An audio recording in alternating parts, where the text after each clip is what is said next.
evening. Clay, I hate to break it to you, I'm actually a whole hour late. Because of the time change. I'm an hour late today.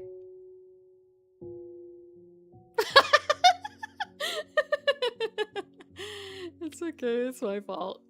It's entirely my fault. I'm a star. IT10. I know a star. Beyond.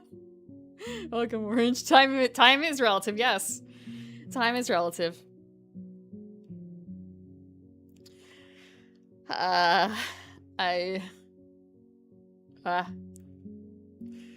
ever sleep so much that you're still somehow tired afterwards? Ugh.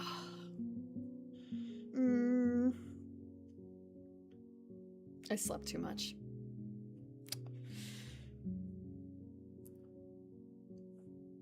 Okay, I also have some slightly good news in that I will actually be able to stream next week.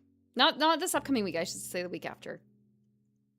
It turns out I only am needed for a week of dog sitting. So I will hopefully be... let me check the calendar.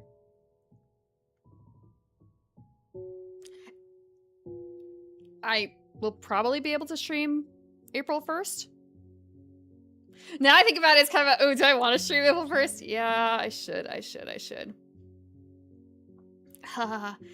I almost certainly should be able to stream that Friday, though. April, like, 3rd. I'll be back in April, basically. And, like, not later April. I'm sitting dogs.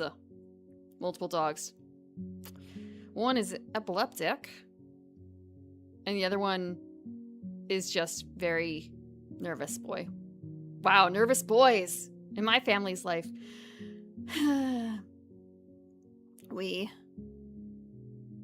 I was invited to use their hot tub too, like while they're gone. And when it was like, yeah, have a party. It was just sort of like, you're getting me to stay here with this dog. You can't have anyone else sit him because even with me, having met him like 5 times and slept over, you're still not 100% certain if he's fine with me for dog sitting. I can't have anyone over. I'm not having a party. I'm not having a hot tub party while you're gone.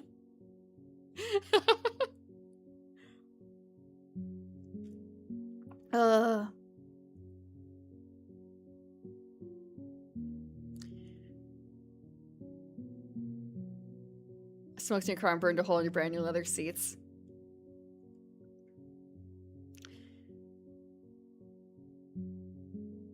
Yes, absolutely. That will lead you to exactly what you're looking for. Commander Caleb. Nothing can go wrong with that. Yeah. Yeah, no, I'm not gonna do that. It's just gonna be me and dogs.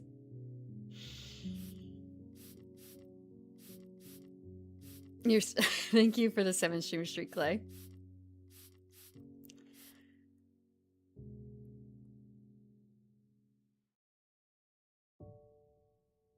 I was just thinking, like, is there anything better you could search up? Genuine leather bondage.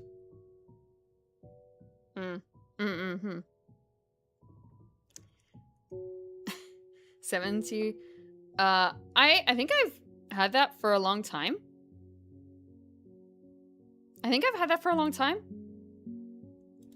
But I'm not entirely certain. Like, I didn't just turn it on today or anything like that. But, I wonder, I guess, like, how do you turn it on? I think if you have any suggestions for emotes that I should allow through 7TV or whatever it is, do let me know, because I just picked the ones that I liked and that I recognized.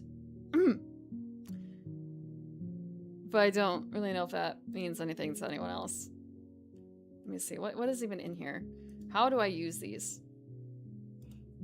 How do you use them? Yeah, okay, I got like rain and driving and pet. Gotcha-gasm. Those are global 7TV emotes, right? Party parrot. Guitar playing. Absolute cinema. Popcorn eating. What the hell is way too dank? Are these all? Is that it? Do I not have the little doggy? Do I not have, like, the doggy? How do I not? Oh, FFZ is the cat and the doggy. Okay, I see. I also have the FFZ emotes, so I can sniffa. But I will say I can't see them on my chat. I just see sniffa. I'm way too dank. I see the words. I don't see the icons on my iPad. Velour. You mean like velour as in Zap Brannigan's favorite fabric? Leather does look a lot cooler. Leather does look a lot cooler, but I think it's more maintenance, isn't it? It's on stream chat. Yeah, but I have to actually be looking at, like, on the stream chat. But it's good for, what's the word? The, posterity, I suppose, for it to be on stream chat, which is really nice. Depends on the leather grade. Isn't genuine leather, like, the lowest grade or something like that? Way to reference velour. That's how I learned what velour was. Isn't it kind of like velvet? Because I'm more used to hearing about velvet and velveteen than velour.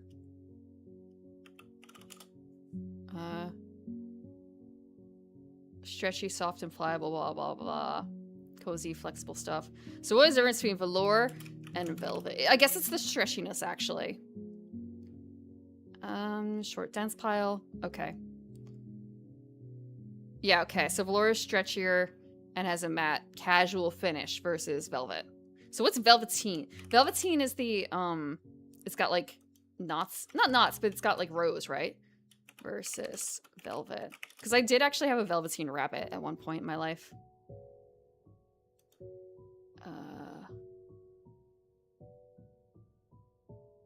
Unless it was corduroy? Did I have a corduroy rabbit instead? Frick. Champagne. No, I know how to pronounce champagne. Velour is cheap velvet. Velour is the worst material to make headphone pads out of.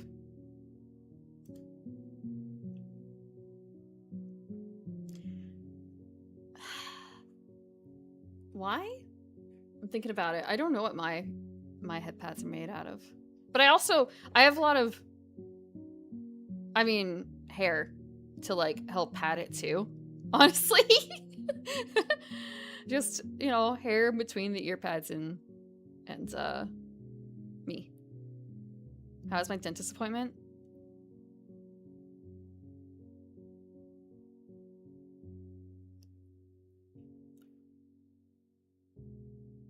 My dentist appointment.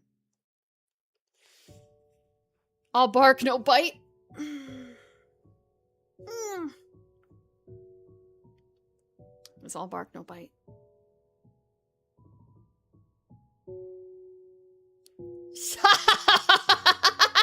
Frick. I wasn't actually planning on that part.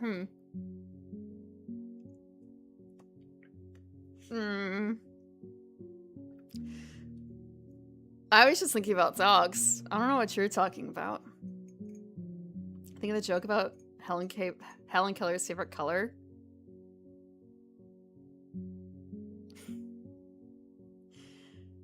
I could see that actually being a thing, though. Okay, so velvet versus velour versus velveteen. Okay, velveteen.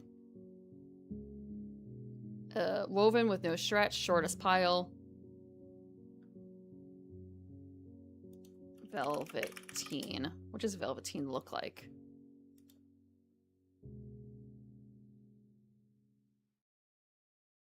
Interesting. I guess I have to touch it to fully get it. I do on the grass. Yellow no god disappearing. Hold on, let me take a look at that one. I can't see. Yellow guy disappearing. Are you talking about the way too dank? I'm expecting, when I hear that, I think about the, like, one where he's crumbling into dust. But I don't have that one on here. Why is there a George Foreman in the global emotes under Yoo-hoo? What? Why? That is a George Foreman, right?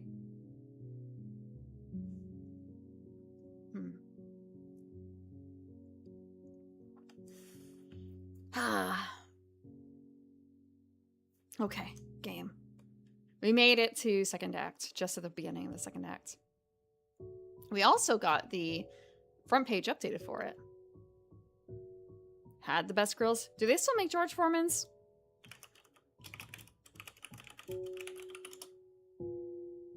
It still exists. Huh. That's right. They were also, the people I'm dog sitting for were like, hey, do you want to use the grill? Have some burgers? It's just kind of, what do you take me for? I'm going to be pretending I don't live here. I'm going to be fighting over the peanut butter jar with the dogs. Trying not to use anything in your house.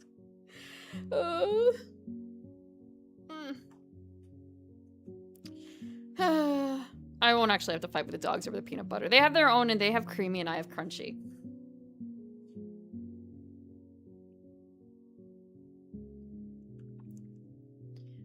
You could do it either, You could do it either. Either Discord or here. Discord, if you do it in Discord, I am more likely to see it and do it.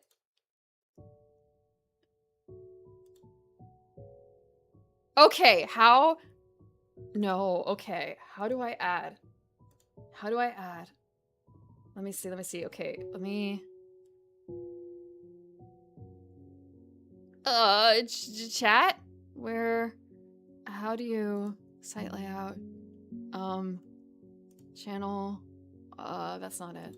How do you... 7T TV? How do you add...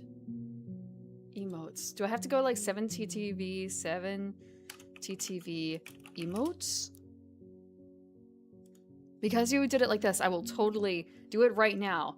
One sec, continue with Twitch, yes. Authorize, yes, it's me. FZ emotes? Because I do see the people, that is one that I've seen used in a lot of places. I totally endorse that emote. Okay. How do I add to? More? Add to. Wait, no. FFC emotes?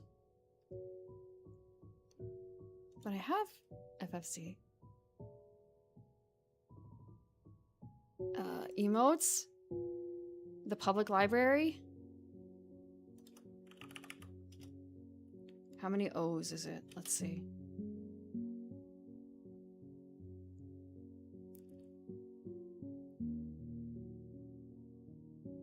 Okay.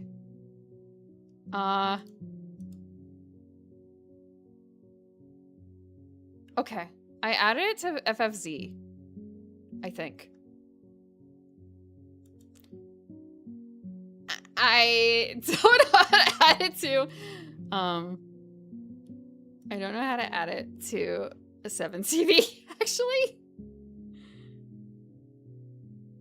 Because I see, like, it has favorite emote sets and emote sets, and it's like, I don't have add and rename to all.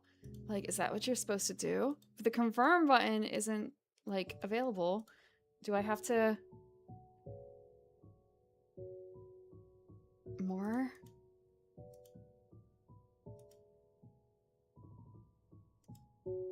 Okay. Emote slots? Okay.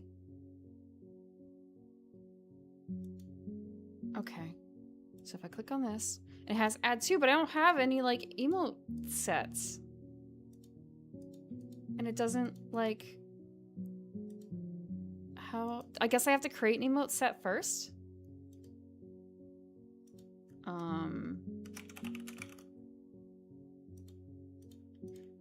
But I need to create an emote set. How do you create an emote set?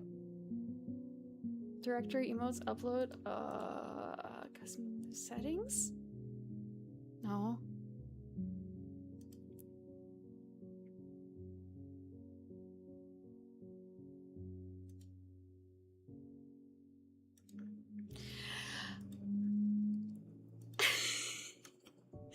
Okay. There's the other one too. I can at least try that one.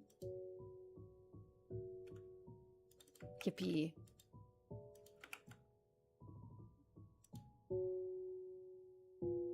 Okay.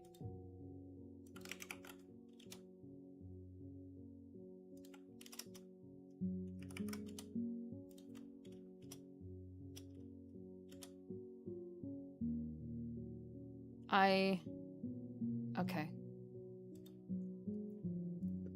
Thank you for the 65 stream streak, Deacon. And Dismayer! Tied! It's one more stream than the funny Nintendo number. It's close when it lets you announce.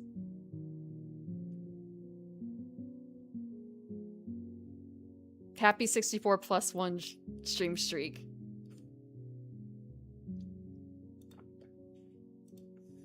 Okay.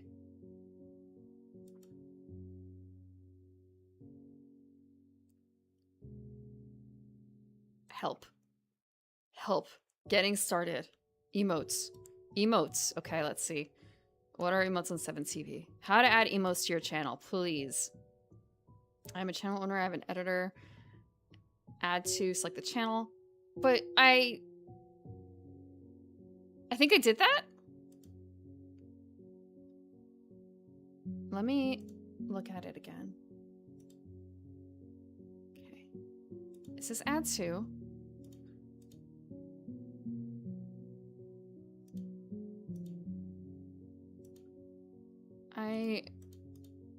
I don't have permissions to my own channel. Is that it or something?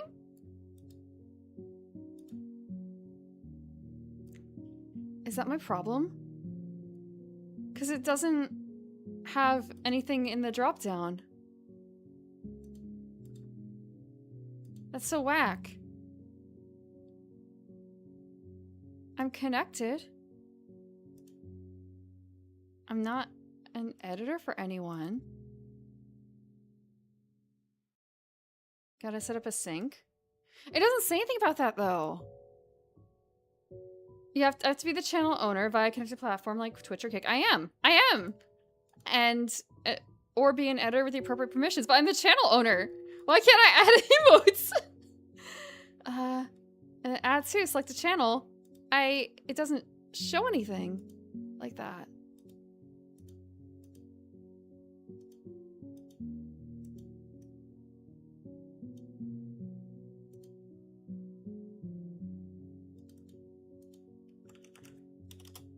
Add your pizza. Okay. These are all blank. With Twitch integration? I am, I think, signed in with that. I have a Twitch connection. Does that not count?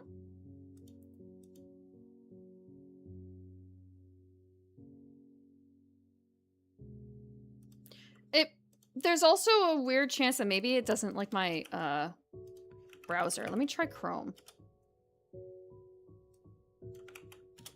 Let me try Chrome. Thank you for being patient with my technical difficulties. Okay. No, it doesn't like Chrome either. I use Opera. I use Opera or Chrome, but mostly Opera.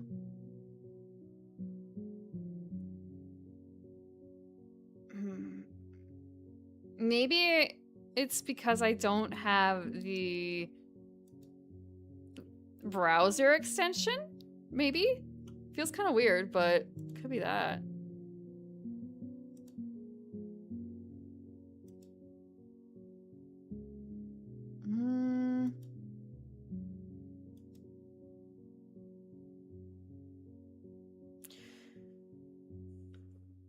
Let me do another check of something. 7TV. 7TV.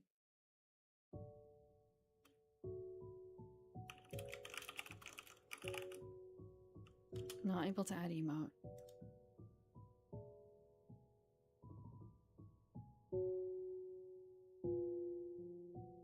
Okay.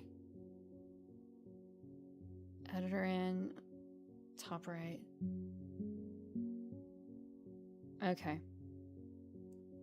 Another page should be one on the top right underneath your username called new emote slot.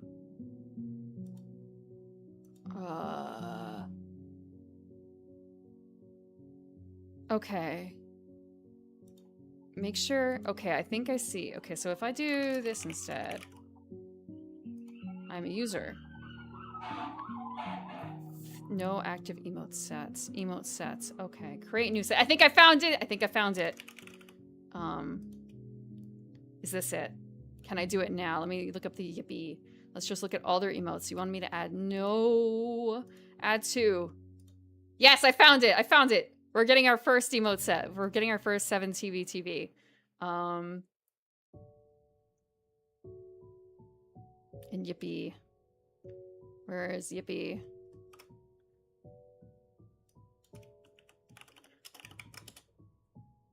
I spelled Yippee wrong. Wait, does it have one E? Okay. Add to here. Excellent. Okay, now I have emotes. Yippee! Can you do that? Let's see. If I go back to my this and let me. I didn't set an active set, so that might be a problem. Hold on. Okay, emote set 0% used. Can I? Yippee. Okay, now let's look at my emote sets. Look at my.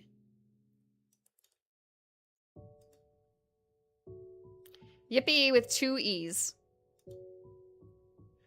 Now let's see what happens when I click on this 7. Okay, I don't actually see it. Maybe it's because I have to refresh.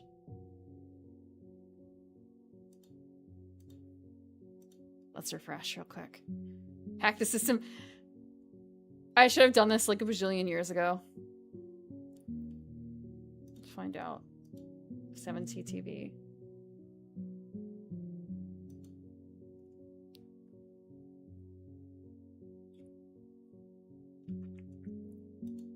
I refreshed chat and now it's broken. I refreshed it and it's broken. Tactical. Thank you, DK. Technical. New streamer. Yeah, brand new, brand fresh. No idea what I'm doing. Okay, I see default. I see default. I can Yippee. And I can no.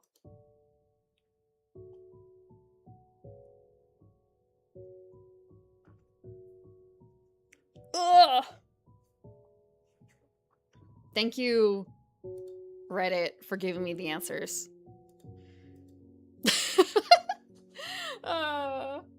They aren't emotes? What do you mean they're not emotes? They're emotes. They're not. They're emotes. I see them as emotes, but they don't show up on my chat. Is it because I have to refresh my stream chat, huh? Is that it? Probably. How to if I close chat, it might crash stream. It might unironically crash stream. So yeah.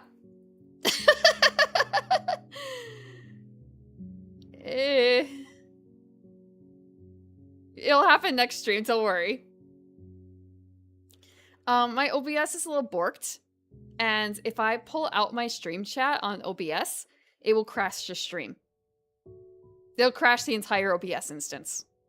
I don't know if closing chat and reopening it would do the same thing. It's because of some other plugins I have, I believe. But I don't remember which one. And honestly, the worth of having those plugins is worth more than stream chat not crashing, because that doesn't happen too often because I know not to do that. I just sometimes accidentally do it.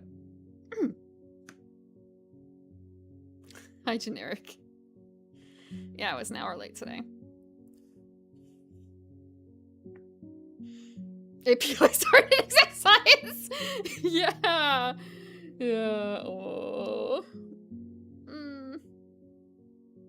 Okay. Now I'm ready for game.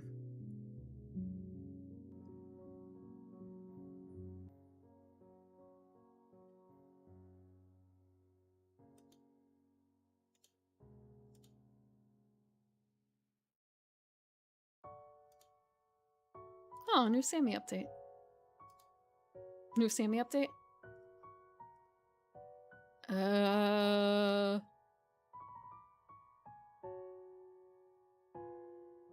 Okay, I don't know what that is. That's fine.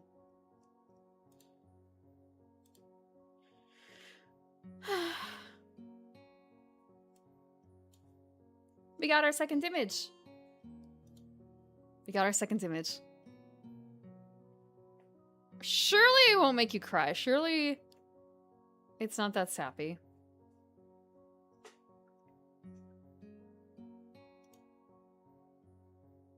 Now we are free. We are free to fuck up our timeline. I'm gonna fuck up our timeline. Just so you guys are aware. I'm not using a guide from this point on. We're locked onto Hanako, good or bad. And I gotta tell you, I don't know if I can make women happy. We're going down the bad end. I'm not intending to do that. That's just apparently the way that I roll. I feel like I've never, on my first try, I've never gotten a happy ending with any of these girls. Honestly, in most dating sims that I've played, I'm not super good at that. She has one choice.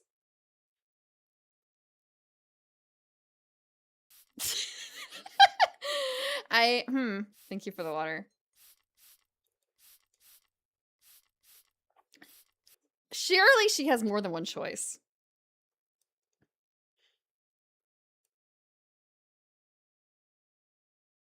How did I miss if she's an Acer? There's literally one choice. Yeah, okay. I didn't. You all fell for that too, right? Comforting Nisha. I have played all of them but Hanako before, generic. But I got both ends for all the girls, aside from Hanako. But I think I would play by ear and get bad ends. And then have to go find the good ends.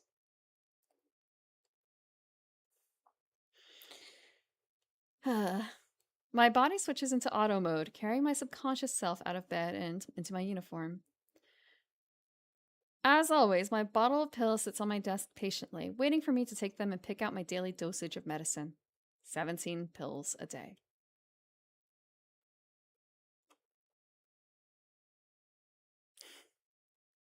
I remember that was the joking original reason why she was in the school, right? Like when people asked.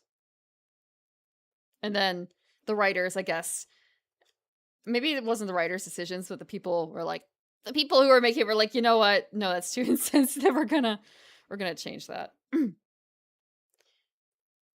Before I know it, I'm opening the door to class 3-3, glad to see that I'm not the only one who seems to be a little hungover from festival week. Every face in the classroom looks gaunt. With the festival now over, it's as if everyone's life dreams have been achieved. With nothing left to live for, the students have relied on instincts alone to guide them to class. I did not forget who made the game, but at the same time, when you end up having actual names attached, I think, and like not everyone there is insensitive, you know?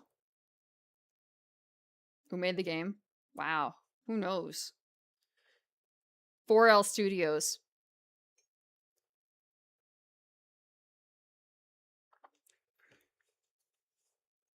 Or maybe I'm just reading too much into it. I slowly make my way to my seat, and it's only then that I realize why the room is so peaceful. 1L is bad enough of yeah. Yeah, 4Ls. That's a really bad sign, you know? 4Ls.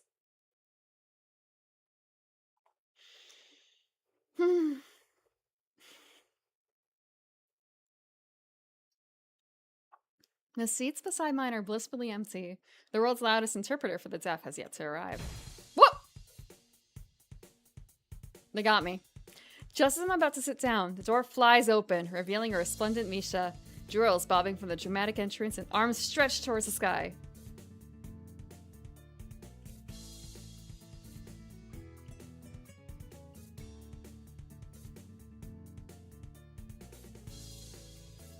Lucy loves little laces. I don't understand that one. Let me check something.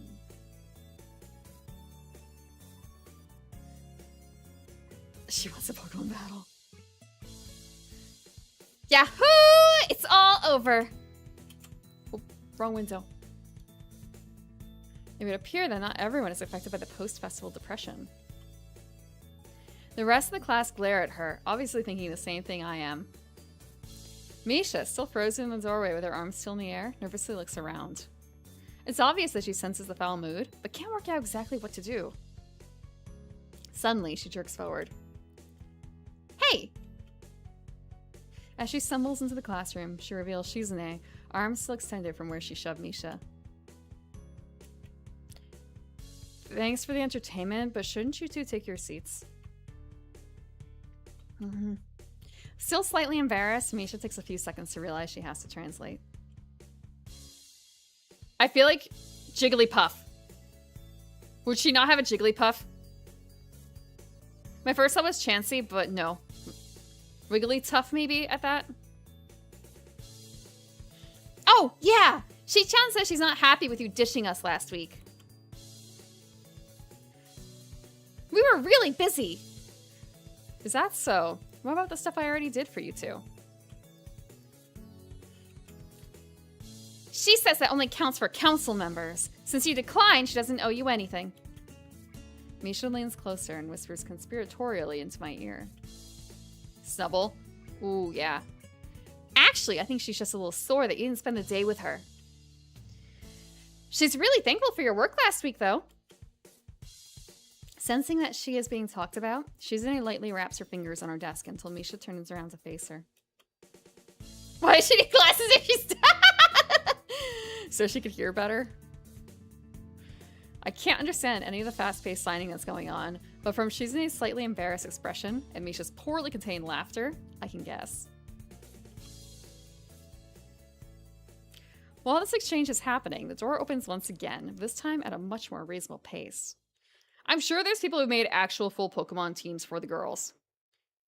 Actually, imagine a little Pokemon game where each one is the trainer or like a gym leader.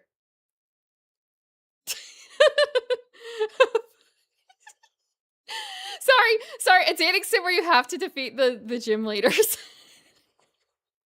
Maybe dating sim is not the right word there. Huh. Hanako quietly enters the room and pulls the door closed behind her. Peering out from under her hair, she quickly scans the classroom.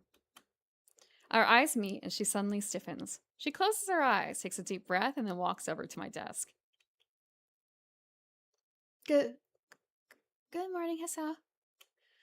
Morning, Hanako. You're a little late, aren't you? I was talking to Lily. Kenji has the right... Yeah, actually, frick. Except he's always beating you to all the girls, but he's not sleeping with them, so like, You can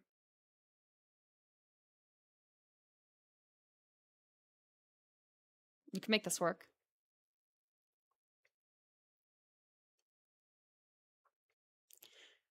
About today.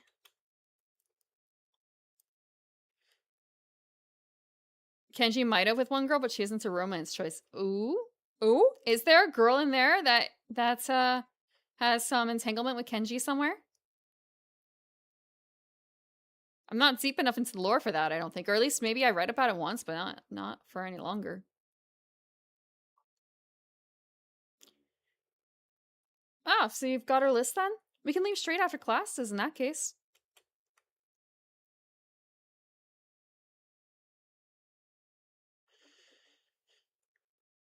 Mm, didn't know. It's been over. I played this on release generic. I don't remember a lot of the smaller bits necessarily.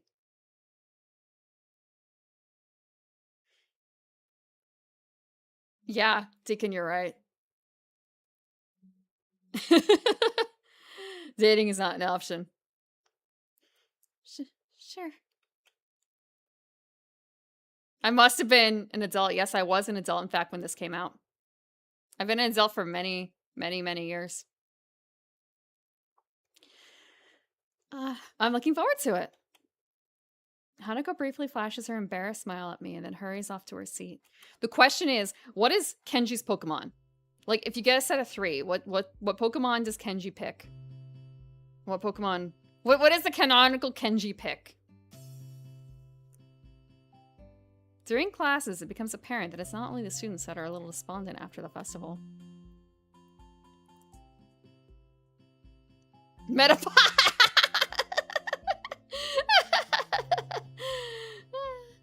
He's a bug guy, huh? Muto simply gives us a list of exercises from the textbook and then sits behind his desk.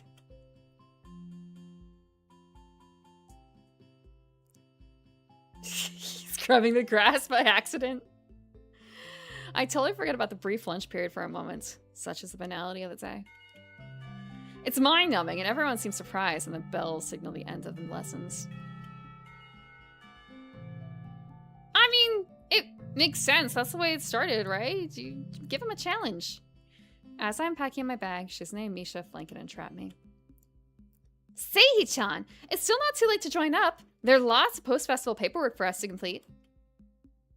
Sorry, Misha. I've got plans. As if sensing the cue, Hanako appears behind me, holding a small bag and trying to avoid eye contact with the outside world. Misha's eyes open wide, then she bursts into laughter. Misha!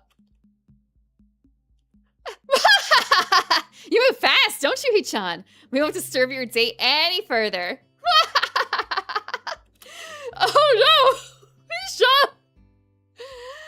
Behind the roaring Misha, I see Shizune taking far too little interest in the scene. I might be taking this the wrong way, but I think she's deliberately ignoring me. I feel a gentle tug on my shirt and turn to see Hanako's eyes fixed firmly on the floor. Let's... Got ya. Shizune, Misha, I'll see you later. Kenji's got a Vaporeon! No!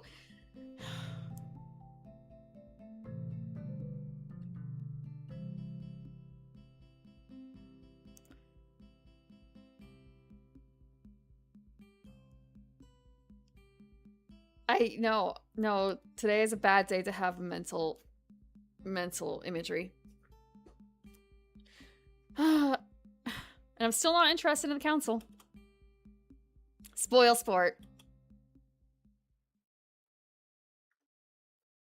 I don't think so. She wasn't really that kind of person to have that kind of laugh. She had she's way too, I think, polite to do that sort of thing. For, like, the more, like, bombastic ones. You pick a Pokemon? No, I don't think he cares about being popular with women, right? Misha and Shizune retreat into the hallway, happily signing to each other. Got all your stuff? Let's head off. Floods of students pour out of the school gates and onto the road into town. It's a little weird. It's almost a scene from any other high school, but the illusion fades because of the occasional wheelchair or missing limb. One thing I do notice is that nobody is alone. And as Hanako and I pass through the gates, I notice that she closes the distance between us. Get in, Hisao? I don't know if that's happening. We'll have to see. Actually, it will happen, won't it? Because I don't think there's a way to, like, not. It's just the ending is going to be a bit different. Like, happy ending or not. Not enough to be considered close, but she certainly isn't at her usual just a little far position. I guess we're not familiar enough for her to get as close as she does with Lily. However, even though she has moved a little closer to me physically, mentally she seems to have traveled a mile. Her hands clutched around the leather straps of her bag to the point of whitening her knuckles, her head down and her mouth pursed closed. We'll actually listen to him, the bird. She almost looks like she's being walked to the principal's office for the first time. I tried to stifle a giggle at the thought, but it's futile. Oh no, she's gonna think we're laughing at her. What's the matter? I guess there's no point in hiding it. Sorry, for a second there it looked like you were getting in trouble. What do you mean? I think you need to relax a little. We're not going too far, and it's only students around, right? Right. We only go on monogamy routes here. There's only one, and that's two timing, that's not polygamy. There's no polygamous routes in this game. It bothers me a little to see Hanako so worked up. And you do this every week, don't you? Yes, with Lily. Of course, with Lily. I wonder, has she ever left the school without her? It doesn't seem like much at first glance, but Hanako's dependence on Lily is absurdly heavy. If she can't even handle leaving the school without her, how would she have managed to survive if the two had never met? Would she have found someone else to latch onto? And what drew her to Lily? Was it her lack of eyesight, or was Lily just kind enough to lend a hand? I wonder if anyone would have fit the bill. Well, I'm here. Besides, we're not going far. It'll be over before you know it. Hanako's knuckles slowly regain their color as she tries to hide a small smile, but the effort of that seems to prevent further conversation.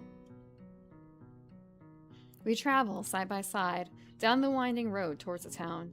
The crowd of students thins as we continue along the sidewalk. Faster students rush ahead, and the less mobile ones fall behind, rarefying the crowd into nothingness. By the time we reach the convenience store, we are practically alone. Using me as a shield between herself and the attendant, Hanako moves through the narrow aisles, adding an assortment of items to her basket. Bread, milk, tea, thyme? What kind of convenience store sells herbs? Then again, nothing about this town seems normal, which may not be such a bad thing in retrospect. Everything is so different and uncomfortable. Dwelling on such matters really isn't an option. When I think about that, it reminds me of Hanako. No matter how much you try, you can't escape her scars. They still interrupt my train of thought when I see them. And as much as I don't want to admit it to myself, I think I'm forcing myself to try and ignore them. Not that I am scar-free myself. The jagged line down my sternum will never completely fade away. I just have the luxury of being able to hide it easily. But, in a way, both of our scars remind me that we're all in this place for a reason. Hanako throws one last item into her basket and then sheepishly holds it out to me, along with a few banknotes. Could you please? It takes me a second to understand what she's trying to say. Oh, you want me to pay for this? She nods, but doesn't look up. I guess this task falls to Lily on the usual occasions. Sure, let me just grab a couple things. Hastily, I grab a few essential items for myself and head for the counter with Hanako close in tow. The attendant gives me an indifferent nod as he scans the items. I suppose just ignoring us is one way to deal with the anomalies of Yamaku. They must get a lot of students here, being the closest store to the school. The staff must all have their own way of dealing with us. Or maybe they don't. Maybe it's only me who thinks twice about my unique schoolmates.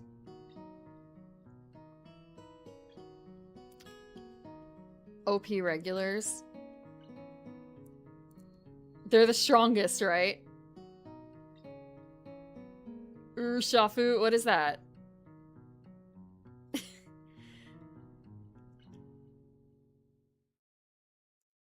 Did it go to like the special event? Actually, okay. So I know that there used to be events at GameStop and stuff for like getting special Pokemon. Is Kenji brave enough to do that, you think?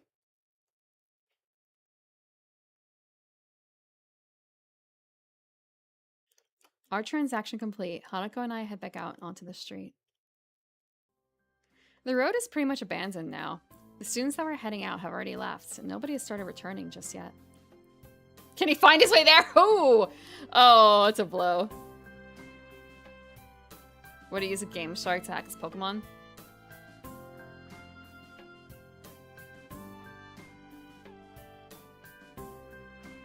Can he afford a Game Shark? He was trying to get like 10 bucks for us to get a pizza. And with only the school ahead of on the road, there doesn't seem to be anyone else around. The emptiness certainly reflects on Hanako. Her arms by her sides, each carrying a bag, her head no longer bowed, and back to the upright position. Just a mooch. There. He's actually probably using the money he gets from his parents for food on video games, huh? It's almost as if she was enjoying this walk. So, why all these weird things? Mixed spice? Why would you need that in school? I sometimes like to make food. Well, yeah, so do I, but spices? Sao is living a spiceless life. He is so plain Jane. He's so... Oh, he's making his brickin' without any spices whatsoever. Poor boy.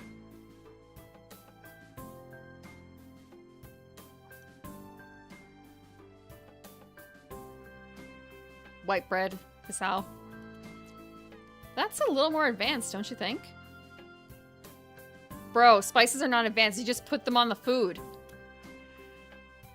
No, not really. Well, I think it's cool. Y'all have to teach me one day. Low-hanging fruit. This pumpkin spice ramen. It tastes fine, okay? It tastes good. No spice is a metaphor. It's a dating story protagonist with a broken heart. His favorite ice cream is unsweetened. Just literally cold milk. Thinks ranch is spicy.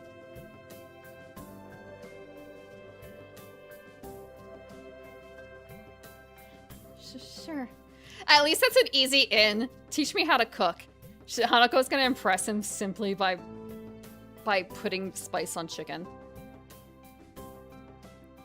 Nothing else. She doesn't seem all that sure, but pushing the point doesn't seem all that wise. At the very least, she seems a great deal happier than she did on the walk down here.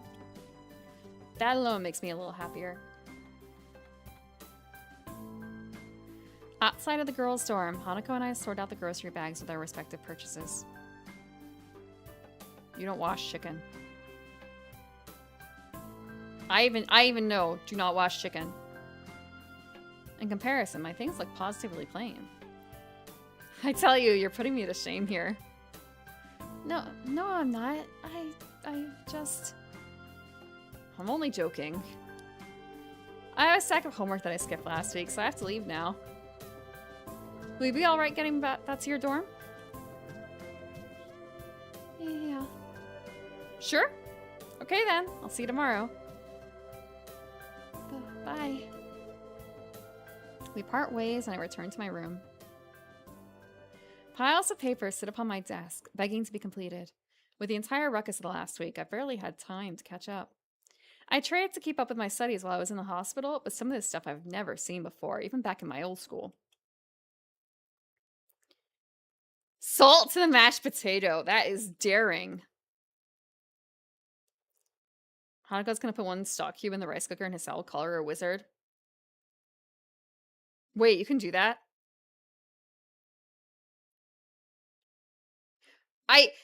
Look, I've put a little bit of Coke in there with the rice. I've not put like just a stock cube in. You can just put I put in broth, but not like just the stock cube. It was still as okay with the stock cube.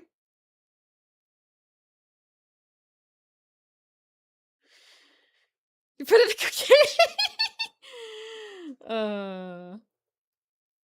Yeah, it's just like it's okay. You don't have to like pre-make it. You could just put the cube in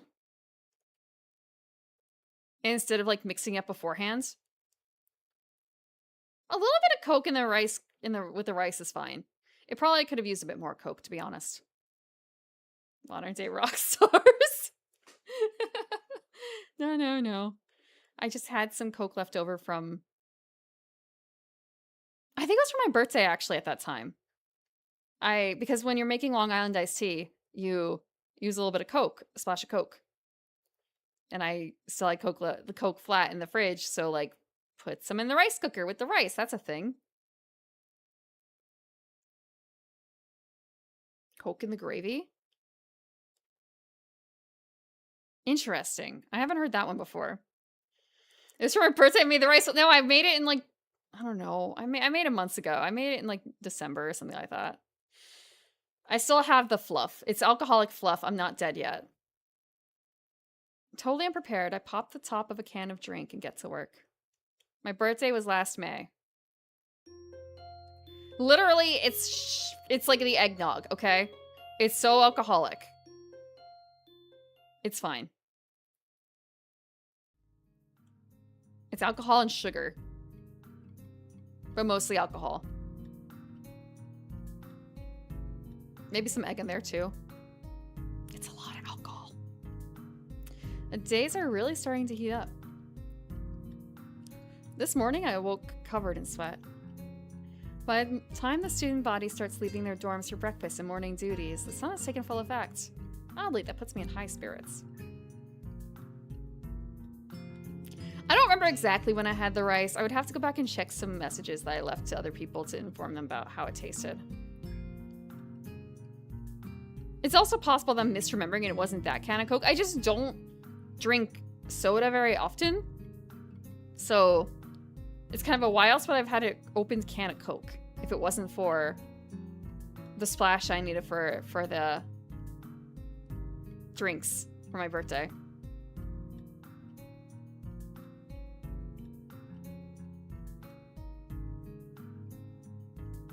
It's not even 8, yet I feel that this day is going to be one of those pleasant, tranquil, warm ones. If I weren't at a school that's considered every absence from class as a sign of a life-threatening situation, I consider skipping the whole day and just relaxing in the school gardens. The eggnog? It's eggnog! It's safe. It's safe at its current age.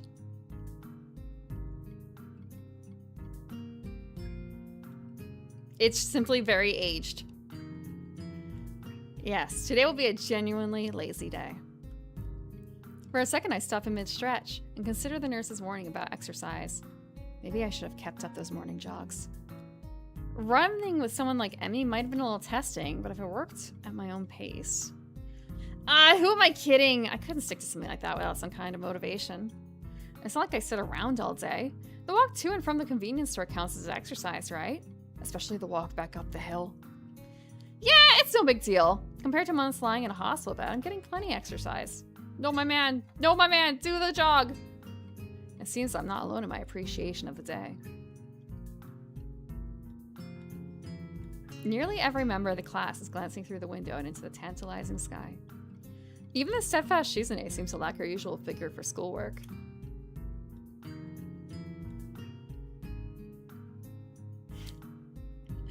He's gonna die. Should have chosen the Emmy route. Oh. Misha is brazen as ever. Has even unbuttoned the top buttons of her shirt and is fanning herself with a notebook. I must have been staring as she's now sticking her tongue out at me. However, she shows no sign of halting her efforts, nor is she trying to hide the fact. The lunch bell seems to catch everyone by surprise, and the class empties at a much slower pace than usual. It's too late, Azure. We are on the Hanako path. The heat seems to be draining the need to rush from everyone. Well, almost everyone. Sao? Hey there, Hanako. What can I do for you today? Hanako already has a lunch bag in hand. I don't have to be detected to work out where this is going. Would you like to have lunch with us again? I I brought enough for everyone. Awesome! You don't have to be so stiff about it, though. Right. I take it we're going to the tea room? Please? Lily said she'll meet us there, so we should go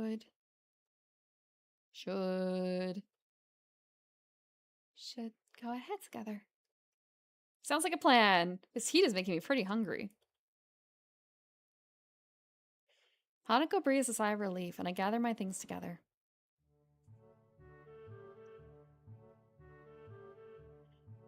You don't like the Hisao... You don't like how Lily's Hisao develops?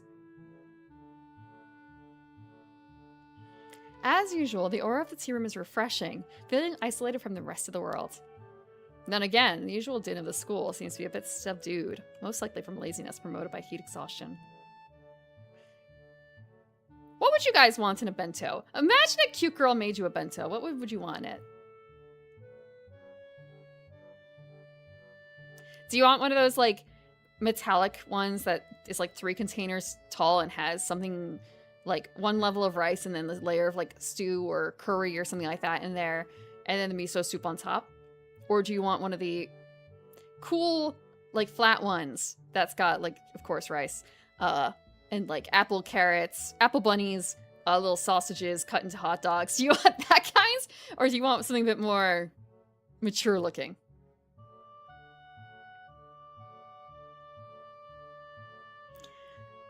Hanako slowly spreads her food on the table, intently focusing on every little movement, as if she's trying to keep her mind off of other thoughts.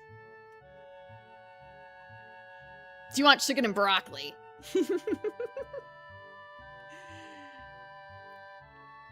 It's not much, but I can tell from her demeanor that she has prepared everything with utmost care. I guess Lily isn't here yet. Should we start without her? She'll be here soon. Hanako struggles with the lid of the container of rice. Here, let me help with that. I take the container from Hanako's hands and try to force open the lid. Try as I might, it seems wedged shut. Aha! You can see her dot. Her dot is like right here. You can see the dot, can't you? Her extra pixel.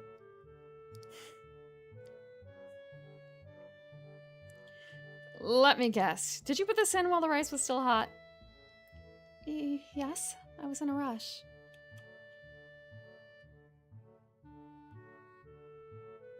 Octopus sausage thingies. Cute girl making a bento for you. Anything? You want anything? You're gonna get something that should be better off censored than Azure. You say anything.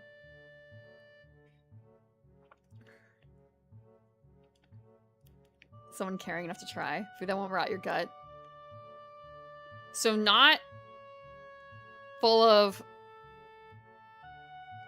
pop rock chicken cuts. Excellent. Got it. You'd have rat poison if a cute girl made it? What? What do you mean? You want to die? A matching bento? What if you're not eating together? Or do you want that feeling of, even though we're so far away, we're eating the same food. And that connects us heart to heart, stomach to stomach, mouth to mouth.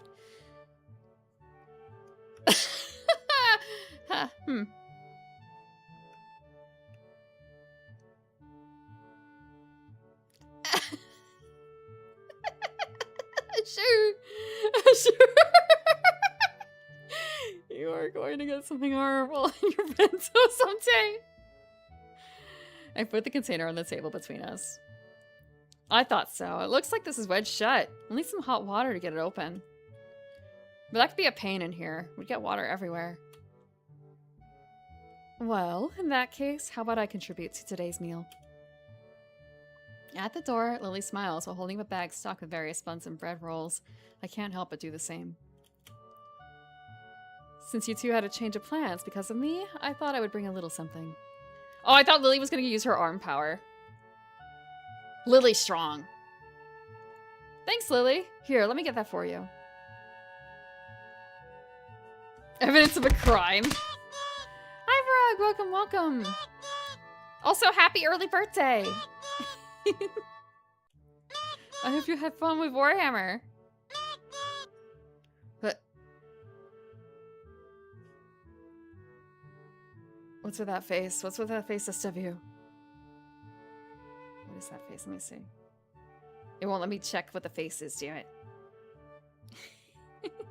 I hope you've been having a good birthday weekends. We are in the midst of Hanako's route. If you found evidence of a crime in the bento a cute girl gave you, would you eat it? Deacon's right. Would you eat it? A woman who killed her husband with a frozen lamb shank? What? Interesting. Azure would eat it, I guess, huh? With a little guidance, Lily's bread assortment joins Hanako's riceless platter. I hastily make some tea to complete the picture. Hanako saves that pixel for Zao. Zao's pixel.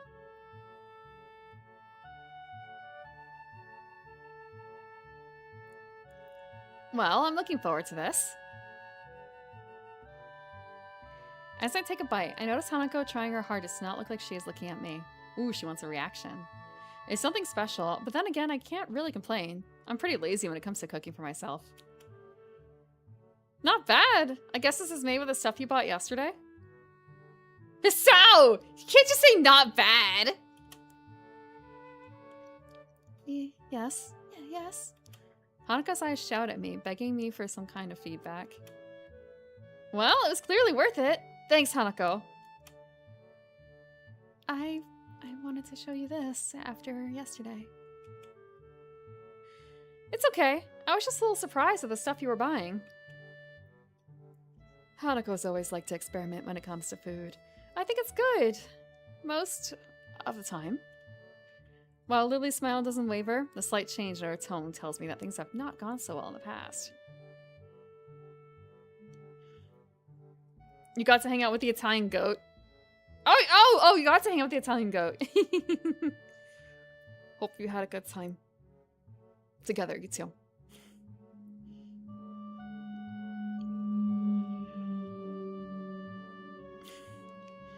And it's not like Hanako has many people to sample her cooking. Hang on. Was Lily waiting for me to go first? She didn't start eating until after I said it was all right. Her cheeky grin tells me this is a deliberate action on her part. I'll have to try and work out how to get one over on her in the future to make up for this.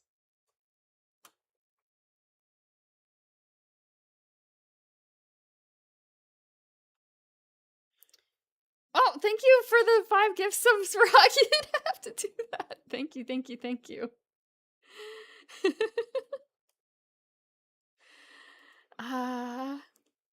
Well, it's good, and that's all that counts, right?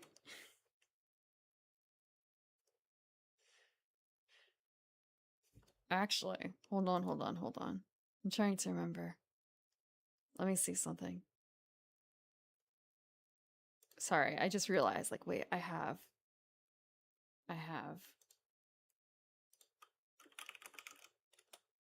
No.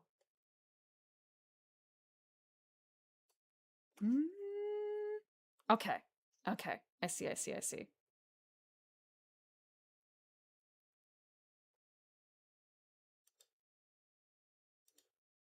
It's just making sure. Thank you, Star, for the 100 bits as well. How do you have so many leftover bits? Ow. I can't really say that because I think I still have like 50 or 100 bits left. But that's from like years and years ago. From when Overwatch was a thing. Overwatch League. Right. Lily, satisfied at not being the first to sample Hanako's creation, begins to consume the food in front of her. I find myself staring as I watch her chopsticks gently touch the plate, their tips delicately poking and tracing to quickly ascertain the positions of the food as she dexterously picks it up. One might think she were a child playing with her food if not for the situation, though she does it with such care and thoughtlessness that it's obvious this is simply how she eats this kind of meal. Not wanting to miss out, I start filling up myself. Easy to forget I'm a recovering Overwatch player. Look, I was playing it before it was Overwatch 2. I played it for like a couple months, okay?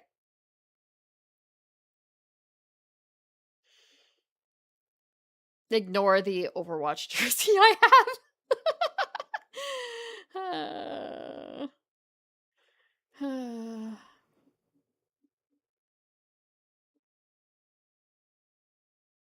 I wonder how Ark is doing.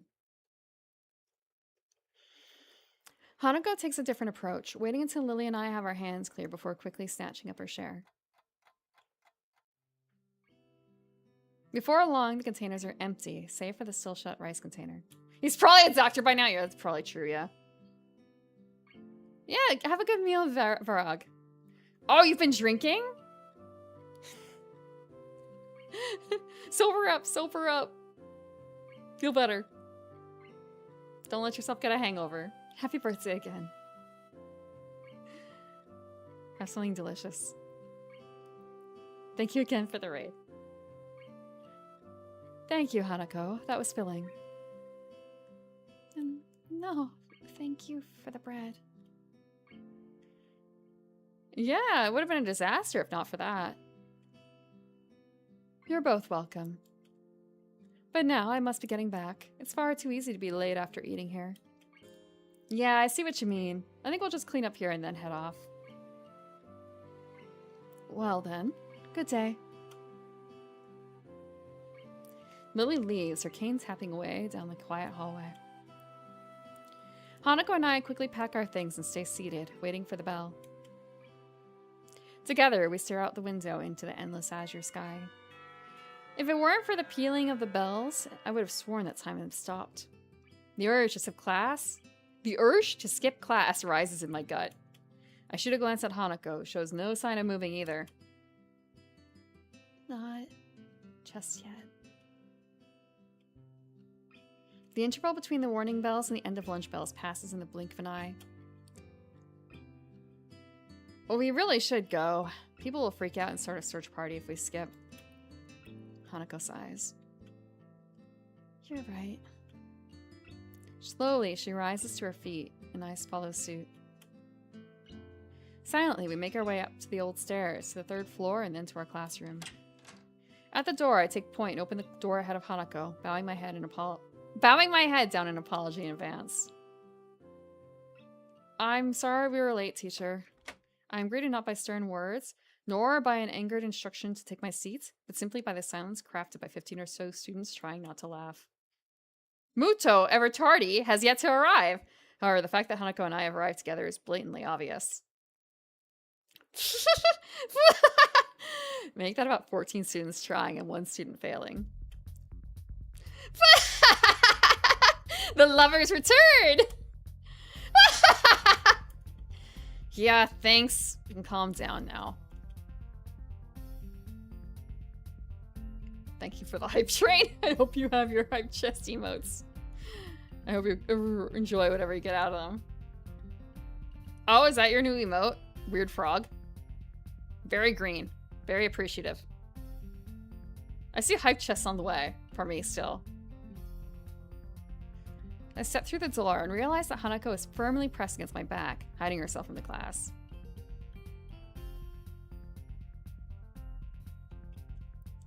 With my steps coming closer to my desk, she eventually breaks from me and stiffly walks to her own. Her efforts to mentally block everyone's presence from her mind are written fairly clearly on her face. Quickly checking the door for any signs of the teacher's arrival, I make a trip to Hanako's desk and whisper in her ear. Don't worry about Misha, she's always like this. I enjoyed myself today. Don't sweat it, okay? Hanako nods her head behind her folded arms, but still doesn't show her face. I yearn to stay and console her more, but Muto picks this exact moment to enter the class, halfway through his lecture, as if he started it in the hallway. Which, of course, is directly proportional to the charge, but inversely proportionally to the square of the distance. He's so engrossed in his speech that he doesn't even notice me sneaking back into my seat from Hanako's desk. While Muto's spiel rambles on, Misha leans over to me. The teacher may not have noticed your tardiness, but I did. That much is obvious from the show you just put on. I have been instructed to let you off the hook for today, but only on one condition. Oh, what would that be? You have to help us this afternoon. I crane my neck to look over Misha's shoulder. Shizune is conveniently not making eye contact with me. Fine, just for today. I've already told you I'm not joining the council, remember? Of course! Doing so would be considered... She looks down at her notebook, obviously looking for a place in the script. Under duress, and hence would be against regulations. How very strange of you to consider the regulations now. Things should be done by the book. It's just that the book hasn't been written for every situation, so there are times when it can be ignored. And yet, you two can wonder why no one else wants to be in the student council. After poking her tongue out at me, Misha returns to her workbook, and we battle our way through the latter half of the school day. Before I can even stand up, Misha and Shizune have placed their hands on both my shoulders. Hey, I said I'd help out. Damn. This is just insurance, Hisao. Insurance! Hisao? Hanako timidly tries to leave the room by circling around us, and I suddenly realize that this may be my one chance to escape. Oh, hey, Hanako, what's up? Hey, what makes you think you've got time to chat? Oh, relax, this won't take long. Sorry, Hanako, what were you saying? I was going to the library and I thought... Hanako's thumbs dance around each other and her eyes flit around the room, looking everywhere but at us. Sorry, Hanako, but Hisao has to come with us. He's got work to do. Oh, but you can help too if you'd like. So, how about it, Hisao?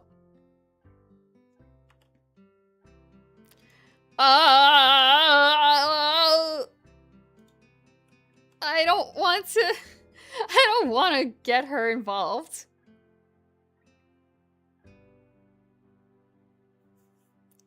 Beat them with a book. Okay. I've done enough work for the council already. Hey, Shizune. I know I said I'd help, but I forgot I've already made plans. Besides, I helped out more than my fair share last week, didn't I? I promise I'll make it up to you some other time. Shizune and Misha release their grip on me and have a long, deep, and silent conversation. Well, you do have a point there. To be honest, we were only going to spend the rest of the budget on cakes. So, if you're not there, it works out better. More cake for us. Shizune about faces and marches out the door, and Misha skips out after her. Wow, that was a lot easier than I thought it was going to be. Last week, those two were like bloodhounds or prison guards. We're not bullying Hanako. Or maybe prison guards bred from bloodhounds. I can't believe I just thought that, let alone saying it out loud. I think I need to move away from Kenji. Never mind. Anyway, should we go to the library?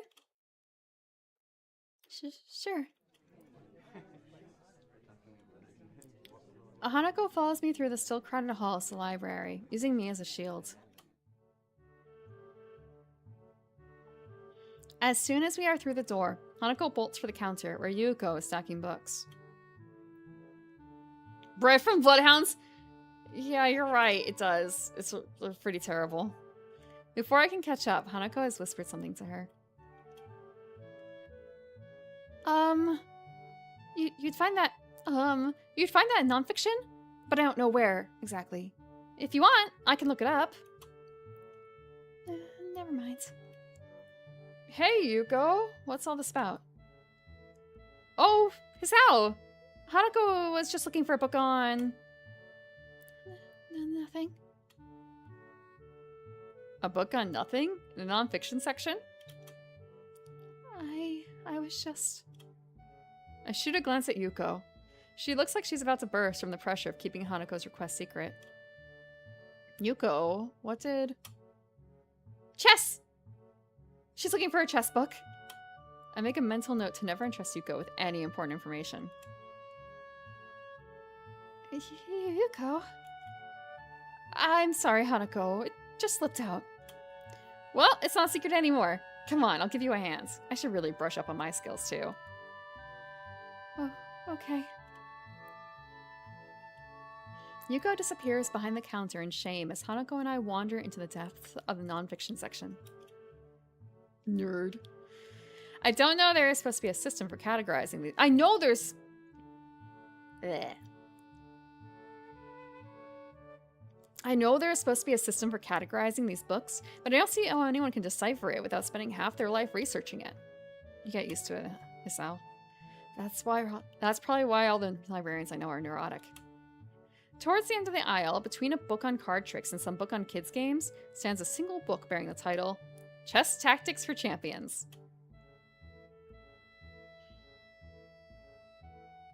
Before I can reach for it, Hanako has the book in her hands, clutching it to her chest.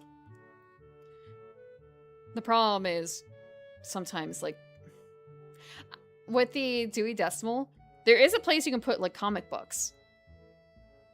But it's kind of, like, a little messed up because those are fiction, right? So they go in the fiction section. Why is FMA in the Dewey Decimal? Why is it in the Dewey Decimal System area? How do you determine which manga go there and which manga go, I don't know, in the young adult manga section, I guess, if you have such a thing?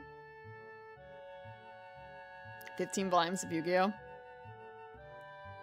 It's a documentary. My bad, my bad. Oh. Well, I guess that's yours then. Mind if I borrow it when you're finished? Sure. I just haven't really played against anyone but Lily before, so I thought... Damn, it's not like I was trying to beat Hanako deliberately or anything, but she seems to have taken it to heart. Then again, at least this means she wants to play me again. That's a plus, right? Yeah, she wants to play you again. Well, it's not like I'm a master or anything. I just played a bit before. It occurs to me that I haven't told Hanako about my condition. I falter for a second, deciding to cover my tracks. That is a conversation for another day. You can have it after I destroy you. The only time I feel like I'm, like, really I do better at games where there's a lot of luck involved, honestly. Before I came here.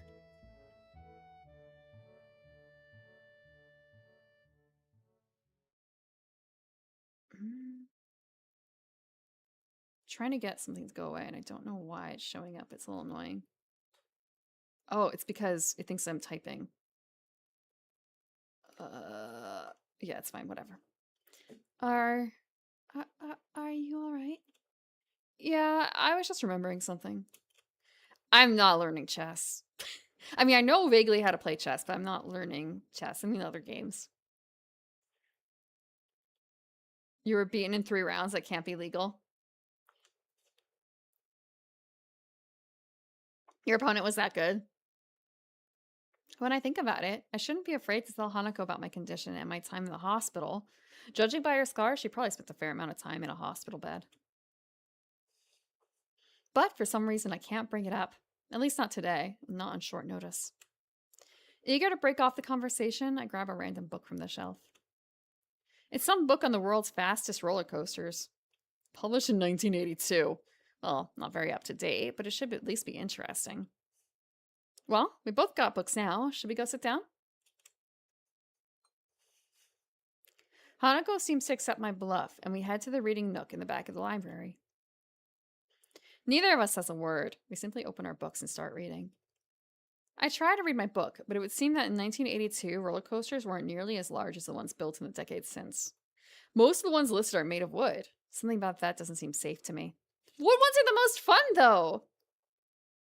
The rumbling, the feeling of it. Steel is good if you like smooth rides, I guess. If I'm going to ride on something potentially dangerous, I want it to be made out of steel or some kind of space-age alloy that has big words like titanium or ruthenium. I quickly lose interest, and my eyes wander across the reading area to rest on Hanako. Hanako seems absorbed in her book, flicking back and forth through the pages, as if confirming what she just read. I wonder if that's actually effective, or if she's just overloading herself. She unconsciously brushes her hair from her face, temporarily revealing her scar tissue. I'm still not sure about the protocol here. Is it right to ask about her scars? Or her past? Or how long she was in the hospital? Does she still visit the doctor? These all seems like the questions you'd ask someone who just transferred to your school, translated into local language. But to date, no one has directly asked me any of them. Well, except Reen, but I don't think I should use her as a guide to proper social behavior. For the time being, I'll just keep my mouth shut. If someone wants you to know something, then they'll tell you. Trying to force the issue might drive Hanako back into herself. Sorry to interrupt, but I have to close the library now. Already? I checked my watch. Somehow, as I was lost in thought, nearly 2 hours have passed.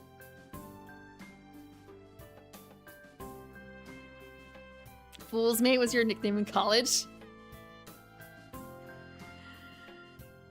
Do you want to check out those books? I can do it on the way out. Please. I'm done. I'll drop this one back on the way through. It wasn't as interesting as I first thought. Hanako marks her place with a slip of paper and stands up. The girls head to the counter and I return my book to what I think is the right shelf. Bro, don't do that! Just leave it in the Dropbox, man. Let the librarian figure it out if you're not 100% sure that's the right spot where the book came from. Please. Yuko's... Also, depending on how they do it, if you, like, having taken the book out and then basically letting the librarian know that this was something of interest to you and they'll keep it on the shelf longer in the future. Versus if it just sits there untouched forever, it's not probably worth being in the library, you know? Let them know it's been used. Yuko scans Hanako's book with practiced precision, yet still manages to fumble it. Oh, there we go. Third time lucky. Since this is a non-fiction book, you can only have it for a week. That's okay. Yuko shuts down the library's computer and herds us out the door. I didn't think it was this late already. But you're the one that told us you had to close. Yes, but... I know, but that was before I looked at the time. I'll see you later. You stole it and nobody noticed? You're gonna come back and you're gonna have like an entire $1 in late fees. I remember I've heard of people arguing over like a dime's worth of late fees. Please, this is not the 1950s. A dime is nothing to you. I will make you change. I know you have nothing smaller than $1 anyway. I am perfectly... People will make you change.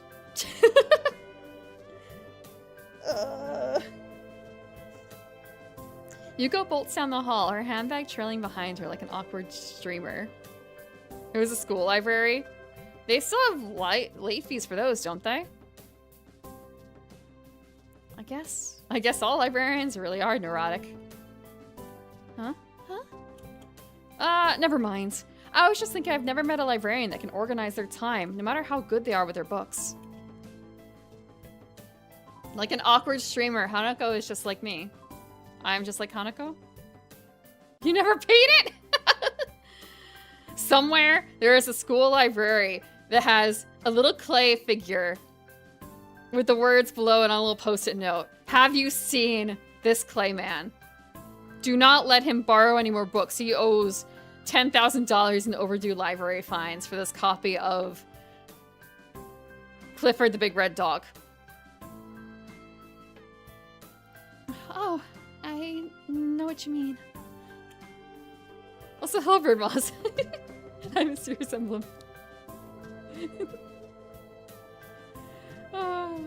Hanako smiles in amusement. It wasn't meant to be a joke, but I must have reminded her of some other librarian or something. I have to get back. Yeah, me too. I didn't realize it was this late. Thanks for letting me hang out with you. No problem. I'm going to my dormitory room now anyway, so do you mind if I tag along? Okay. Hanako sets off ahead of me, and I need to jog a little to reach her side. We walk through the gardens, eventually arriving in front of the dorm buildings. Man, you walk pretty fast. I used to play in a soccer club, and you managed to outpace me. I kind of regret saying that. It has less to do with her pace than with the fact that my condition has significantly worsened my fitness. Hanako's reaction is odd. I expected an awkward attempt to downplay her walking speed, but she just blushes while looking at her feet and smiling. Silence hangs in the air between us. This happens often around Hanako, but feels slightly different than usual this time. After a few seconds, I try to break the silence. Here you go. See you in class tomorrow? I wonder if she's still, like, internally a little freaking out by the comment earlier about the lovers thing.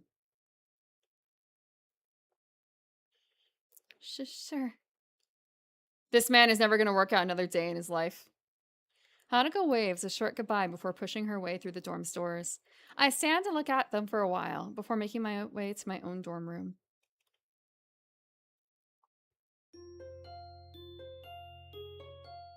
A seed that has been planted. She's thinking about it, maybe.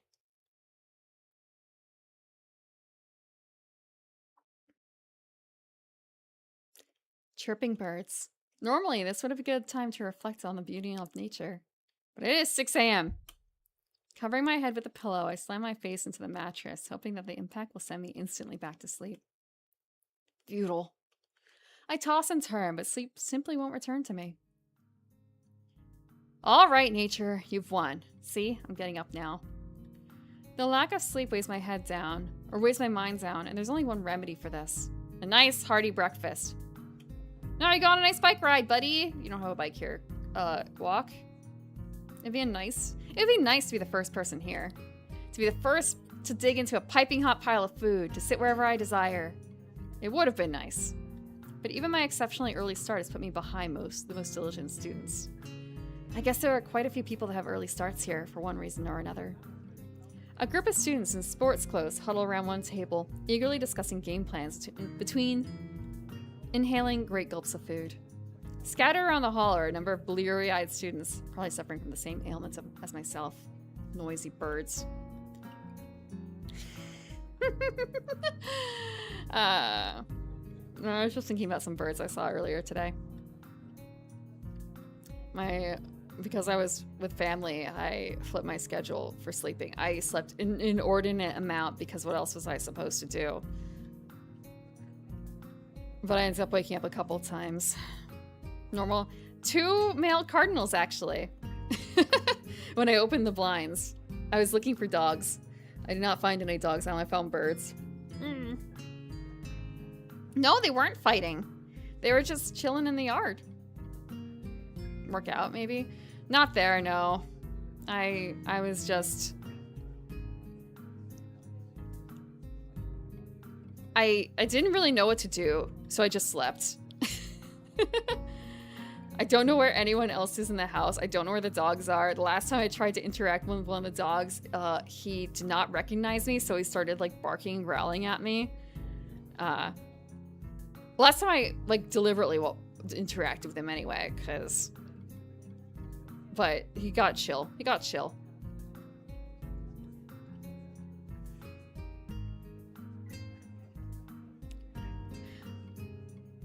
A classic evil detecting dog! The dog is evil too. I know he's evil too. I know he's evil too.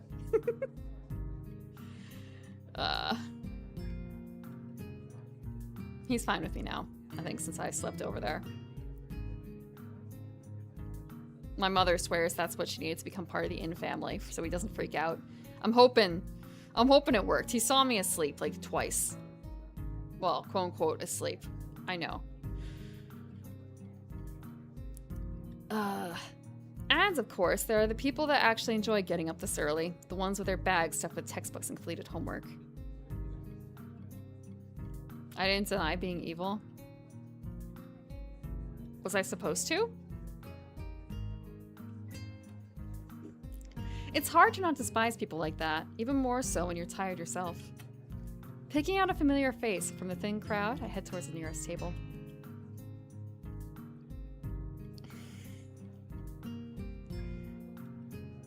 A treat? I don't have the dog treats with me! Oh, I could have shaken the bag. Do you want Oh, and the jerky treats are like more of a proper dog kibble treat.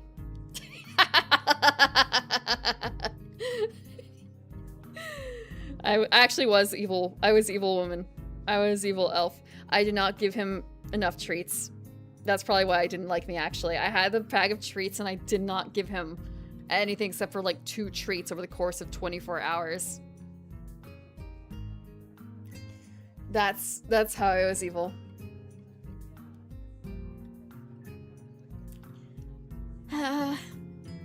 Lily sits alone, delicately feeling her way around a small plate of eggs with her fork. The problem was that if I gave him a treat, I would have to give the sister a treat too. Oh boy, a stranger! Surely they'll cave to the convention of treat giving. I also did not give him any food, because I am not a person who feeds the dog scraps. I know that pitfall. Ooh, why is the dog begging for me? I don't know, you always give him your pizza crust? I'm not giving him any of my fries. That's how you get begging dogs. That's how you get rude dogs. That's how you end up with cats that beg for the tuna water every time you crack open a can. I can never have tuna in peace. I can have tuna in peace at this house with these dogs. They don't know. I don't think they care about tuna. Oh my gosh.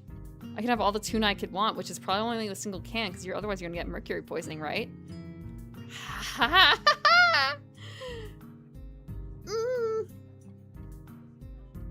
Not all dogs naturally beg for him. Fries are very bad for dogs. True. True. Not my dogs. I'm not feeding them treats. Owner feeds them a fry.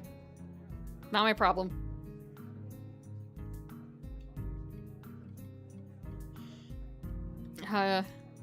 When they're not fed sufficiently. Oh, these dogs are fed sufficiently. They're not chunky. They're good. They're good. It's almost a shame to interrupt her in her clockwork movements. I had to do a little bit the same with someone else. They had this new like tuna recipe and they said they made it like once or twice a week. And it was kind of like, how much tuna do you put in there? And he's like 2 cans.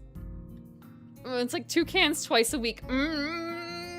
Mercury poisoning, sir. So I have a can a week.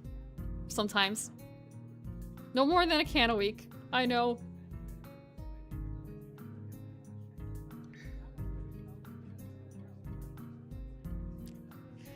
Oh no. Works on people. What works on people? What works on people? Treat-based training? Canawick? Canawick? Can a week. A can a week. A single can once a week. Because I have to deal with the cats.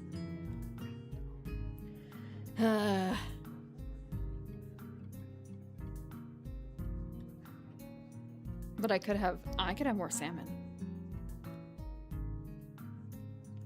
I wonder, is this how a blind person zones out? Simply moving in a predetermined pattern, learned over the years, just like how a sighted person would eat while reading newspaper. Activated charcoal help reduce mercury in cats.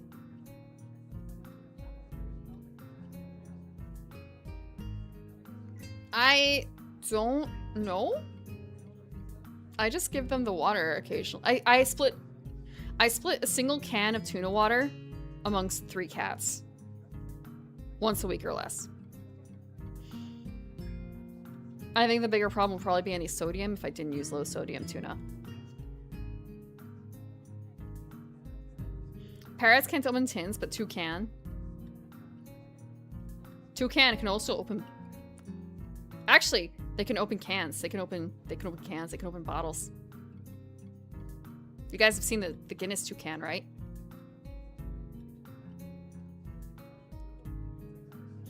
Good morning, Lily. I didn't expect you would be out here this early.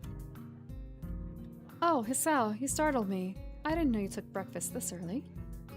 I don't, but this is an exception to the rule. I'd greatly prefer to be late to school than early to breakfast. Lily gives a small sigh at my admitted tardiness as I begin eating my food.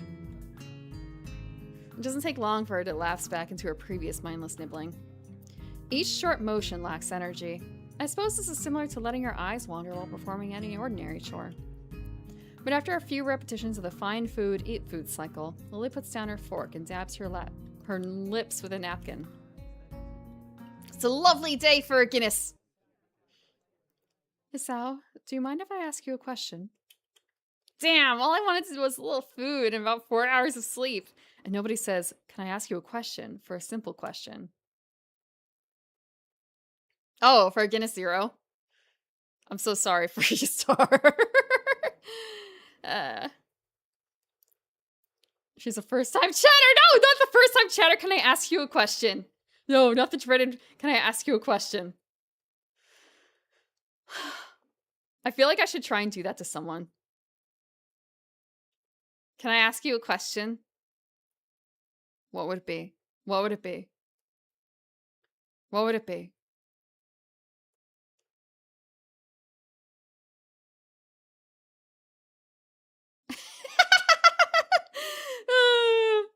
Are you sure about the tipster? I was just thinking, like, who would win in a fight? Mario or Sonic? First time chatter. Shit, I need to go back and follow someone that I rated that. Haru, I never followed Haru because I don't like following people while they're streaming all the time, and I was going to follow Haru. Hold on, let me do that real quick. Haru Mizuki channel. He's not streaming, right? He's not. Let me follow. I took his advice too. Sonic speed advantage.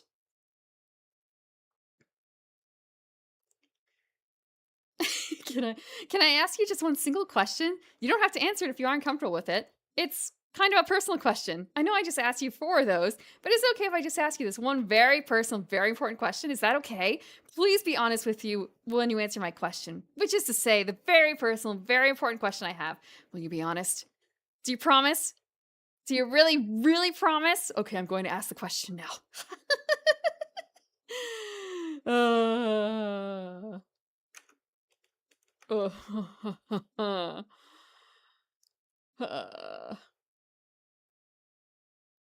At least that one guy who was asking all the hacks was very direct and to the point.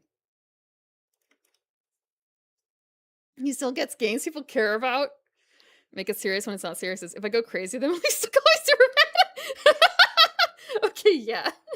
That's a line from a famous. Actually, oh my god, what if they don't recognize the song, Deacon? Have any of them asked, like, or don't know it's a song lyric?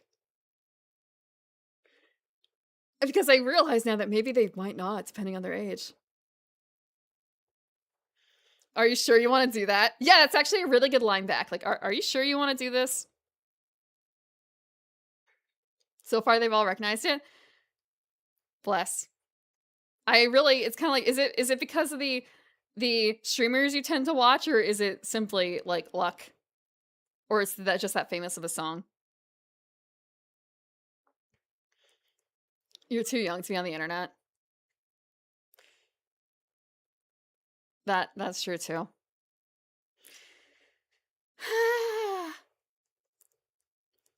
Sure. Do you think of Hanako as a friend? Oh, this is a tough question. Huh, this seems like a leading question. I guess so. Why do you ask? We've known her for a week. Can we call someone a friend that we've only known for like a week? Literally like a week. No real reason. I do have another question though. Why is it that you think of her as a friend? What are my measurements? Himitsu? Cribbing from that one interview with the like 4 women talking about a JRPG and then the one guy.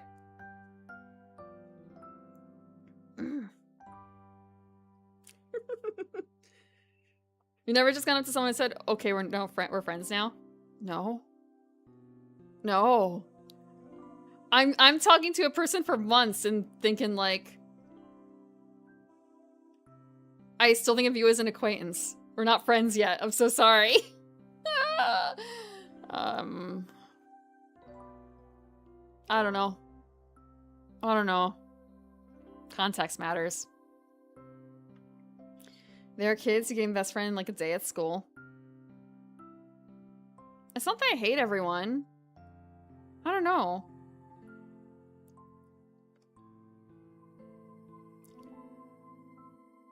Just asking, can we be friends to initiate that?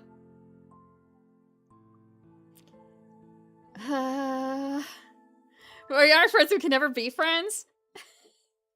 No, there are people I would consider friends. It's just that... I have had walls up for a long time, and it takes me a while to kind of tear those down.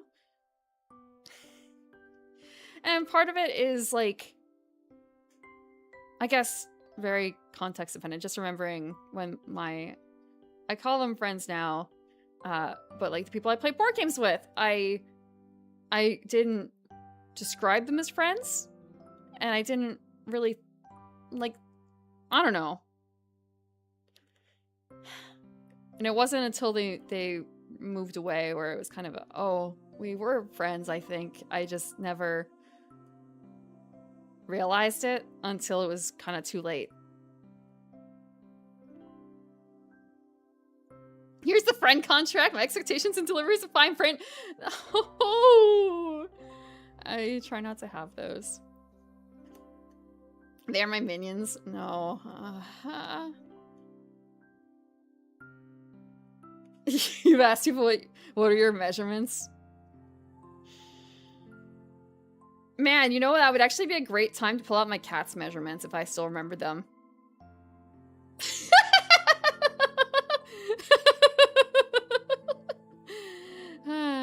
I know exactly. He's fat, but he's pear-shaped. No, he's eggplant-shaped. But it's still like, Prim, why are you like... Okay, I'm thinking about how much he is. He's probably got like a waist that's like 14 or something like that. But if you say it in centimeters, 36 centimeters, 14 pounds and 27 inches. That sounds like I'm making up a different kind of measurement then. It sounds like, oh god, is that the size of your baby? No, it's like, well, yes, actually it is the size of my baby, but he purrs and he demands kibble. Not an elf child, sorry. That's a really small person with a really big waist.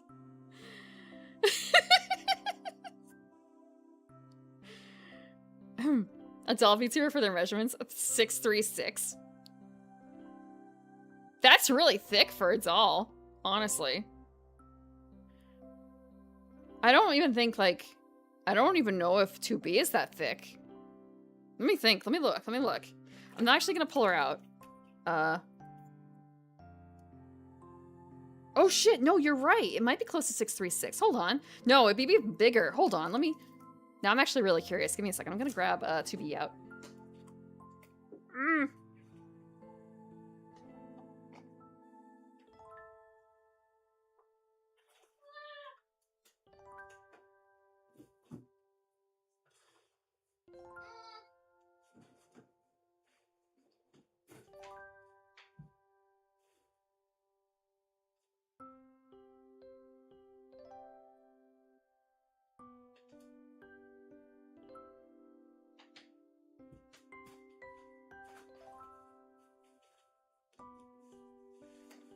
Okay, I have 2B and Miku.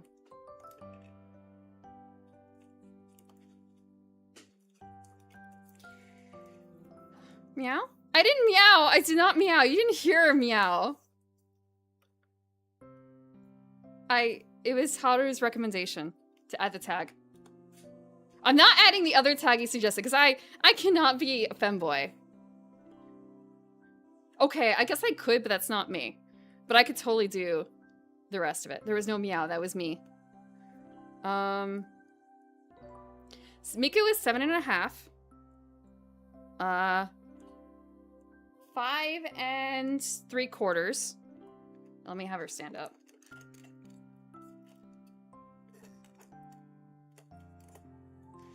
I'm not going, like, I'm not gonna put in tags that are false advertising, you know?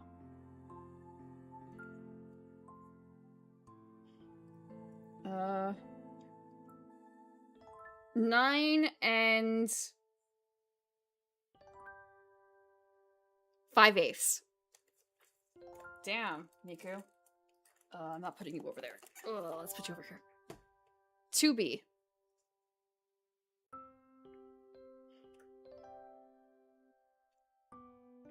Miku's actually, I guess Miku is kind of, let's see, 2B. Yeah, she is kind of bottom stacked. Okay, 2B. 2B does have her clothing on, her default outfit, so that might add a little bit of bulk.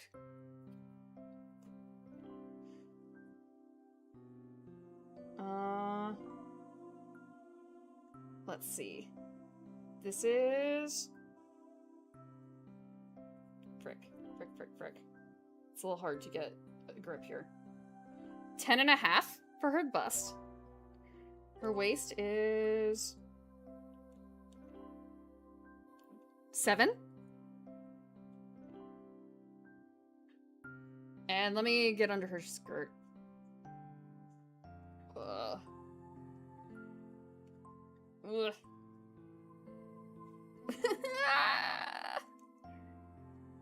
Where is it? Slippy. She has her body stocking on, so she's a little slippy. Oh, no, back up. 10 3/4. Buy her dinner first. I have bought this entire girl's wardrobe, okay?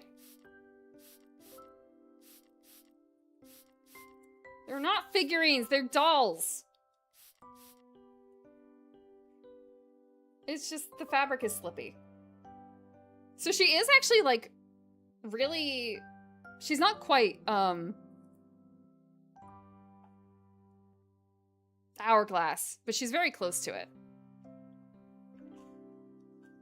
Okay, let me put her back down. Let's plop her over here. No, you're not allowed to touch Miku. I don't want you staining her.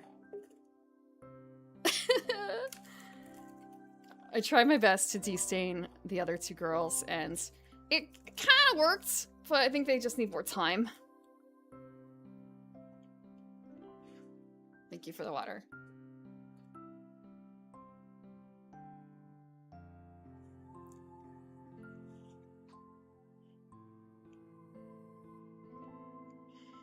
I only just added the feet tag. You haven't seen probably the start of Traveling Degenerates then. Keep your filthy hands off Mikudayo. Unironically, yes, because her hands are black. Like, they just molded 2B's hands in black. And I do not want any of that staining Miku. And she's also wearing all black, which, again, heavily staining if they touch. It's possible. I don't know for certain, but it would not surprise me because it feels like if you look at them wrong, it will stain them.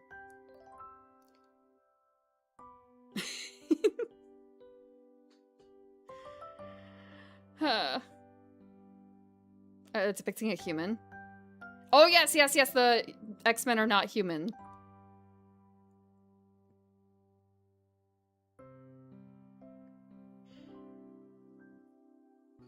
Where can you get a doll like that?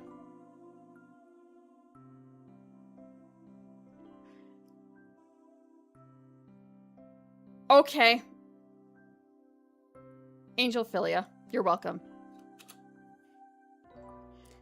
This is well above my level. What is she expecting from me?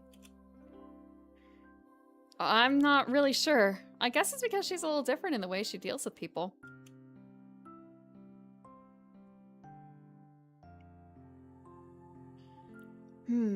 Since I've known her, she hasn't really connected with anyone.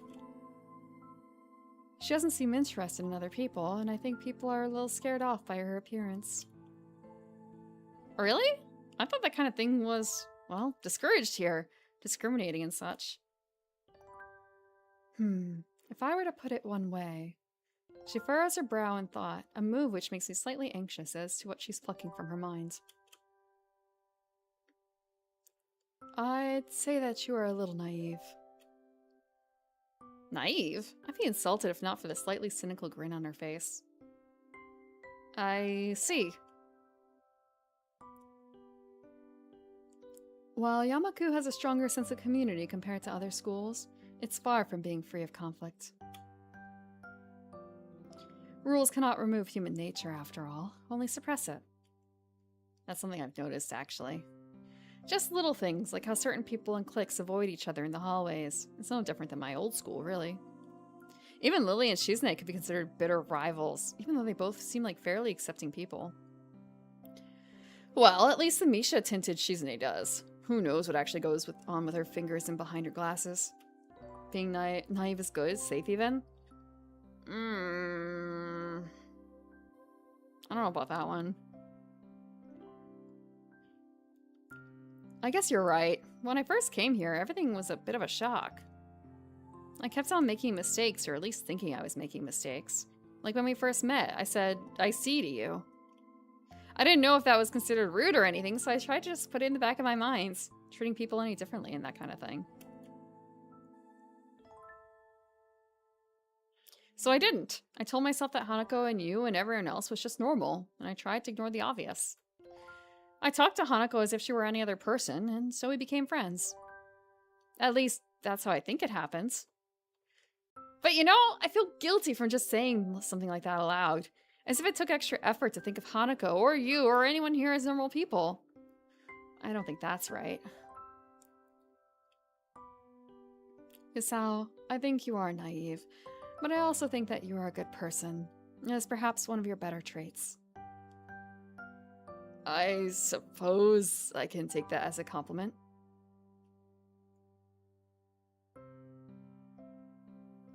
So 2B isn't a doll because she's not human. It's some kind of walking butt thing. She's a cyborg, isn't she? She's a robot. You precious little cinnamon roll. Thank you for the water. Cyborg and robot, because I guess cyborg implies that there's some like human features in there, right? Versus robot. Or not human features, but like humanoid parts. Like there's still human tissue, right? Android, my bad. I'll take the stretch.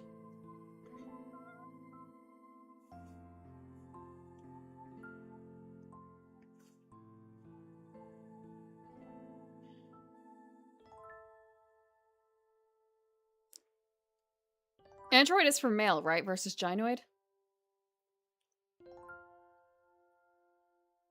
They cyborg fish and cockroaches and rats? Yeah, like in Yo. Those are cyborg fish, right?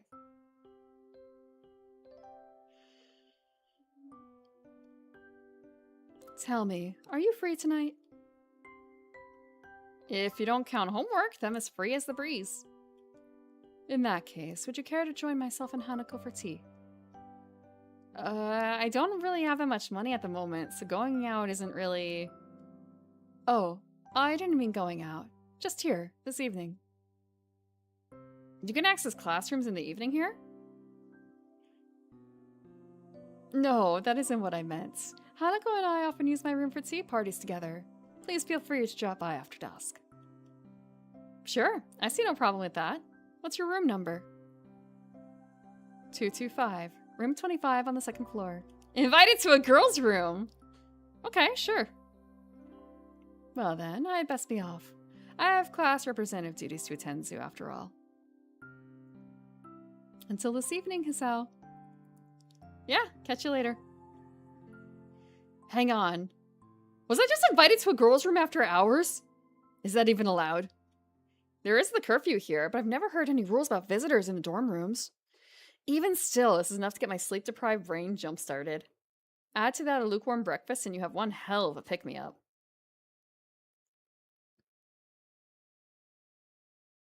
Took the brain out of a sturgeon and put it in a sturgeon mecha body and got it swim around. Ooh, poor fish.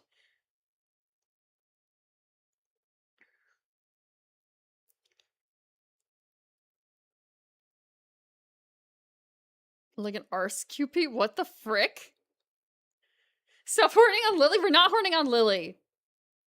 We're not doing it on Lily alone anyway, I guess. Lily is trying to set us up with Hanako, though. Start a little show on YouTube. I'm too lazy for that.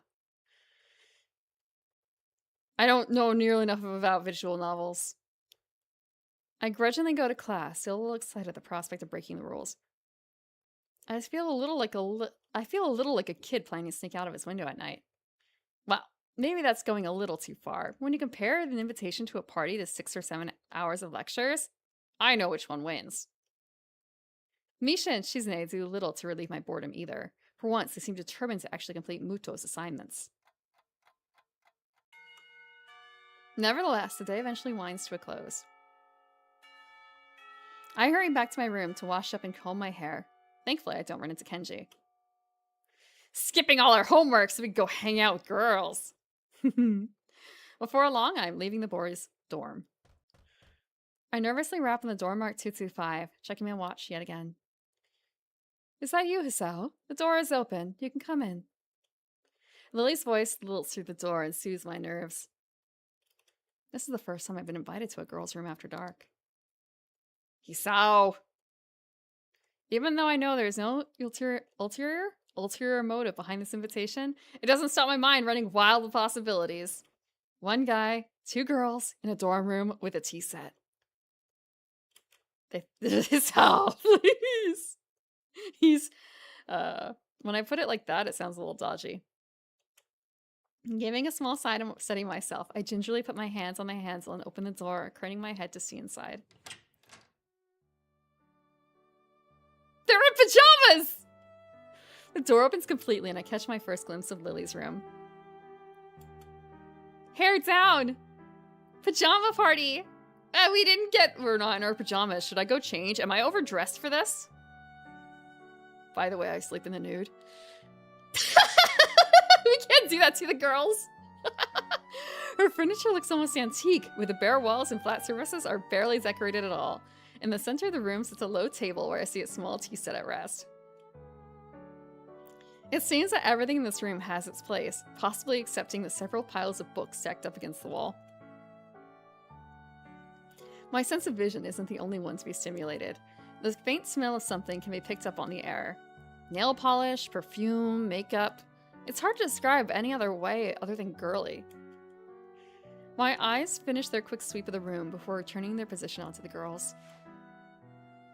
Lily sits next to the small table, wearing very dark blue pajamas. Dark blue pajamas with shorts that show off plenty of her alluring pale legs. Opposite her, Hanako sits adorned in a conservative light pink gown. Her hands are firmly fixed between her legs, her shoulders forward, and her head down as if trying to hide herself in it. It'd be easy for her to do. It looks about 2 sizes too big for her. Waves of flannel flow from her frame, making her look like a child playing dress-up in her parents' clothes. She looks up to confirm my identity, and the beginnings of a thin smile creep across her face before vanishing so fast I can't be sure they were ever there.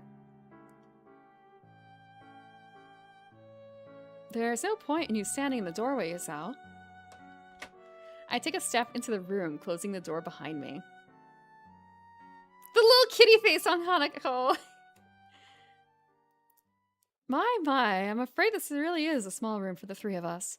Would you like to take a seat? I slowly walk to the table and sit down, trying my hardest not to disturb anything along the way. I also can't help but steal a quick glance into Lily's top as I sit. Hi, Hisao! Hisao! Switchboard woman admits she sleeps in the nude and sweets her mindlessly as he sleeps.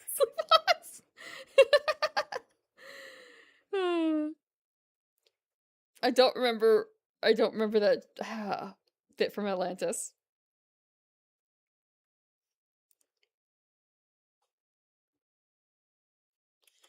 To be robbed of sight would be a most terrible fate. Well, now, how about some tea? Hanako, could you please pour?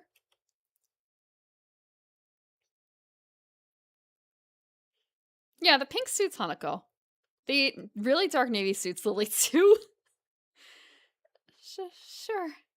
Hey, Sao, would you like? I would love some tea. Do you need a hand? No, I'm fine. Thank you. Lily finds it difficult to resist a smile at her companion's nervousness, something I really can't blame her for. Been a tiring day. Yeah. I relax in my place, opposite the cabinet. To my left is the blue-clad Lily, and to my right sits the pink Hanako. The tea set on the table looks cute as well as practical, painted red with a floral motif. It looks odd when contrasted with Lily's plain but generally sophisticated-looking furniture, which leads me to think that Hanako might have picked it out. There's a slight ting when Hanako accidentally clips the teapot on a cup as she is pouring. She breathes in sharply. She must be really nervous, as it's not the kind of thing anyone will worry about. Hanako quivers at her mistake. It's okay, Hanako. There's no need to be nervous.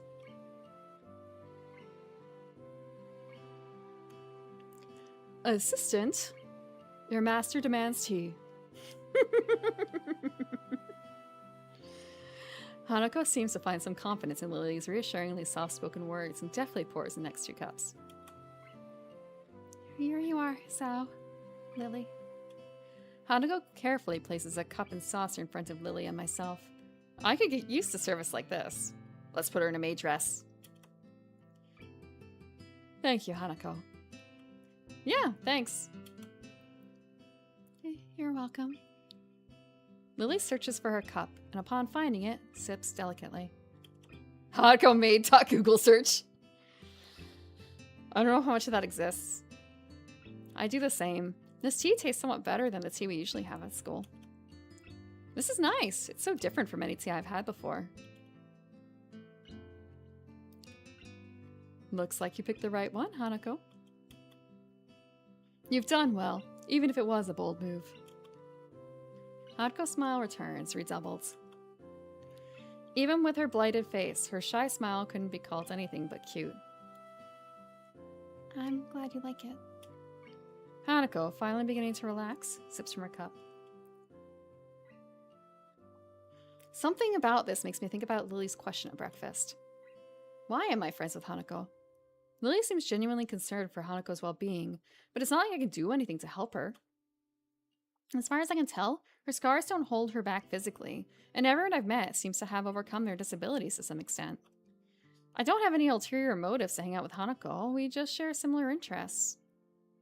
Isn't that enough? So, Hisao, are you enjoying yourself? Lily's words break me out of my reverie, and take a second to reconsider where I am. I'm in a room with 2 girls in their bedclothes. This is something to be enjoyed. Yeah, it's relaxing. Almost like I'm not in the school anymore. Do you do this often? Quite often, but not as often as we take tea in the school building. Considering they do that nearly every day, that's not a big surprise. As I move to take another sip from my teacup, I find it sadly empty. That was delicious. Thank you, Hanako, Lily. A sleepover? That? Oh no! What if we get caught though? But there's only one bed. There is only one bed. You're welcome. Girls together on the bed, me on the floor. That's okay. I accept that route too. Yes, you're most welcome, Hisao. It's nice to have a third person here. Well, anytime you need someone to fill that position, I'm always available. Always. Well, let's be sure to get one's point across in these circumstances. Lily lets loose a yawn, which she unsuccessfully hides with her hands. No, they can just step on me.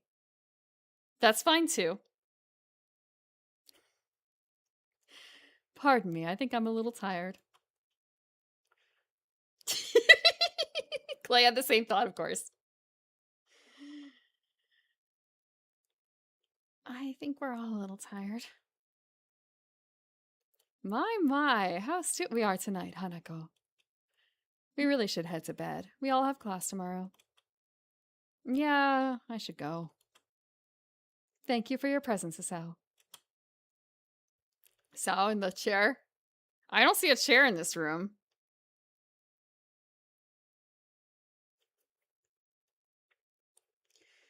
The thanks.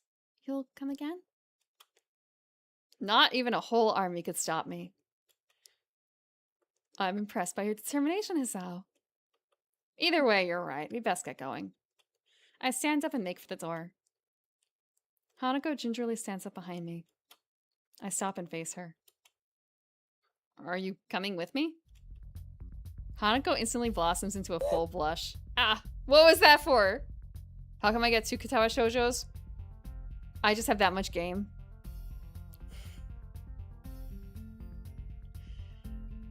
If it wants to dangle their legs off the bed, you'll be there getting crumples. If I were so lucky. No, not this room isn't. It's okay, I was only joking. Oh, okay. Good night. Good night, Hanako. Good night, Hisao. Night all. And with that, our tea party finishes. I'm still not sure what it is that Lily wants me to do for Hanako, but I don't want to let her down. Buy one, get one free deal. I wait until the door is closed behind us before turning to Hanako. Hey, Hanako, you know you don't have to be nervous around me or anything.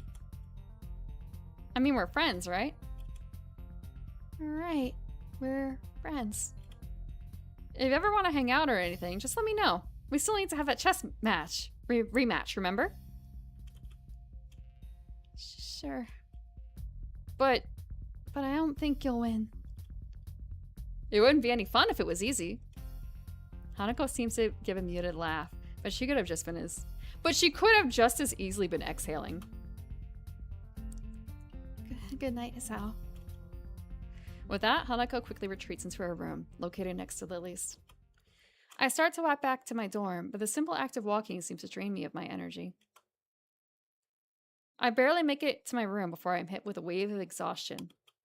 I kick off my shoes, fall into bed, and fall asleep by the time my head hits the pillow. She drugged that tea.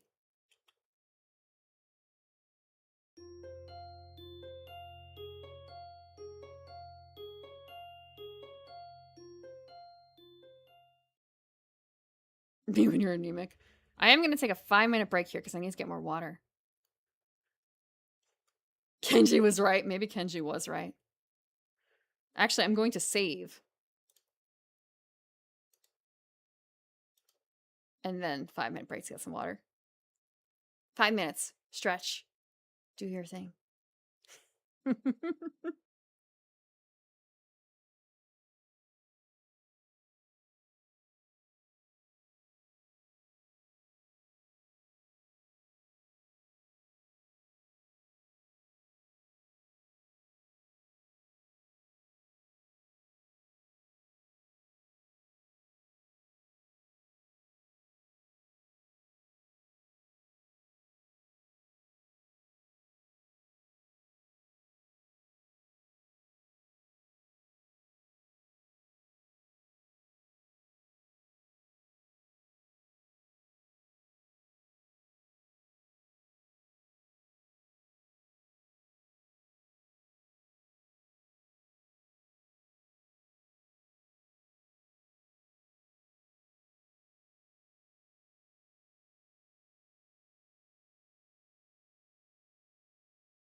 I'm back.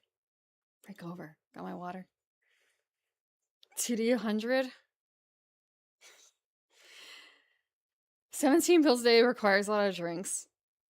Pharmacists hate this one weird trick. Compounding.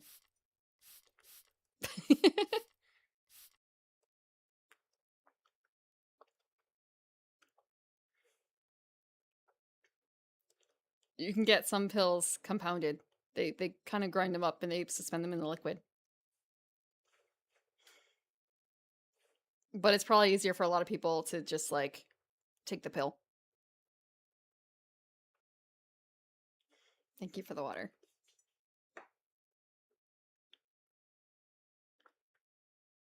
Okay.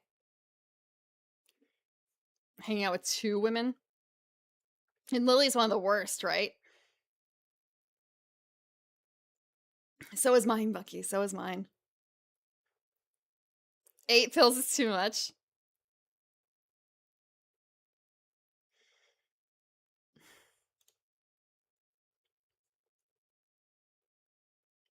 I feel like I lost all my audio.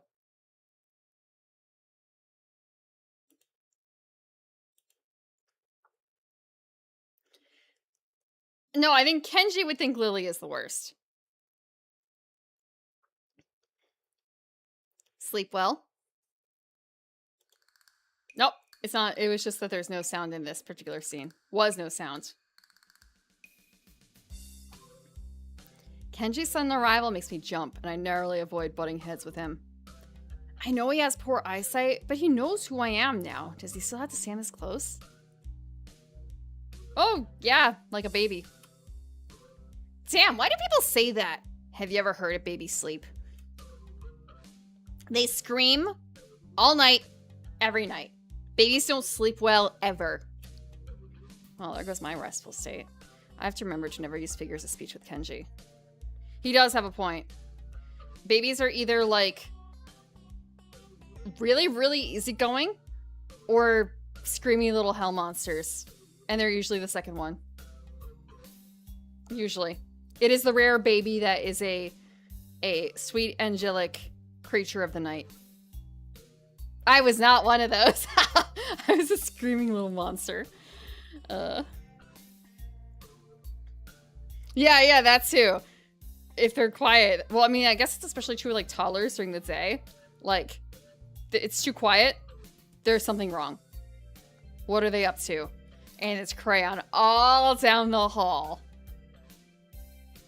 Permanent marker. All over the bricks of the fireplace. That's true. I have not grown out of it.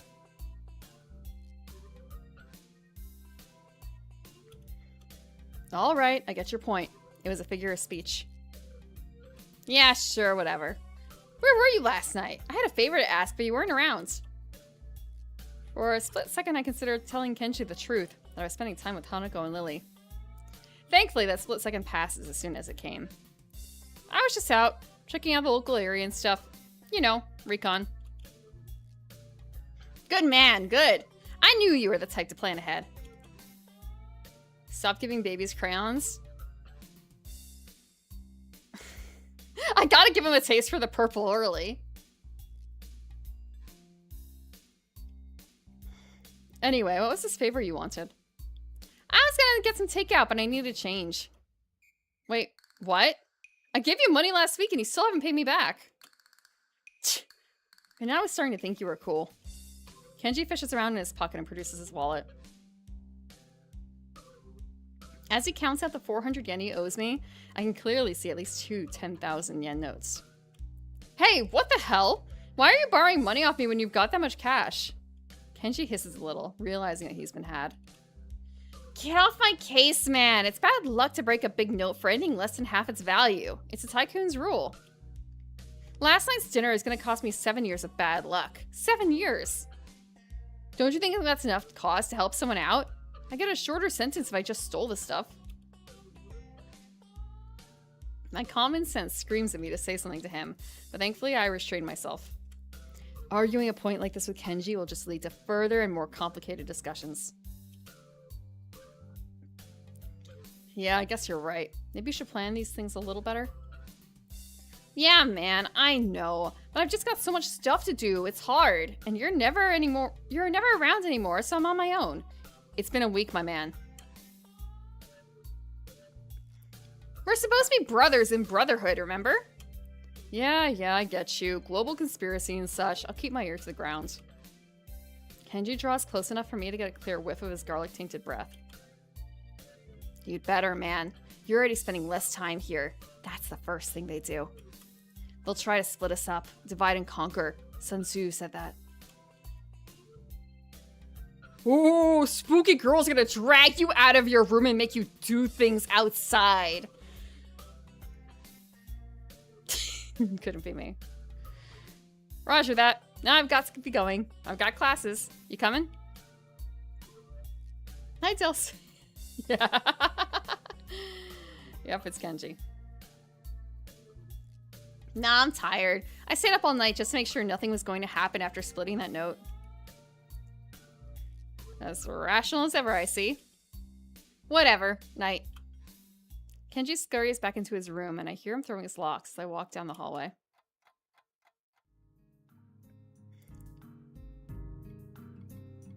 That's why it's called a zoo?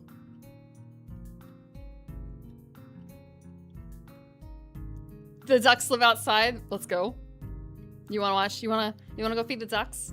You got some grapes. Let's have the grapes. They already got some of Kenji's. I don't believe that Kenji would ever give anyone any of his vital essence. I think he's too possessive over it. I'm sorry. I don't know enough TF2 lore. He talks about it in Kenji's route. Okay, it's been like at least since this game fully came out since I played Kenji's route. Do they also like carrots, Clay? Thanks for the water.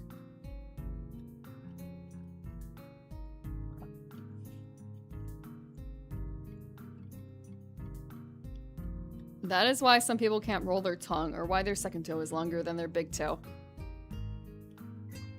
Muto beams a half-moon smile at us, obviously proud of his explanation of recessive genes. I'm checking about my tongue. I can roll my tongue. There are people that can't roll their tongues because of that. However, no matter how impressed he is with the science that defines who we are, the classroom seems to be reduced to a stupor. Unless they're talking about, like, folding it back? He did the deed with his girlfriend and then was suspiciously tired and sleepy afterwards, and Kenji realized she had stolen his vital essence. Was she too just like, was it that she was feeling like really energetic afterwards and he was feeling drained? Is that like the thing? He's sleepy and she can't sleep afterwards?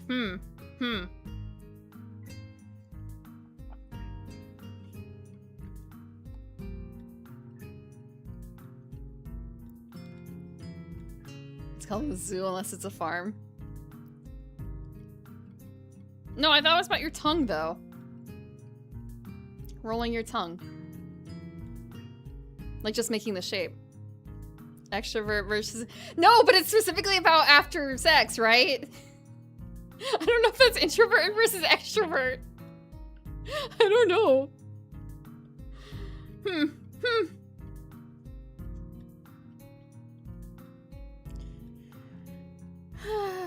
That's just extinction. I guess.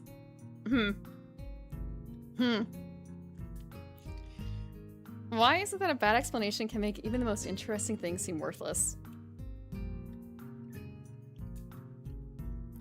I can see Muto deflate as he realizes that nothing he's said in the past half hour is sunk in. Whispered conversations start to break the silence, and like an avalanche, the noise level in the class starts to rise. Defeated, Muto identifies some questions from our textbooks and sets to clearing off the blackboard. So all that they would have to do for that, I guess, is like have her be on top. Kenji would not have turned out to be a conspiracy theorist if his girlfriend was on top. Is that what I'm hearing?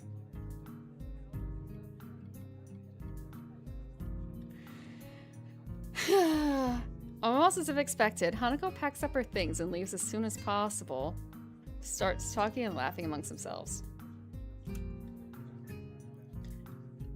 Shouldn't have skipped leg day.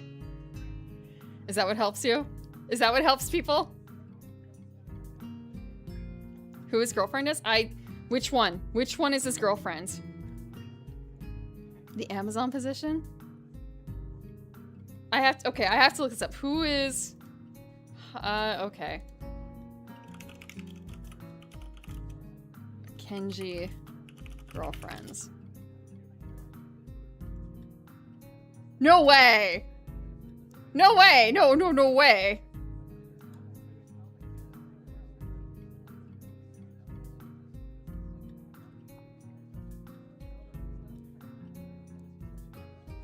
Let's see.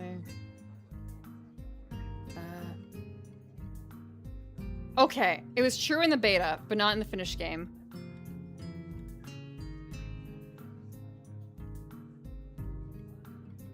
Okay.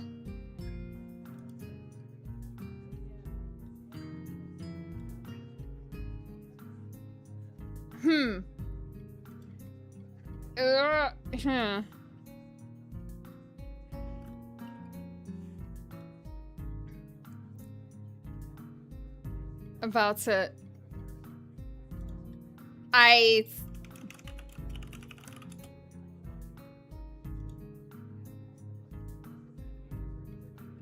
Oh. Okay. Huh. I wasn't expecting that one.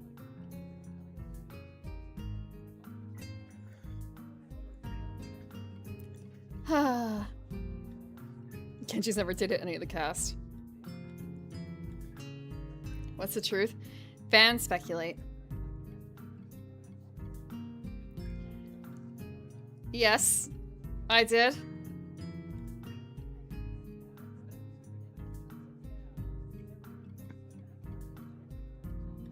It feels a little... Surprisingly, she's in... It's weird, I guess, for her to be the librarian of a school when she's in university, to be honest. That's kind of really weird. The initial shock of seeing someone play so blatantly truant has started to fade, but it doesn't stop me from wondering. Is she leaving because she doesn't want people to speak to her? Or is it just the thought of people around her shattering her peace? Before I can think about the topic any further, the lunch bell rings.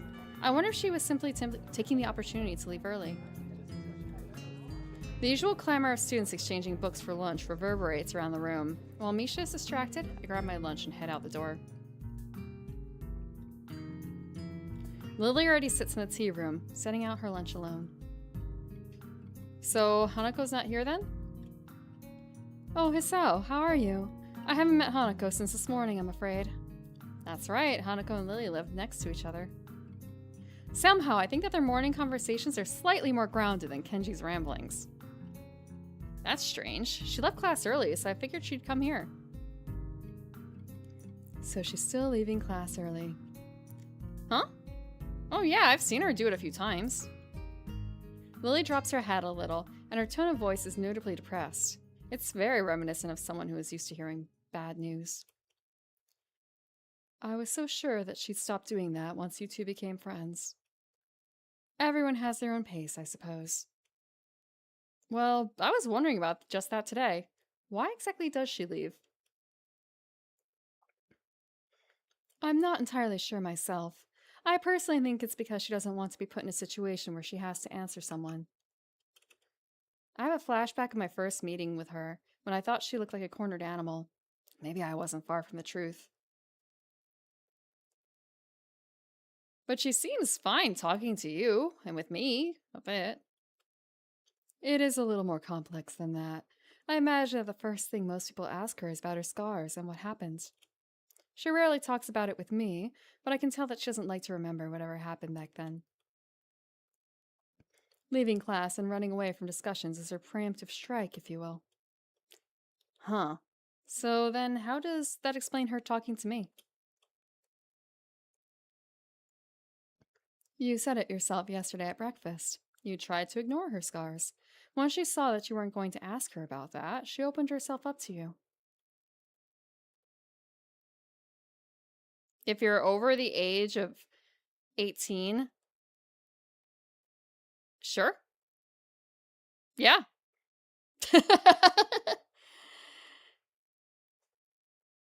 I would recommend this. It's free. Free game. It's not too bad. Play Emmy's Route.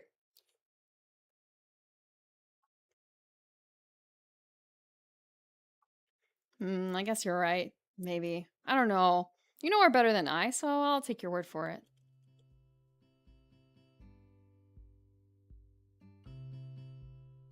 Yeah, true. It does have the disabled sex scenes, which is the version we're playing today, plus some extra patched material to make it Twitch safe.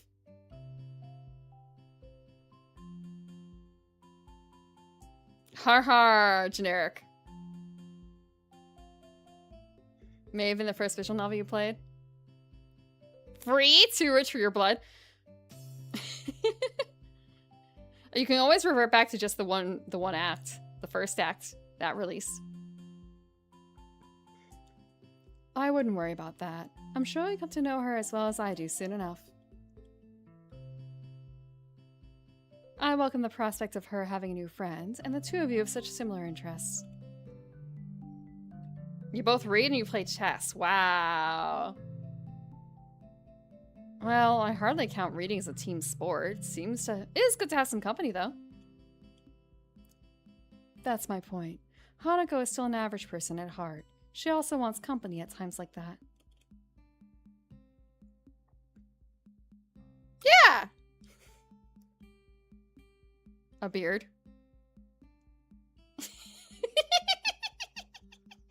Sorry, my first thought is...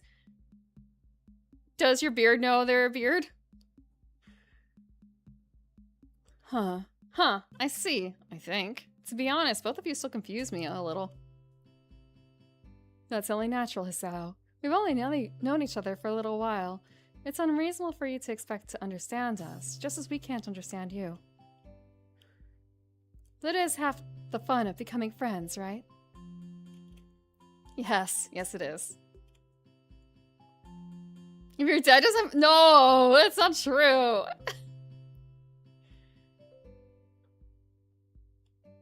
Although, I suppose there's a matter of us being opposite genders. Men and women do seem to confuse each other quite often. Yeah. She says this with a light giggle, finding amusement at the odd little details of life. I hope you don't mind, but I'm going to start eating.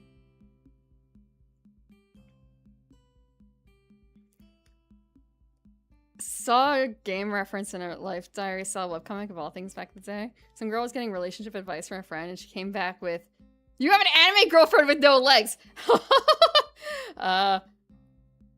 Found out the source, huh? Emmy?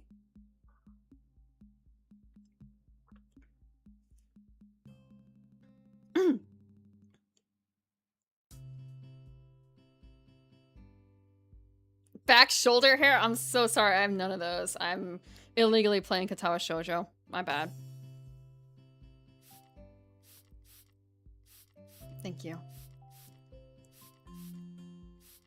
You should consider having sex with a bearded man? What? Why? Were they trying to make it cool to have beards again or something? Ooh, I know. Crumb. As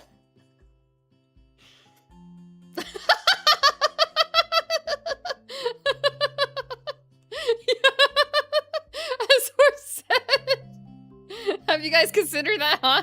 Huh?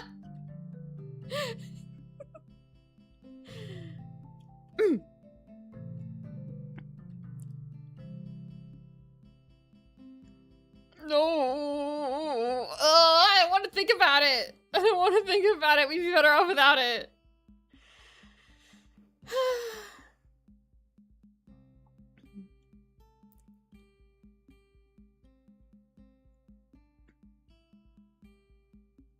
Yeah, I'll just borrow a cat.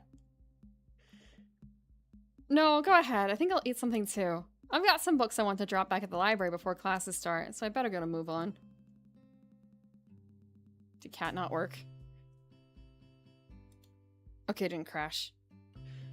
You'll probably find Hanako there as well. You'll probably find Hanako there as well. If you do see her, can you tell her to stop by my room later tonight? I'd like to talk to her. You're not coming? Unfortunately, I have a class representatives meeting later, so I'll be gone as soon as I finish my lunch.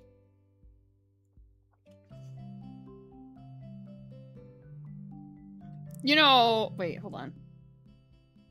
True, you're right. First thing is like, it's beard. Does it have to be bearded man? And the answer is yes, I guess. It has to be a bearded man.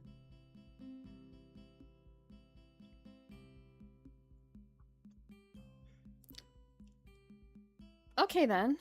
If I don't see her in the library, then I'll tell her in class. I'm sure she'll be back after lunch. We fall silent as we start to eat. I take a second to reflect on our conversation. I've always thought that Hanako's shyness was simply due to her being self-conscious of her scars. But that is a pretty superficial way of looking at her. Just when I thought I was able to see through the fog of Lily and Hanako, I realize I'm more lost than when I started. Lily quickly finishes her lunch, acutely aware of her meeting. I don't blame her. Shizune is most likely going to be there, and I doubt she wants to give her the satisfaction of another argument. I must be off. Same time tomorrow? Same time, same channel. I better head off too. I don't want to risk being late.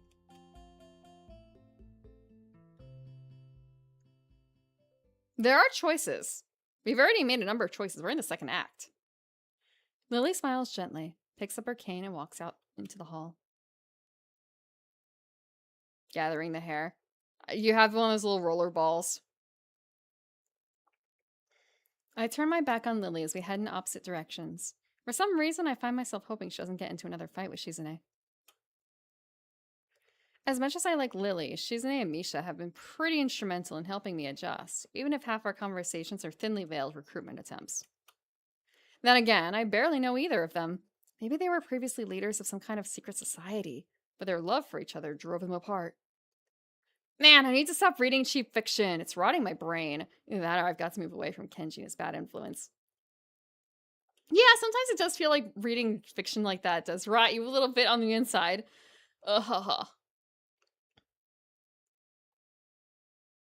It's sad that I can't tell the two apart anymore.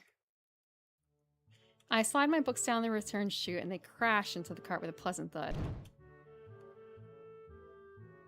Yuko, however, doesn't seem as impressed as I. You just gotta follow your heart and get a bad end, and then go look up a guide and get a good end for the girl that you actually like through the playthrough. Hisao, you scared me. Sorry, I thought you'd be used to that by now. Or is the literacy level here so low that nobody borrows any books? Huh? No, I think everyone here can read just fine. Yeah, never mind.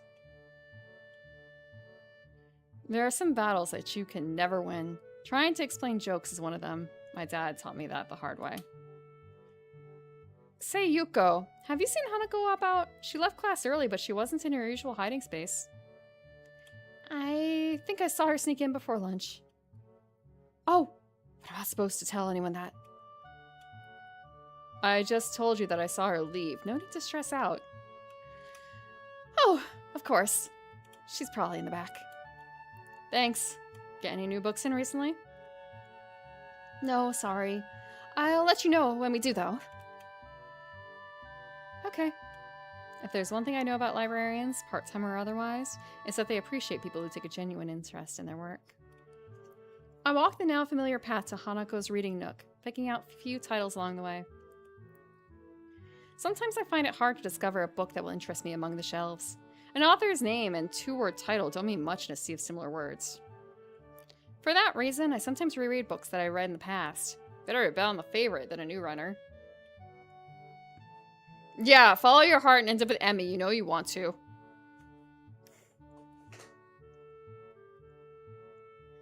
Before TikTok? There were already iPad kids before that part's Clay.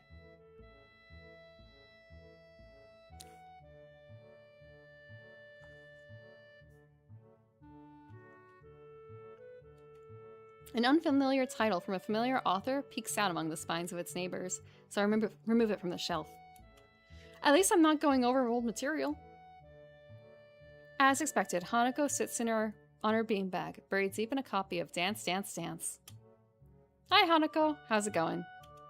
I fight back the urge to ask why she left class early. If Lily's suspicions were right, then asking her about that could have the opposite effect. Don't spook her. Best to leave it for the time being. Sometimes the best way to get an answer from someone is to never ask the question. Hello, Hisao. I'm fine. Something seems off, and after a couple of seconds, I realize what it is. Hanako's smiling. She is smiling! Actually, hold on. We got a smile out of her. Let me see. Do I have a smile? Okay, I probably don't want that close.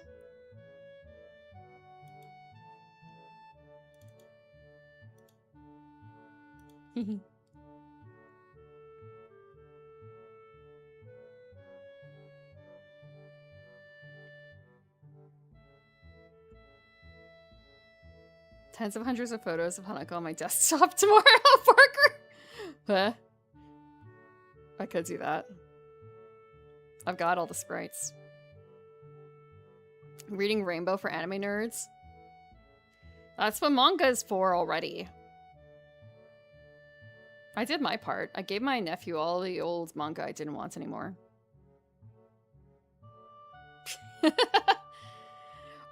Well, rather, I let him pick whatever he wanted and he just took everything. A good diet of Kitchen Princess and I Am Here and Shoujo manga.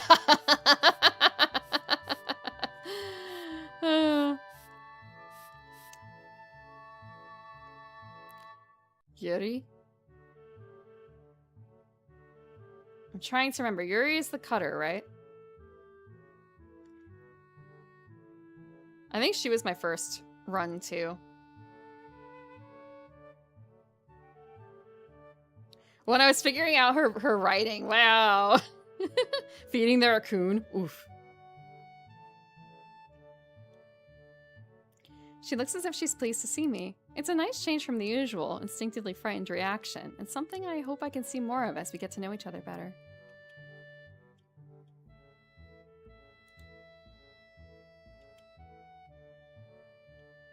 Actually, hold on, wait, I just realized, can I do this? No. I can make her appear and disappear. Actually, hold on, if I do that, I'm gonna do something else.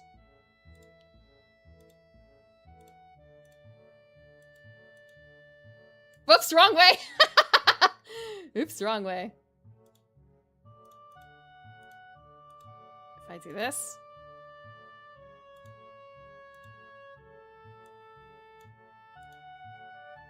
Oh, this is hide, isn't it?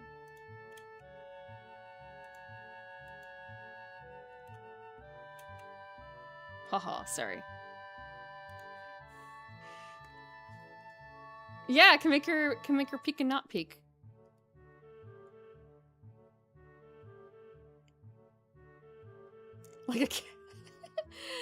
Like a like Snake. Just dropping in. How'd it go, redeem?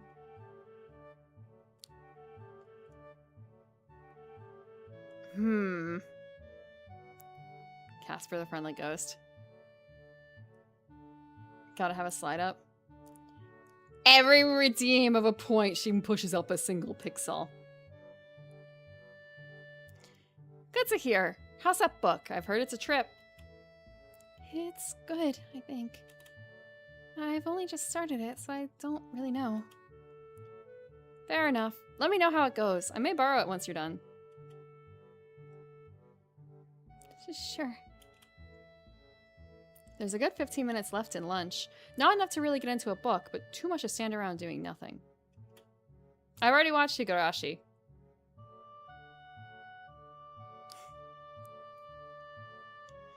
I already have like 22 of the books too. The manga anyway. I never actually finished it. I think I only went up to 26, but I stopped and I don't remember exactly why. If I just like lost my place.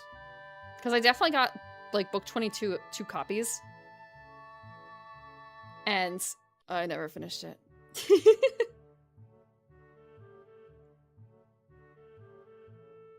I never got past like a little bit of the video game. Not video, the visual novel though. The audio novel, whatever you want to call it. Sound novel. Sound novel, that's what it is. Can I move the head pat over her?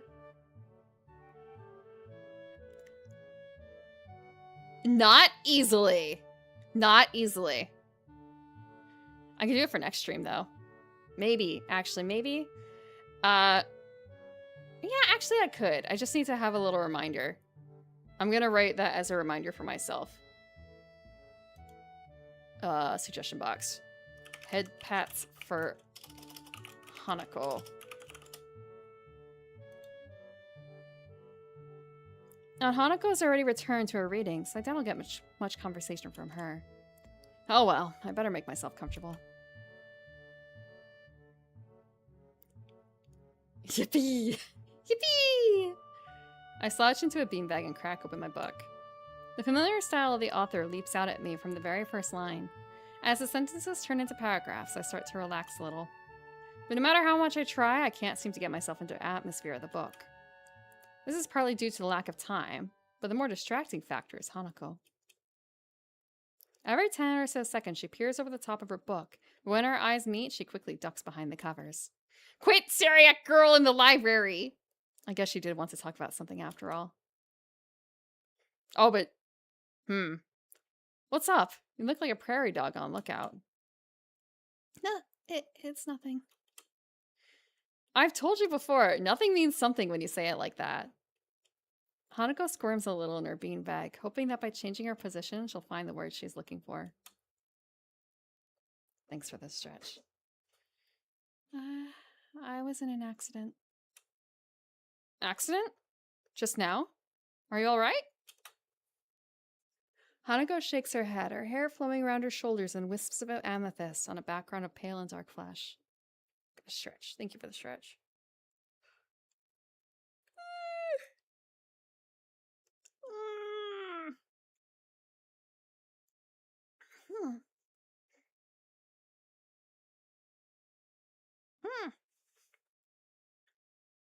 She's got purple black hair, I guess. Purple black hair. Anime girls gotta have some kind of undertone to their hair, right?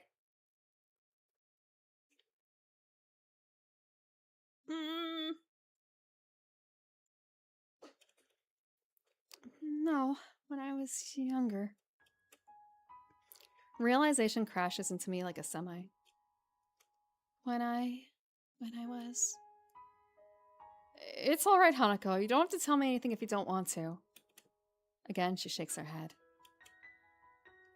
No, I have to tell you. When I was young, I was in a fire. My house burned down, and I nearly didn't make it. After that, I was alone. Hanako's eyes glisten in the dim light of the library, and I reach out to grasp her hands. It's okay, Hanako. You don't have to keep going. But I have to. Why? What brought this on? Last night, Lily told me about your heart. And I didn't think it was fair. Fair? That I knew about you, but you didn't know about me. I squeeze Hanako's hand a little. Don't be silly. But yes, I do have a heart condition. I lean a little closer to Hanako. What I didn't tell Lily is that I had my first attack when a girl confessed to me. I smile a little to break the tension. Really? Really? I haven't heard from her in a while though, so I guess it's all over. I know it's all over. There's no other way to interpret what happened the last time I saw her. In some ways, not having heard from her again has helped me move on from that period of my life. So now, we both know a little more about each other. But you don't have to talk about things if you don't want to. In fact, I feel a little bad even thinking about that whole incident. I can almost smell the hospital's disinfectant burning the back of my sinuses again. I imagine Hanako is going through the same thing right now.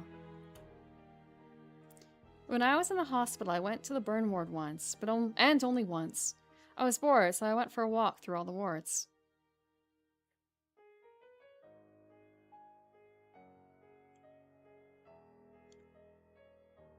Hanako has to kill this man. Give him a confession so shocking that he'll have yet another heart attack.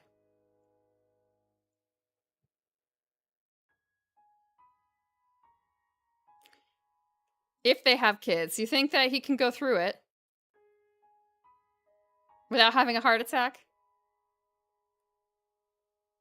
He has to do his cardio. I went through oncology and I thought I could take it, but when I got to the burn ward, I turned around and went back to my bed. Kenji is right. It's just Hisao who has the problem. To think that Hanako would have spent months in a place like that, smelling nothing but corrupted skin, strong disinfectant, and sterilized air.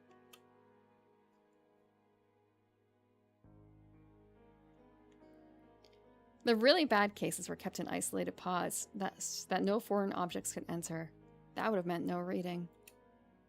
I would have gone insane if I didn't have books in the hospital. And she said she was alone. Did her parents die? I'll have to ask Lily about it.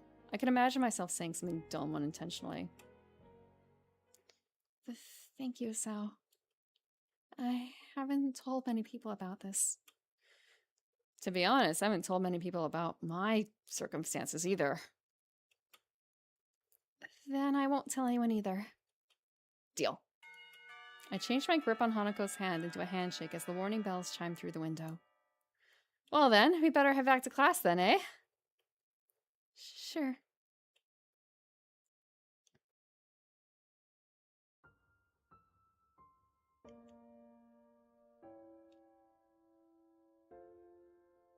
Castling? Aren't there only 4 or 5 acts? This is actually quite fast. Did you get Batman's? Burns down alone can have kids or even sex. Look, there are multiple definitions for sex.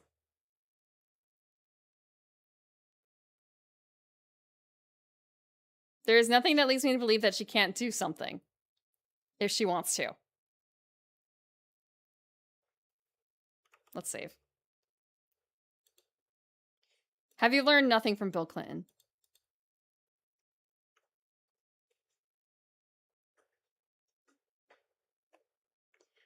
The tint of the room slowly changes from the shine of the afternoon to the orange of dusk. A clock lazily ticks away the seconds, counting it in the background on the verge of hearing.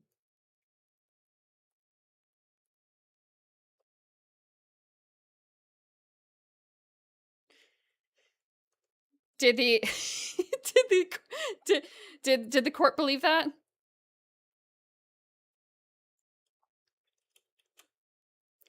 But no matter how long I wait, the outcome cannot be changed. The diminutive playing piece makes a small click against the board. Like a wound spring, Hanako makes her move only moments after mine. It's embarrassing. In comparison to my 5-minute moves, she seems to know exactly what she wants to do. Girl knows how to play a board game now. Hell yeah. Beat him. Go, girl. Mate. Again. What does this make this? 3-2? Stalemmates don't count. Damn, you're getting better at this every day. That or she's been holding back. I'd never have thought it when I first met her, but she really has a knack for this game.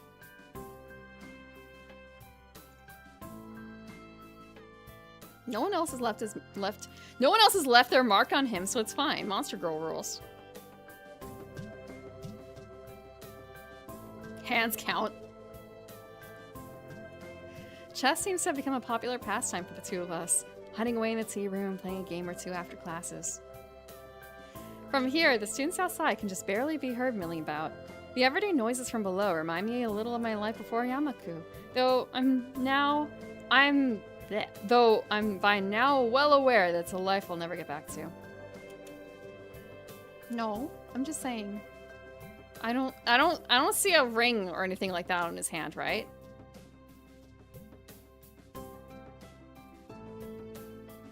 There's no bites on his neck. He's free. Fancy another game? Or fancy another game? I have to finish my homework. Oh, well, I'll see you tomorrow then. A blowjob is not sexual relations? Well, fuck. Okay. I guess I'll go whatever you would have said too. If blowjobs don't count, I feel like hand jobs don't either. So kind of a, yeah, I guess maybe...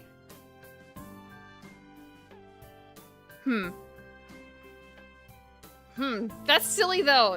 Yeah, no, they do. Just out. But what about this? Hanako points to the tea set surrounding the mostly empty chessboard. Don't worry about that. I've got it. Has anyone told the asexuals? About what? Oh, okay. See you. Monsters on the outside. About things that don't count. Why would they need to know? The unbitten boys in the school are free. You can just claim them. I've bitten 6 boys. Yeah, that's true. That is true.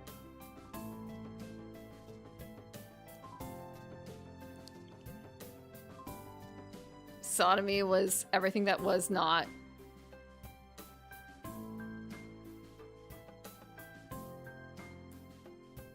So, so does that mean, I'm just thinking, so like, does that mean if it's, there's a word for this where it's like, never mind, I'm not going there, never mind. Later.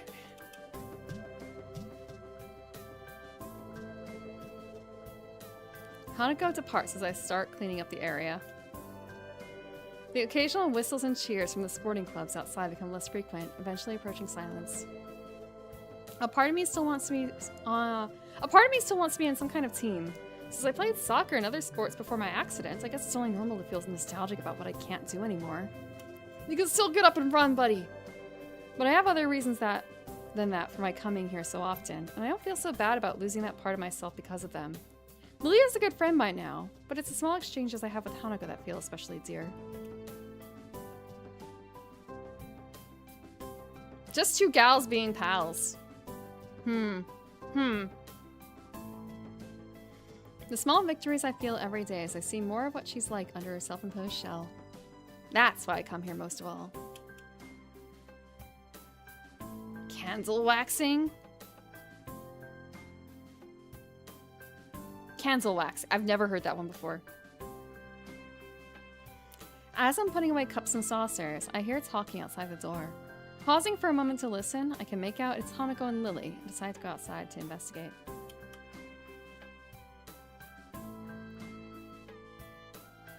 Are you quite sure? I'm sure. Oh, there's Sao. Hanako turns to see me with a look of mild surprise as she notices my approach. Lily must have caught her just as she was about to leave. Oh my, Sao is here as well?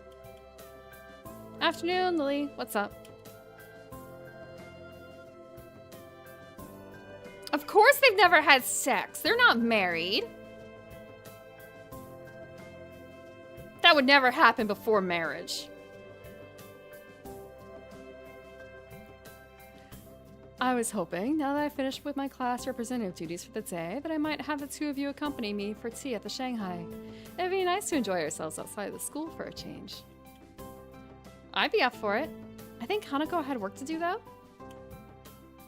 It's not all that much. Wonderful. It seems that we're decided then. Skipping out on homework to hang out at the Shanghai. Oh, you're right. Thank you about telling me to advance the act. We're in Act 3.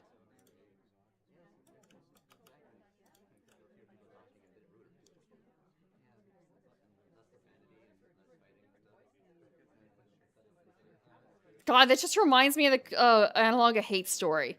Whatever you two girls are doing doesn't count as sex. What do I have to be jealous of? Dang.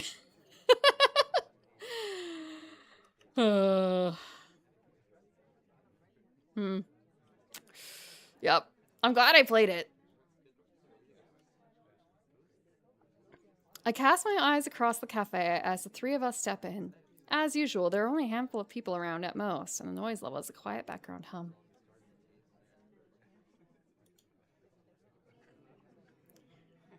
Really close. Wow, Hanako. The hold Lily has on Hanako's arm remains just as it has been for the entire slow walk down the hill to the local town, though it's hard to say for which reason, for Lily's guidance or for Hanako's reassurance.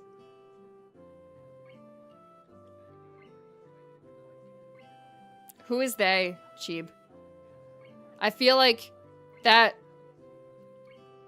there's no way that they wouldn't have figured that out. There's no way that women didn't have that figured out sooner. Hi, SA.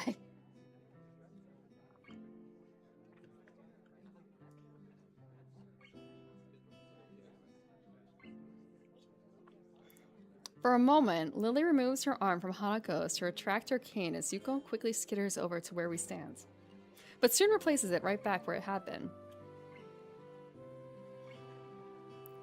Welcome to the Shanghai. May I take your order? She gives a deep bow, her well-delivered and professional introduction putting her in a good mood. It's a nice change from the norm for Yuko. Just tea, please. Hanako, Usao? I'll have a slice of pie and a coffee. Just tea, please. Coming right up. Please take any seat you wish, and I'll be back shortly. Took that long to prove it. Ooh.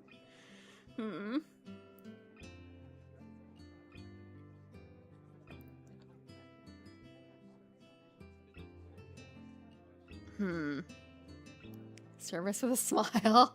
Is that what you want from your mates? Yuko gives a smile and a nod before shuffling to the counter. We make our way to some empty seats by the window in quick measure. We slip into our seats, the girls on one side with Lily's cane propped up beside them, and I on the other. I realize that Hanako's not doing something that she so often does. Rather than keeping her eyes pinned to the ground and hiding behind her blind escort, busily trying to convince herself that the world around them doesn't exist, she's merely keeping her eyes low and helping Lily around. Are you okay, Lily? You look tired. She lowers her head a little, looking somewhat embarrassed that she let it show. Class representative work can be very tiring, considering that it often means dealing with the student council. Very tiring indeed. Spontaneous pregnancy. Oof.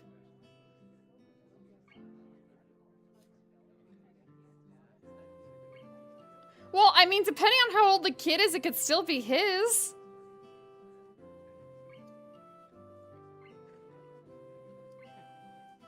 You need more evidence, yeah. Look, it could be a coincidence. Opposite extra service?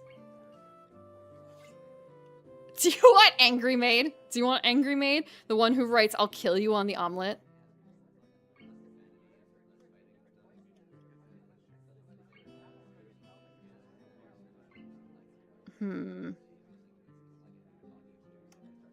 How do the other representatives go?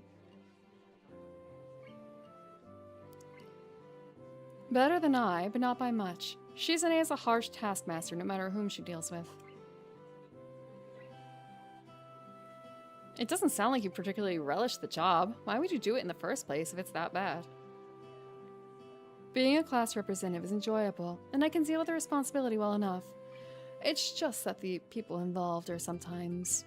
She trails off, cutting her words at a rather opportune spot. It's hard to imagine Lily cursing, but I imagine if anyone can make her do so, it would be Shizune. Hanako looks to be withering a bit in the light of such conflict. But before I can steer the topic away a little, she stands up. Hanako? I'll be back in a bit. With that, she leaves for the restrooms. I suppose that's one way to deal with the situation, if that was indeed her motivation. I am the one paying for the maid. I will have what I want on the omelet, thank you.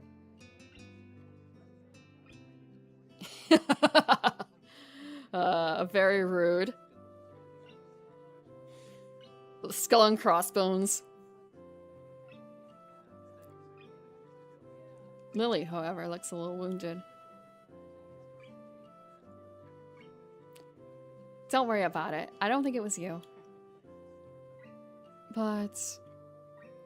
I think she's been getting stronger recently. You've seen it yourself, right? That went a bit awry. Fortunately, Lily doesn't look offended, and by now I really shouldn't be quite so scared of stepping on that landmine around her. Possibly. Sometimes. I find it hard to tell, though. Silence reigns for a moment before 2 teacups, a pie, and a mug of steaming coffee appear in front of us. On one side, broken girls. Mysterious.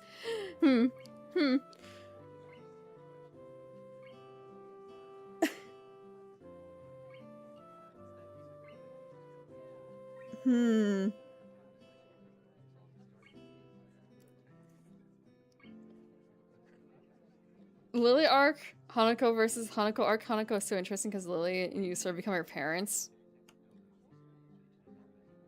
I don't remember the... I guess...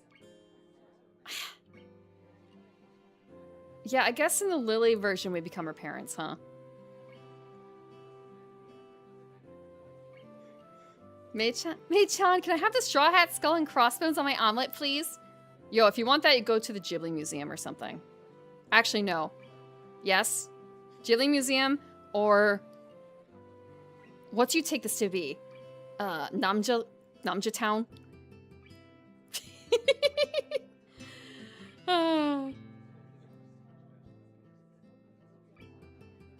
I say Ghibli for One Piece because they do have a... Hold on. Let me look this up. Ghibli Museum. There's a cafe there, and I swear that they have a Skull and Crossbones thing. But it looks kind of One Piece-y from someone who doesn't watch One Piece. Ghibli Museum Cafe. What do they have? The Straw Hat Cafe. Okay, look, it's called the Straw Hat Cafe, okay? They have Straw Hat omurice. I've seen it with my own eyes. This is from 2017. These photos on this thing. I've had some of this food. I literally had that food. I'm just looking for the... They don't have the frickin' omurice pictures. Damn it.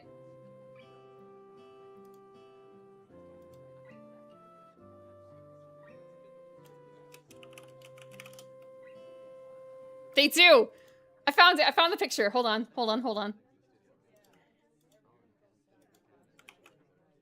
Chrome.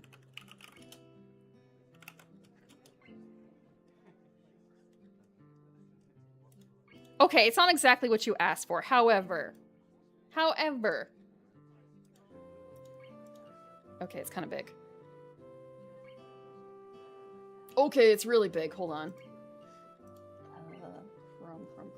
Chrome. That's 100%. Dang. Where is it? Where is my browser? Can't see Jack.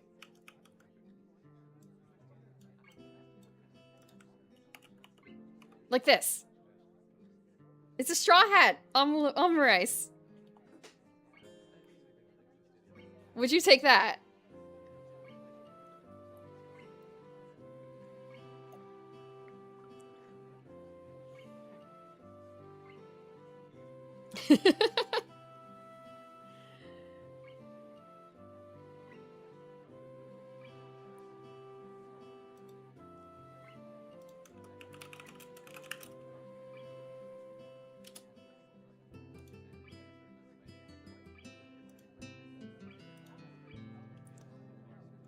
So this is what they currently have. The ham sandwich from Ponyo! Prosciutto, ham, and cheese. It's less than $10, but man, it still seems like, ooh, maybe a bit much.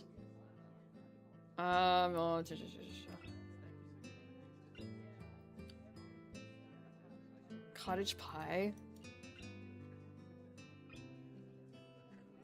Oh my god, what is this? This is a hot dog? Hold on. Okay, so ham and potatoes. And I would still eat it. However, it looks kind of weird, right? It looks a little weird. I would try it.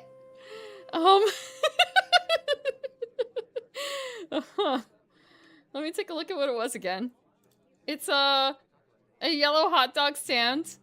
Hot dog tin roof. Hot tin roof. Cat paw dog. Cat paw dog. That's what it is. Hot sausage sandwiched in a cat-shaped bun. And they have Valley of Witches beer. What else do they have? Okay, yeah. Hot dog. Bread. Spaghetti? They have spaghetti.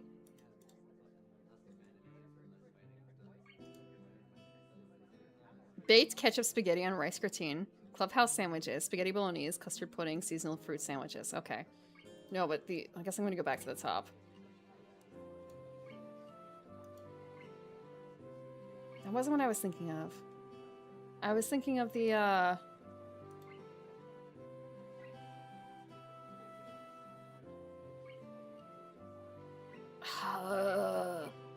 wanted the museum cafe. This is Ghibli Park Museum Cafe.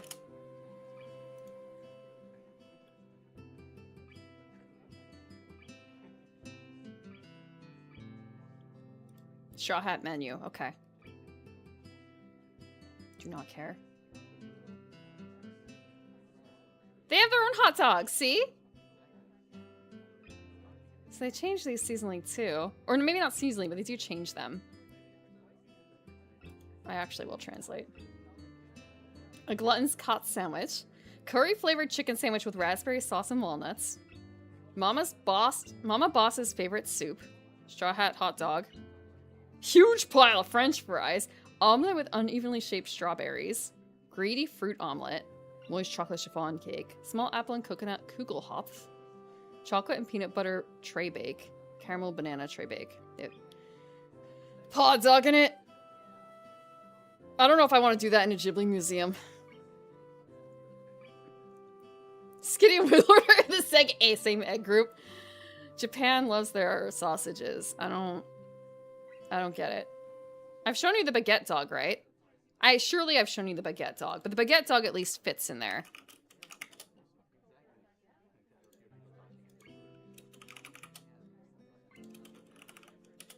Surely there's a photo of the baguette dog. That's not just mine.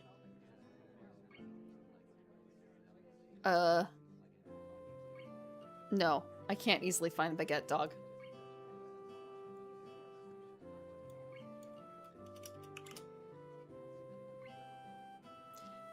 Okay. Kugelhopf. Well, a lot of hand-sized food. They want people to be in and out of the cafe, I think. Ooh, they also have fried chicken with creamy tartar sauce. Crispy coconut curry sandwich. Ice creams. Teas and beer. Jappa dog.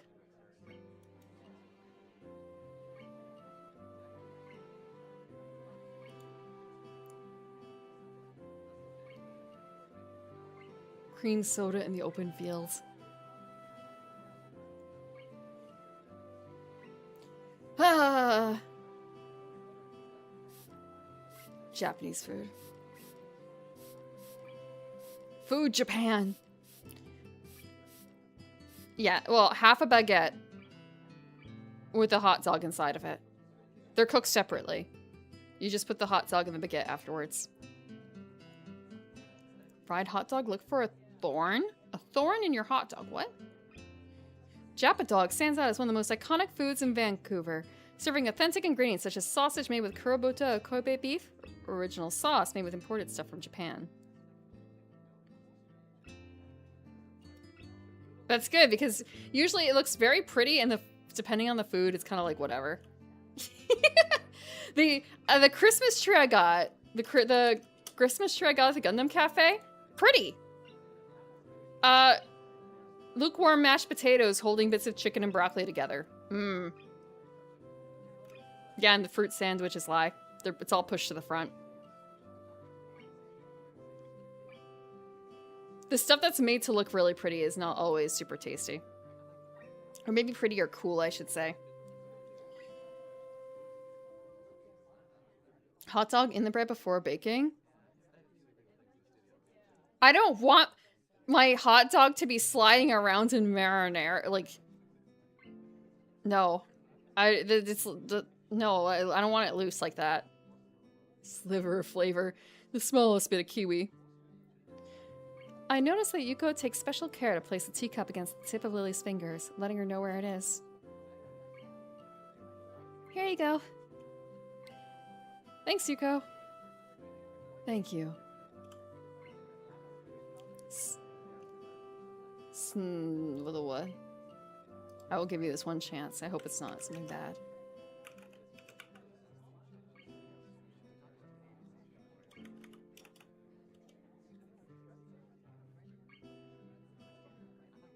That's nothing. I see nothing.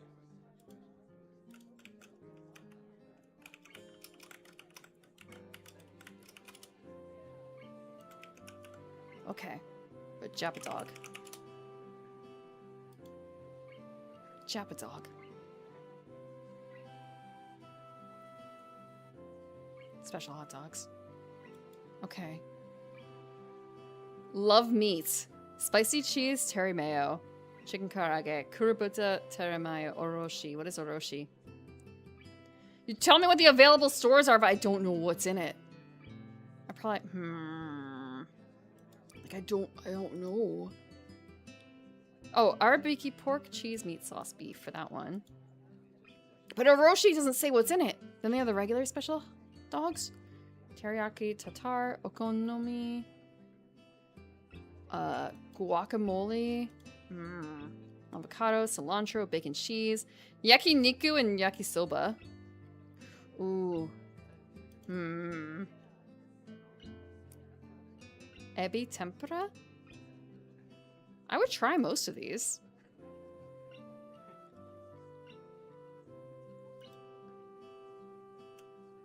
They don't want you to know. Mystery meat. I was thinking that cheap hot dog down a hallway if you put the hot dog with marinara sauce in the dough. I don't know.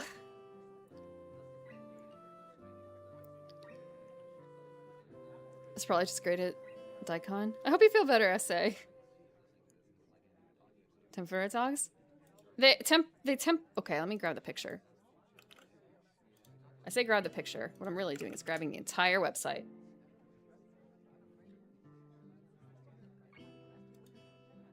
They don't say what's in the oroshi. What is it? No one knows. But then there's the ebi tempura, which it's rice and bread and the ebi tempura on top. And it's just, I don't know. I don't know why you had to involve bread in here.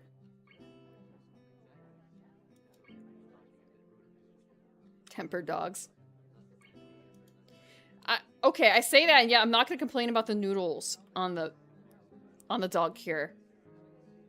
I would have to try it though, because I have had a yakisoba pan. I was not super impressed by it. But I would try a yakisoba dog.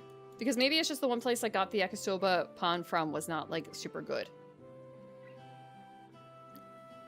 I was wondering why it was with a Z. It's because it's vegetarian. I would still try these. But they wouldn't be my first choice, the vegetarian ones. Pumpkin spice ramen lady. Kurobuta hot dogs, look at this. That's a lot of meat. Kurobuta pork, grated radish, green onions. Yeah, okay, it's just the grated radish, I guess. Bread with puffa make a cavern while baking? I guess. I haven't made bread in a long time. Arabiki pork, Japa chicken, all sorts of takoyaki, fries, poutine. They sell poutine, of course. Wait, do they not sell, like... Hold on. Do they not, like, make a poutine hot dog? Come on, they gotta make a poutine hot dog, right?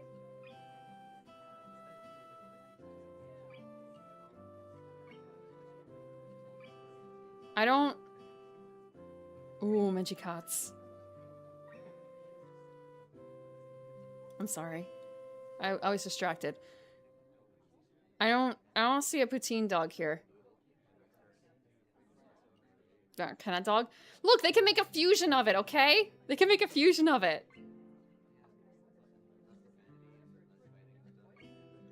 Love meat. That's kind of like a chili cheese dog, isn't it, in a way?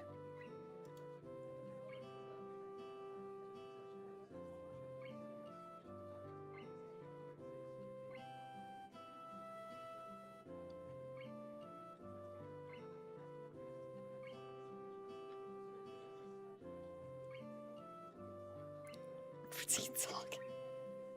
A yakisoba dog. Come on. The ebi tempura dog.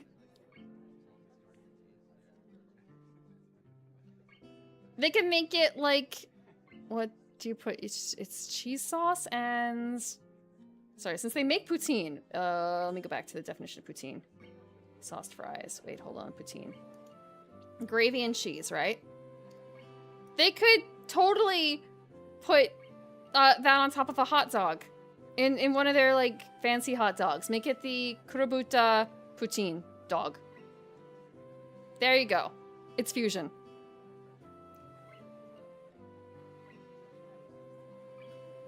Bring home that love me to your friends. But I thought you loved soggy breaded dogs. Just invite her out for it. No, we gotta talk to Hanako about the hot dogs.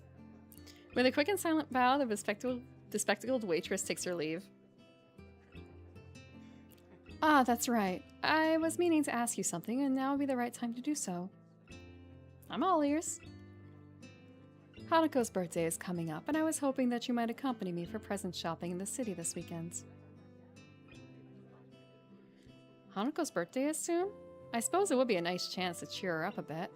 Like Yuko, she always seems to be teetering on the edge of either panic or depression. I've never seen her enjoy herself much outside of chess games.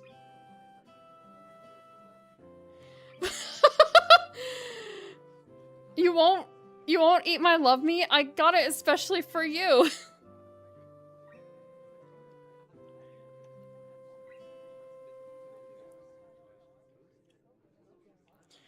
All that aside, learning the layout of the city better with a friend keeping me company sounds like a good way to spend the weekends.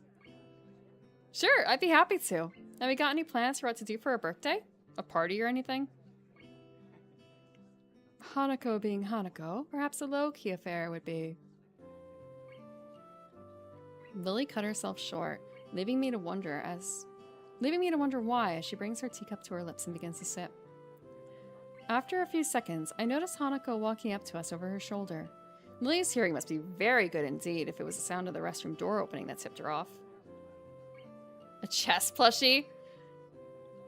Oh no, I don't know about that one. Hmm. Hmm. Hanako takes her seat once again and wastes no time in drinking her tea. Soon the three of us are quietly eating and drinking as the sun sets. It's a bit like... I think I would want to know a little bit more about her. A bishop body pillow? That's forbidden. That's forbidden. Also, getting her a pillow of a guy? Something that's supposed to represent a guy anyway. I don't know about that. Hanako takes her seat once again and wastes no time in drinking her tea. Soon the three of us are quietly eating and drinking as the sun sets. It's a nice way to spend the remainder of the day's light, and it makes me appreciate the quiet and serene surroundings of Yamaku. I think I'm really beginning to like life here, as isolated as it may be. As I finish off the last of my coffee and rest the mug on the table while the girls talk between themselves. The coffee here is a little bitter for my tastes, but still quite good. Better than what I can make for myself in any case. A night body pillow? Girls love horses.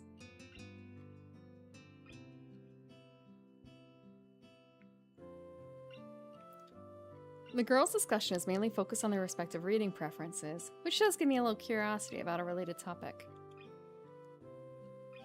Hey Hanako, I was just wondering, aside from chess and reading, do you have any hobbies or things you'd like doing? She's completely stopped in her tracks, looking quite surprised that anyone would be interested in asking such a question about her. It takes her a little time to formulate a response.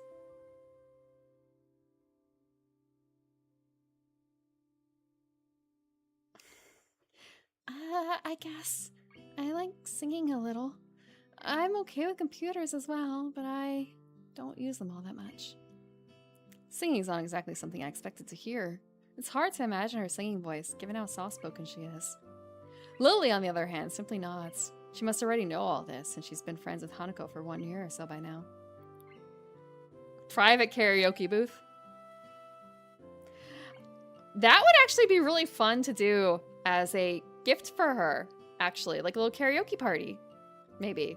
But she might also be, like, too nervous to do that in front of us. Is that too much pressure? Tell her about VTubing. We're, like, 6 years too early, I think. Well, what about you? Me? She hesitates before quickly flicking her head up and down. It's only logical that she'd want me to talk about my hobbies after she told me hers. Here's a really big hammer for a present.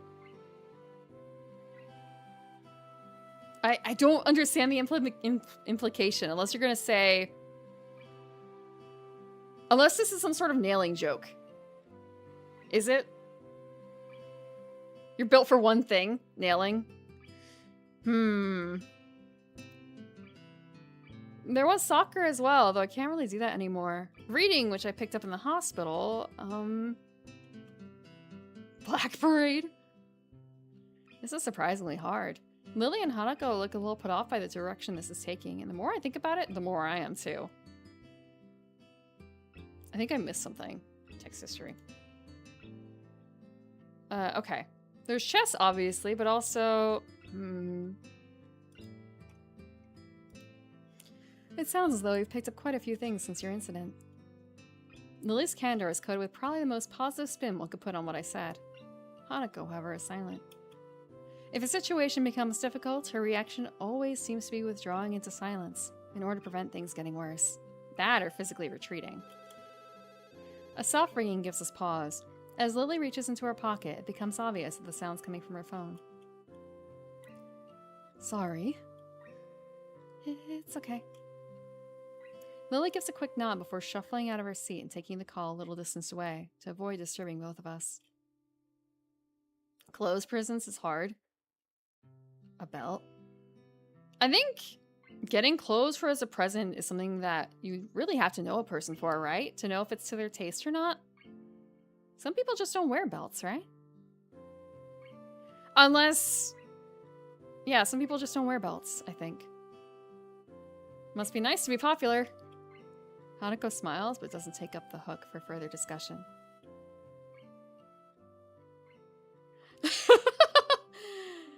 I got you pajamas like your other one, but blue.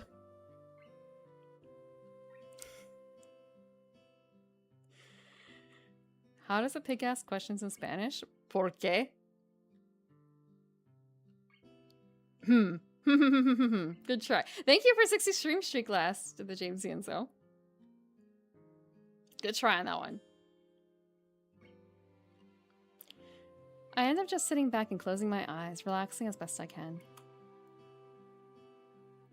Here's some pants. Cover yourself up.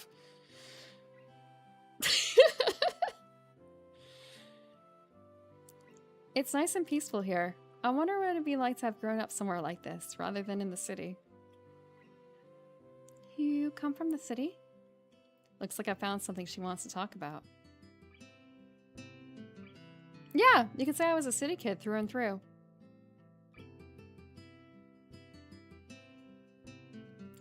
It sounds like a lot changed. You got some new pants. Happy for you. It did. I'm still not quite sure what to make of it all, though. It's a bit of a culture shock in more ways than one. You have two pants? I mean, for the belt to be too long. I guess that's one of the things why you don't get people clothes, if you don't know their size. It did. I'm still not quite sure what to make of it all, though. It's a bit of a culture. Yeah. You must have gone through something like this when you first arrived at Yamaku, right? I imagine most students would. Not really. Hanako gazes a little to the side, looking unwilling to go on. I tilt my head inquisitively, but a couple of seconds pass with no further answer. So you have to ask for their measurements for... Or you have to be able to go in their closet. Or see their clothes. See their empty clothes. But even that's not a guarantee. Women's clothing sizes can be really fucky. Hide in their closet. But can't we deal with that on Monday? The fallout is hardly settled from the last. I understand. I'll try to talk her down. You know what she's like when she gets locked onto an idea. Yes, thank you. I'll talk to you later then. Goodbye.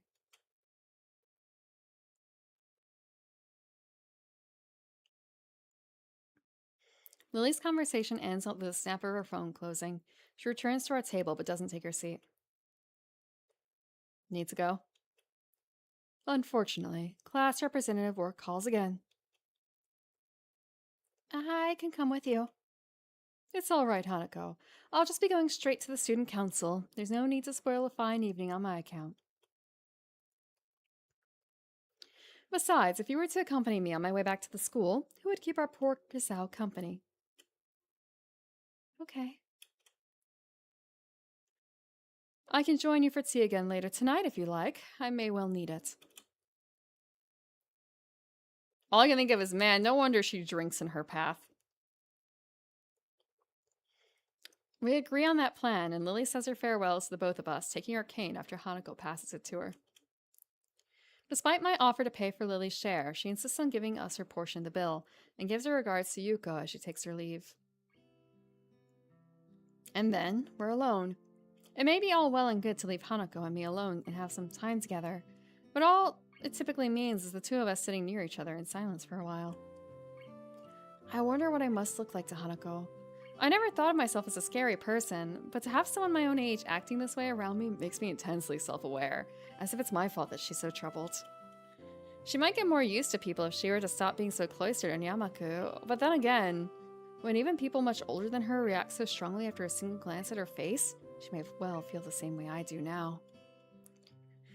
It's a real catch-22. If she stays in Yamaku, she won't get used to socializing, but if she leaves, any effort she might try would get thrown back at her by the people who can't deal with her scarring. Want to order something else to keep us going? We haven't had much of a dinner after all. Hanako brightens and nods vigorously, glad that I brought up the topic for her. I catch Yuko's gaze, and she dutifully comes over to take our orders.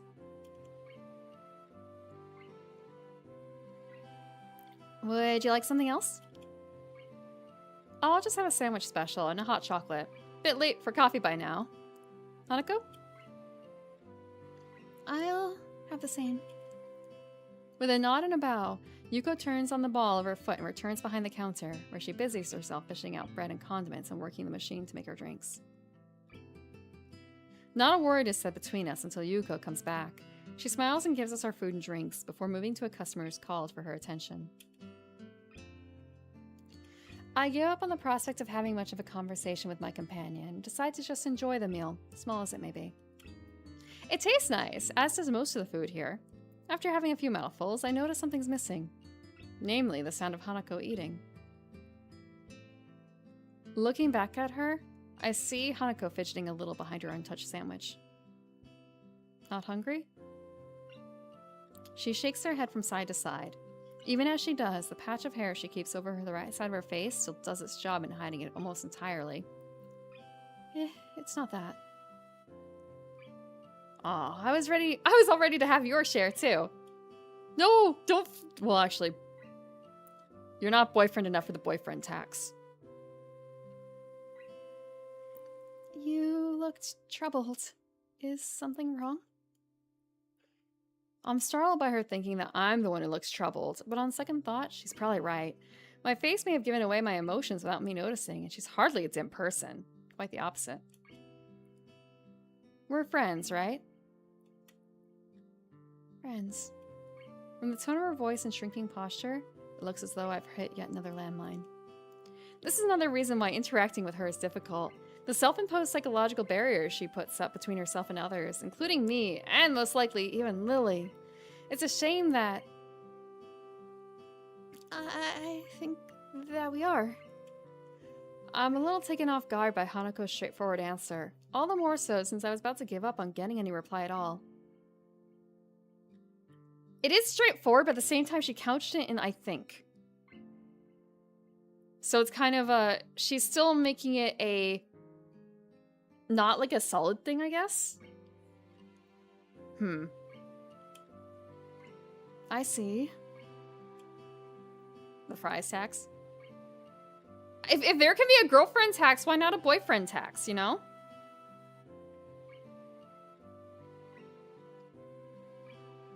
Am I wrong? Sorry, That's what I said about the think. No, it's just hearing confirmation of that from you is reassuring. To pick up on what you said earlier, since coming to Yamaku, I've been a bit uneasy about how I should relate with others. I find myself chuckling a little. It's surprising how much of a relief that was. I can feel my face smiling as I pick up my cup of hot chocolate and bring it to my lips. Oof, that's hot. And that's why... Yeah, the fries tax, but it could also be other foods. It doesn't have to be fries. Like... Is it still... Okay, if the boyfriend takes fries from the girlfriend's plate, is it still a girlfriend tax?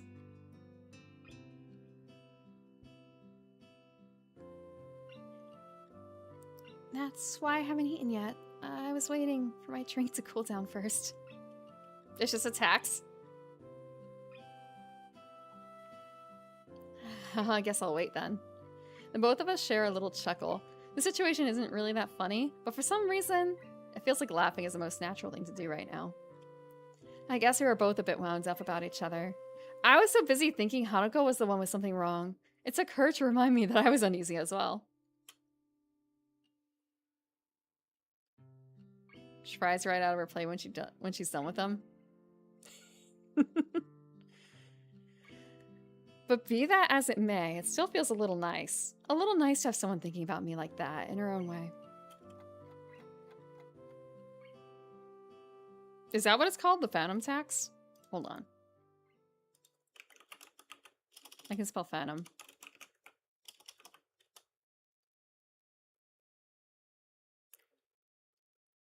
Oh, okay, I see. That's a streamer name. Okay. But it was the girlfriend tax before that. I wouldn't do it to friends. Following a long, quiet trudge up the hill and into the school grounds, the two of us find ourselves between the two dormitories. Regular night patrols pass between the male and female dormitory buildings, both for security and to quickly raise the alarm for any medical issues that may arise. The guard currently on duty notices us and gives a quick nod as he continues on his way. A loud yawn escapes from Hanako's mouth before she has a chance to cover it. I have a little doubt she's fairly tired by now. You've let your friends take your food? You serious? Is this good for... Are you staring at them like a... Oh, man. I'm not... You let them take the food? Do they, like, do it without saying anything? If they're allowed to take the food, it's their friends. There's no word in your eyes! Like an animal, then. Like an animal.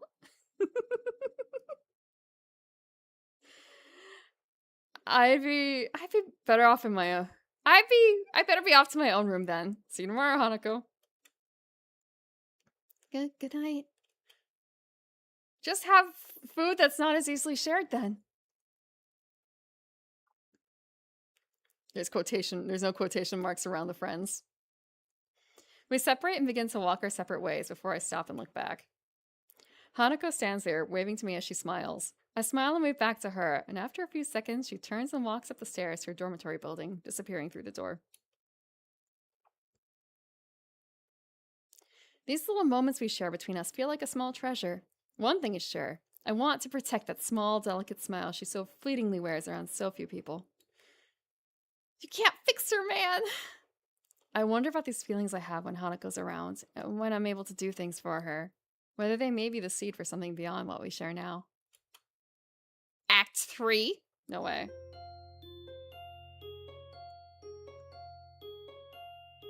Sharing drinks I'm way more comfortable about because it's like, hey, I'm having something weird and tasty and it's like $10 a glass. If you want a sip, go ahead. Try it. No one here has mono, probably, right?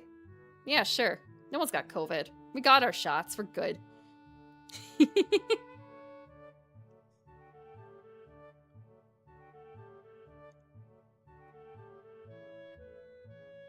You'll be baby bird with food. No.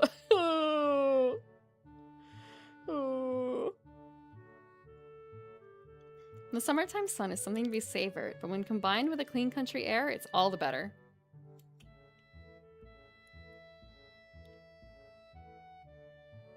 No one wants to share soup. Just always get soup. You want a bite of the chili? No, you don't.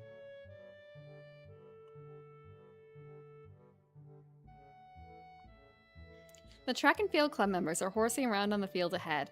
Some are playing with a soccer ball, others are talking, and a few laugh as two of them mock fight with each other. No one steals your food when it's spicy as all hell. None of them pay me any heed as I sit alone on the grass, underneath the shade of a particularly large tree. It's nice and peaceful moments after a dreary day of schoolwork. I played soccer pretty often before my heart attack, so I had thought it would be nostalgic to watch them. What I'm feeling now, though, is quite distinct from that emotion. I hear footsteps approaching from behind me, and I turn to my side to see one of my classmates taking a seat beside me. I'm taken off guard, as the two of us haven't talked much before. I didn't think anyone would notice me here. It's the girl that was gonna get, a spin-off. Sup? Hi, Muro, wasn't it? Just call me Miki. Surname's too stuffy. Likewise, then. We both look back out onto the field where the guys are playing. It looks like they're getting ready to have a second game, with people spreading out to their positions and the ball being carried to the center of the field. Sure enough, the whistle is blown to begin the match, and they get right back into it. Not going to play? Nah, just gonna rest for a bit. What about you? You kind of looked like you wanted to play when you were watching us before. So someone did notice me after all. It's kind of a long story. Her face says I picked her interest. I'm in Yamaku because I've got a heart condition. I can't really play soccer anymore. Wanted to be a soccer player, did you? No, I only really did it for fun. My friends played it, so I played it as well. Any of those guys played around could have been me before my accident. But I don't feel like I have any real wish to go back to that either. It's a little hard to explain. I'm still decently physically built from the days when I played, even if my strength's largely left me by now, and I got on well with the other club members. When I think about it, I should feel pretty bad watching people play when I can't anymore. Yet I don't. Maybe it's a good thing, a sign that I've gotten over it and that I'm ready to become a new person. Sorry, I'm kind of rambling. It's cool. I'm actually glad to hear that. It sounds like you really have your stuff together. Some of the people that come to Yamaku are pretty messed up at first. So you're a member of the track and field club then? Yep, been in it since I first arrived. Don't suppose you're friends with Emmy? Short, fast runner, no legs. I don't think there are all that many female track and field members. Emmy! Everyone knows about her, don't they? But nah, I tend to get on better with guys, so me and Emmy don't really talk much. Anyway, what about you? Oh, well, I'm not really in any clubs. Real clubs, anyway. You've been hanging around with Hanako and that blonde Amazon, though, right? Amazon.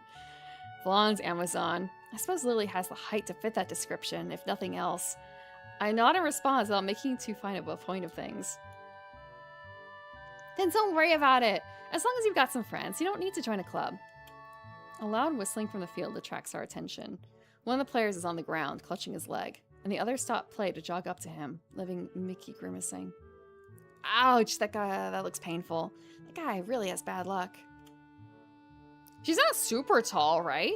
I think she was super tall. Hold on. Let's see. Lily, Katawa, Shoujo, height.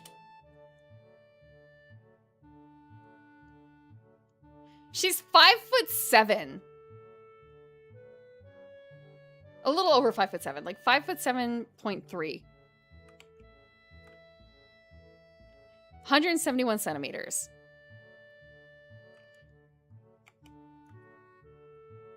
It's true, it is Japan. But she's also half Japanese.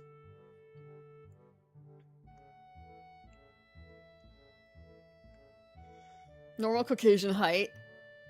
That might depend on where you are. I think that's still kind of tall for a woman, but not like super tall.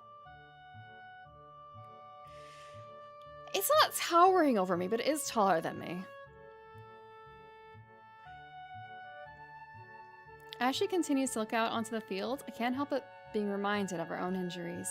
Her left arm, ending in a stump rather than a hand, has been bandaged for the entire time I've been in Yamaku, and her injury doesn't seem that new. She turns to talk to me again and catches me looking. Both of us sit in awkward silence as she takes her bandaged arm and holds it in her lap with her remaining hands. Sorry. I guess I'm still a bit. It's fine, really. Fuck. Okay, note to self, do not hit enter. I accidentally full screened it. Give me a second to unfull screen it. Space wasn't working anymore for doing the move forward, so it's like, ooh, did I do the wrong thing? Her tone is light, but neither of us says anything afterwards.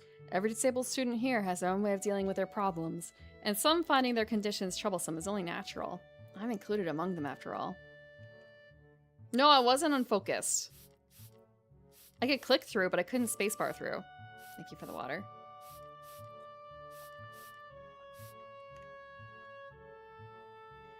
The injured guy from the soccer game manages to get onto his feet with some help and ends up hobbling off the field with one arm over the shoulder of another for support. Probably just pulled a muscle if he can still manage to walk. The whistle blows again, and the game continues once more with one less man on the field. Hanging out with Hanako and the blonde girl, you keep some pretty strange company. Oop. Frick. How so? It's just that Hanako's kind of, I don't know, shy? No, it's not really that. It's just, she's got some issues, I think. I can't really put it in a nice way. Not that I don't think she's a nice person. Not that I don't think she's a nice person, though. She's perfectly nice. Just hard to deal with. It sounds like Miki, or at least some of the other people in the class, have tried to get closer to Hanako in the past, and that it didn't go well. I think her judgment is rather harsh, given that everyone, not just those in Yamaku, have their own issues. Then again, I haven't known Hanako for that long, so it wouldn't surprise me if there was some stuff I didn't know about. I'll just take it as it comes. She's a nice person. I think that should be all that matters. Miki's eyes narrow a little, and her smile spreads. You really like her, don't you? Miki certainly doesn't mince words. Yeah, do we admit it?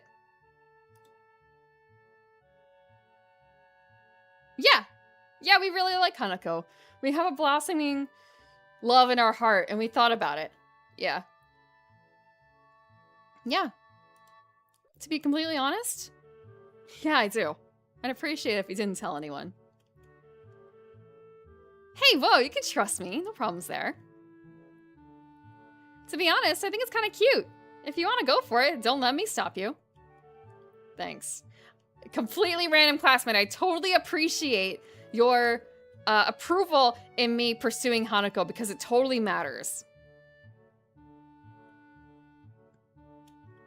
Miki root when? Never. Her game got canned.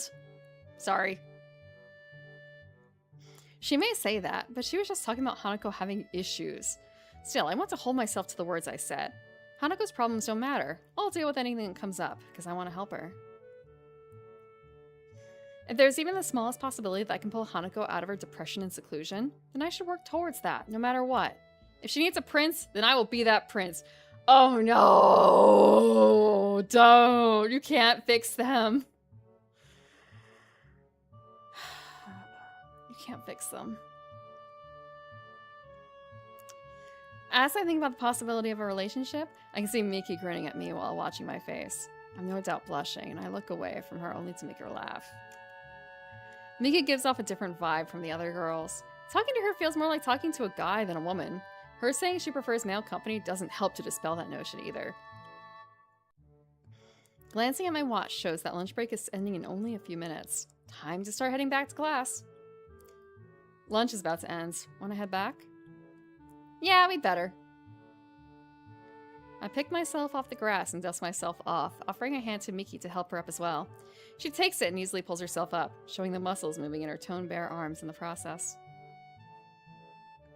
Come to think of it, why aren't you wearing the normal girl's blouse? It's too hot and constricting. The boy's uniform is better anyway. She throws her arms around a bit to emphasize her point, which has the side effect of showing off one particular part of her body that would be especially constricted by the blouse. They really wanted to show her, sprite, huh? The two of us start the walk back to the main building through the gardens, talking as we go. It sounds like you're settling in well. That's a relief. It was pretty surprising to get a transfer student at this point in the year, considering the exams are coming up. Don't remind me. Don't worry about them. Just cram it and you'll be fine. She's like the opposite of Hanako, isn't she? That doesn't sound like good advice. She claps my shoulder a couple times as she grins. I don't think she takes school very seriously. You seem like a smart guy. Mudo's taken to you well already. You're like a hand in a glove. Now to work out whether that's a good thing or a bad thing. A mod? Someone wrote like an entire game, essentially, within the game for her? I still don't know what to make of this school. I've been here a few weeks already, but still feel dazed at times. You'll get used to it. Just give it some time. It's only a high school, just like any other. She makes it sound so simple, but I've never thought about it that way. To me, Yamaku symbolized a marked shift in my life. I was no longer normal. I was different, and was to be educated with other different people. And yet, I'm walking back to class and talking casually with a classmate during lunch after watching some others play a soccer game. All perfectly normal. Maybe she has a point. Maybe I should just look at Hanako in the same way. Everyone has their own issues. This is hardly something unique to Yamaku. After all, it's only a high school, just like any other. As we continue to talk, I find myself smiling. Miki and I are very different people in almost every way, but it feels good to have gotten to know another classmate a bit better.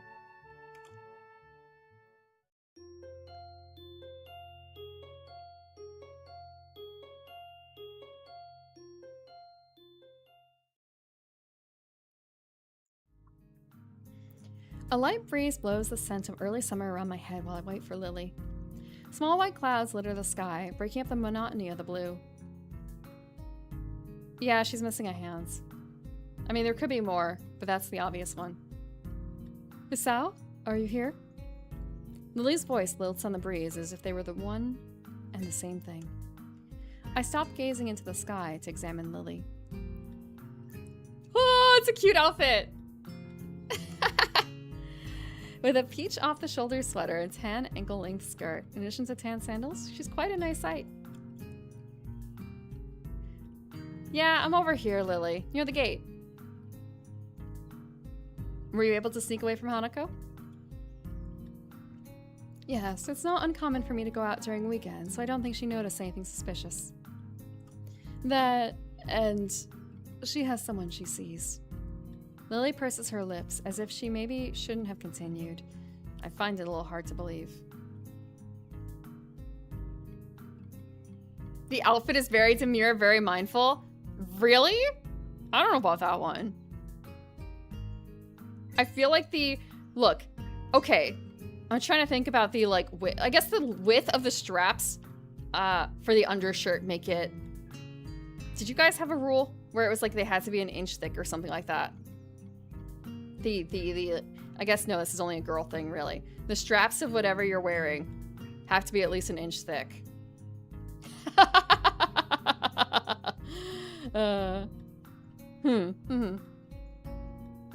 It's more demure than what I'm wearing. Oh, okay, yeah, sure. Sure. Her disability is not having a root. Yeah, that's true. I was flipping through the CGs and it's kind of a wow, I kind of forgot how much art Misha got. That they actually went through with showing that scene.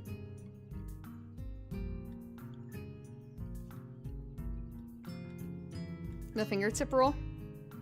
Yeah, we also have the fingertip rule. Raising your shoulders.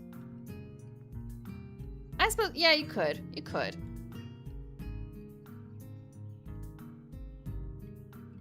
Two hairstyles. Oh, that's right, she cuts her hair.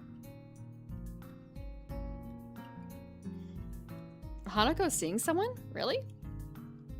No, it's just she sees a therapist every so often on weekends. Oh, well, that does make a lot of sense. Ooh, scary. The girl that you're interested in is seeing someone else? I mean, that is a scary phrase, I guess. It's just, did Lily use that on purpose? Lily rubs her arm uncomfortably, and after one look at her troubled expression, I quickly move to change the topic away from Hanako. Huh. Yes? I was just wondering, can you get around the city on your own? Lily sighs at my consternation surrounding the topic of her blindness. I'm my own worst enemy sometimes. I can, yes. It's easier when I'm out with a friend or my sister, though. I wonder how Lily gets along with her sister. Being an only child, it's hard to imagine what having a sibling would be like, so it makes me a little envious of her. Right. Well then, the bus arrives in a few minutes, so we should probably get a move on. Indeed, it's a long wait if we miss one. With that, we set off for the bus stop on the hill. It's only a small distance from the school gate, so it's very convenient. It's a nice view from here. Coming from the city, I never really got to see scenery like this, let alone on a daily basis. This area is nice for me as well. It's tranquil and away from the noises and smells of the city. Lily's head perks up in a trademark gesture of hers, signifying that she's caught a sound. Oh, here comes the bus. I look down the road to see the bus trundling up the hill. Her hearing is quite a useful tool. The bus only takes a short while to reach the bus stop, forcing its way up the road, and within a minute we are on our way to the city.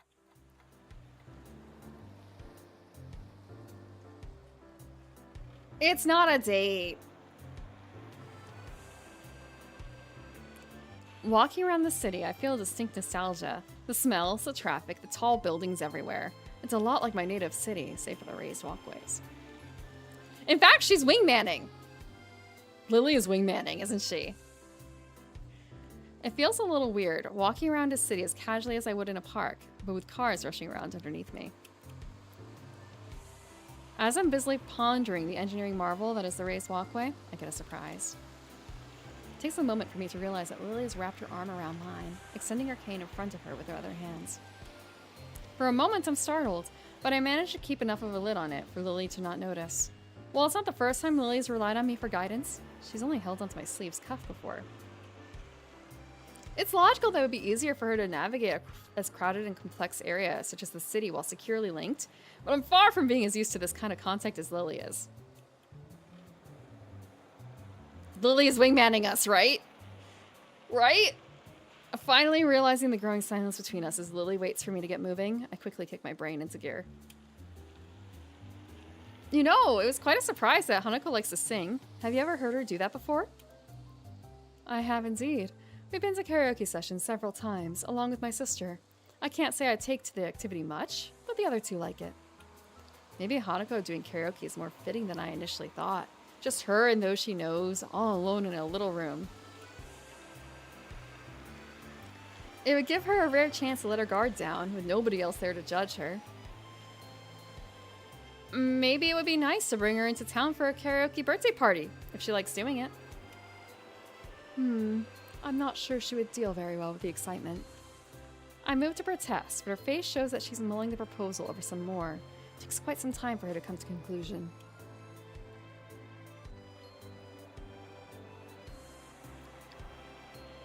We never said that second part.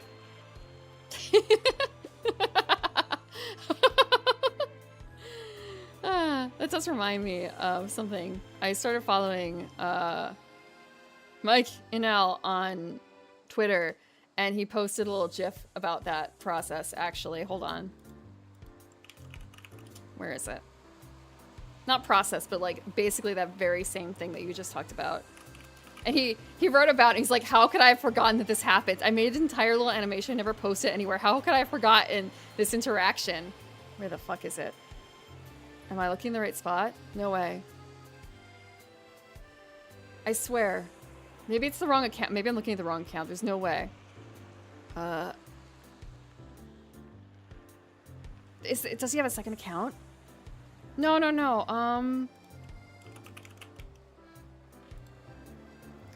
I'm looking at his other account. The thing was that it wasn't like it's work safe. It's totally work safe. I just don't. Maybe does he have a third account? I'm following him. Maybe it was in a reply or something? Media?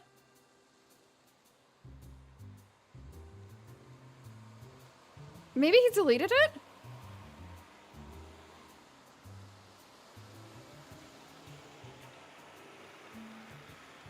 No, you can't because it's still got not work safe stuff. Oh my god.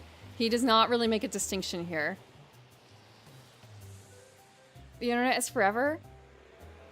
I wish that, okay, I guess, where do I find that sort of thing?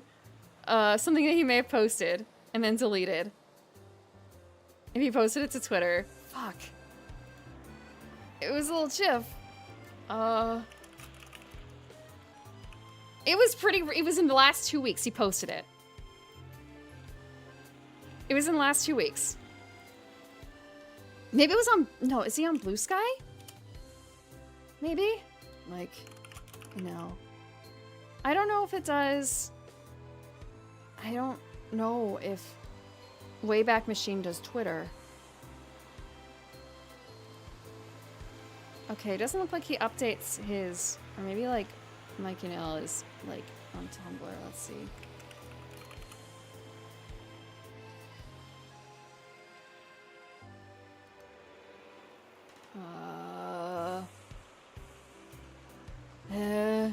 The GIF had, he was at some sort of convention selling art, and a girl came up to him and wanted a photo with him. He obliged, and the girl got up right next to him, and like the side hug move, I guess, except boob pressed into the arm, and he was freaking out internally about it, and he had a little snapshot of what the photo was. And he was pretty nervous. And his comments on it afterwards is that he totally forgot that the entire thing ever happened. It was just that. That was it.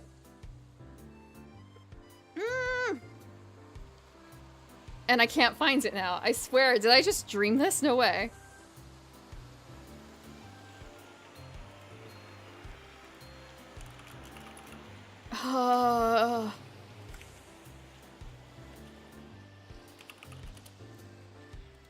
Okay. No, it's not in here. Damn it. That's a lot of porn. Maybe in here? Did I really just make it up in my mind? Okay, not that either. That's all porn.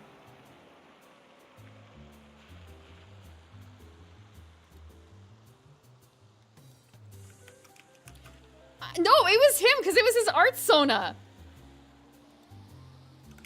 It was his, like, it's not like he's got a trademark on the art. However, it just, like, it looked like his stuff. Maybe it wasn't him, but it just looks so much like his stuff, I swear. A repost? Maybe it was. But I'm looking back through a lot of stuff and I'm not finding it. So I guess it would have to be like a repost from a long time ago. Do reposts normally show up on your timeline? Like, do they repost the media so it's a little higher? They can.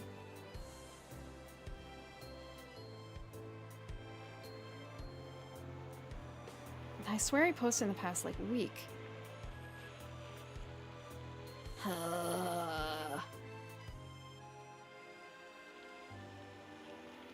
I'm all the way back as far as I can in his art, and it's just... it's not there. I don't think.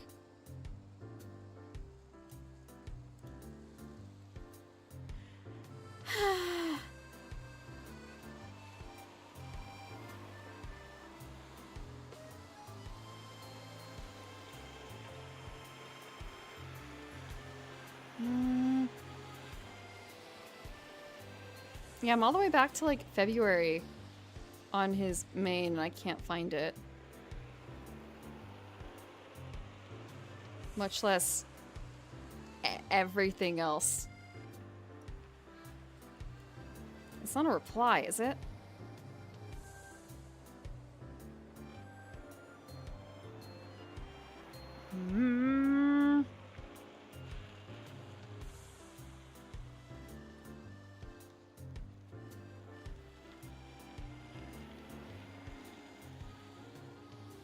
No. No. It is 100%. I'm going to be looking at this later. I'm going to be looking for that later. Now it's kind of, I should have saved it. I should have saved it. Huh.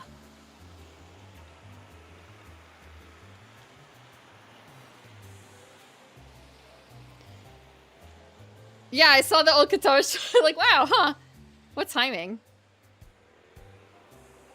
Then again, the best thing we can do for Hanako at this point is to try to create some pleasant birthday memories. Continually treating her as if she's abnormal won't help. I think you're right. If she has something to remember apart from loss, then maybe she'll come around. If we brought her something nice that she could see every day, then maybe she'd be able to take her mind off her past, remember that she has friends. And in any case, I think Hanako can handle something like this. In the time I've spent beside her, I've learned that she isn't quite as frightfully fragile as I first thought she was. So, shall we be off? I'm not really sure about the layout of this area. Very well. I might like to suggest having something to eat first. Buy her protein shakes? She has to. We gotta get her dumbbells with that. I haven't either, so that sounds like a good plan. Make sure you choose a nice place, Sasao. She gives me a teasing smile, one that makes me smile reflexively in response, even if she can't see that. I'll make sure I do. Don't worry about that. Once inside, I order 2 slices of pie and accompanying cups of tea and take them back to our table. I pegged this cafe as a type to appeal to Lily. Small and quiet, but well kept and somewhat upscale. Going by the dainty smile she wears, I don't really know if I chose right. It's very, very rare to not see her smiling after all. Nevertheless, I take a seat near her at one of the corner tables and lay down our small meals. Lily gingerly brings her head over the slice of pie placed in front of her, delicately taking in the aroma. Lemon pie, is it? Thank you, Isao. No problem. The tea's just next to it, so be careful not to knock it over. She nods appreciatively, but judging from the slightly weak smile she has, the warning wasn't really necessary. I suppose the sound must have tipped her off to its position. We both tuck into our food without further ado, both of us remaining largely silent as we do so. Lily isn't the type to appreciate discussion while eating, and I can't say I like it either. Eventually, we both finish our meals, and the last of our teacups follow in short order. Lily's the first to break the silence. That was very nice. I must say you've chosen quite well, Isao. This is the first time I've really had much of a look around the city, so all I could really choose somewhere that looked nice. Damn, sorry. I feel really bad for inadvertently bringing up the subject of sight around Lily, but she doesn't appear to mind much. Quite the opposite. She almost looks amused by my awkward attempt at apology. You are thoughtful, Hisao, but sometimes I fear that it gets the better of you. There's no need to change your speech on my account. Lily truly is pretty comfortable in dealing with her condition. I still hasten to change the subject, as I can't really say that I share her confidence in the matter. Have you lived here for very long? It seems like you have this place pretty much sorted out. She quickly waves her hand in front of her face to dismiss the notion. Oh, fuck, I think I read them. Whatever. It's nothing like that. I've attended Yamaku since the start of high school, but I didn't walk around the city very much because Akira, my sister, picked me up and dropped me off. Imagine they make fun of him for being heartbroken. Ooh. Oh, right. You mentioned not living in the dorms until recently. It's quite a surprise. I just assumed she'd been living here since entering Yamaku at the least, which would give her a few years here. Heartless man. Cruel and thoughtless and heartless. I've lived with my family for most of my life. Then I was just together with my sister. With my family having moved to Inverness long before, and Akira working longer hours, I ended up having to move. Cold and cruel and heartless. Inverness? Isn't that somewhere in Scotland? Oh, did I not tell you? My family currently lives in Scotland, the birthplace of my mother. My father's side is mainly Japanese, though. Huh. The question of what gave Lily her looks did cross my mind every now and then again, but I never thought to ask. That answers that, then. To be honest, I never have guessed. Considering you have no accent, I'm guessing you were born here? Full marks. I am thankful for my heritage, though, as without it, I'd have not been taught English so early in my life. And what of you, Isao? What about me? She gives a moment's thought. She probably should have thought of what to ask me before switching to the subject. I'll go with, what are your plans for the future? Ooh, asking a 17-year-old that. To be honest, I haven't really thought about that recently. After my accident and subsequent months in the hospital, enjoying my life here with you and Hanako has been enough for me. In fact, I don't think I've thought at all about a future for some time now. It seems almost futile. This is your last year of school. After this, you'll have to fend for yourself one way or the other. It's not like I don't know that. I just haven't put much thought into it since then. She opens her mouth to continue, but gives a small sigh instead. She seems to have realized that she doesn't really know enough about my situation to go too deeply into this. Well, we all have our own pace. I just hope you'll take any chance you see. I understand. I'll think about it. As we walk back out into the city, Lily takes hold of my arm once again. So, did you get any good ideas for a present? To be honest, no. I've never been very good at picking them. As absurd as it sounds, perhaps we should just look around? Hearing Lily utter those words throws me for a moment. Right. How do we do that? That's just the reaction I was expecting. It's simple. You can go window shopping and tell me what is around. If something interesting comes up, then we might get an idea. Right. I'm still not so sure about this, but I'll take your word for it. I think we'll manage. Hanako, my sister, and I managed to do it well enough. With Lily's simplistic and rather optimistic statement, we set off into the shopping district of the city, and I start describing everything I see to Lily. It's hard to think of Hanako going window shopping. She doesn't feel like the type to place much stock in fashion, nor have I noticed her reading magazines or the like. In fact, all I think I've really seen her do as a hobby is read books. There's a houseware shop just ahead. Looks like it's mostly crockery, though. I can't think that she'd have much of a need for that. And what type of message would that send to her? Cook more food? That's not such a bad idea, maybe. Sometimes it's best to leave these things alone, Hisao.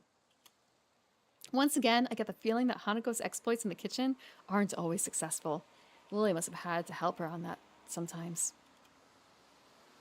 Let's see. Next along is a bookshop. That seems like a good one. She's always reading. Yes, but there are a few problems with books. I'm not quite sure what she has and hasn't read. What about a gift card, then?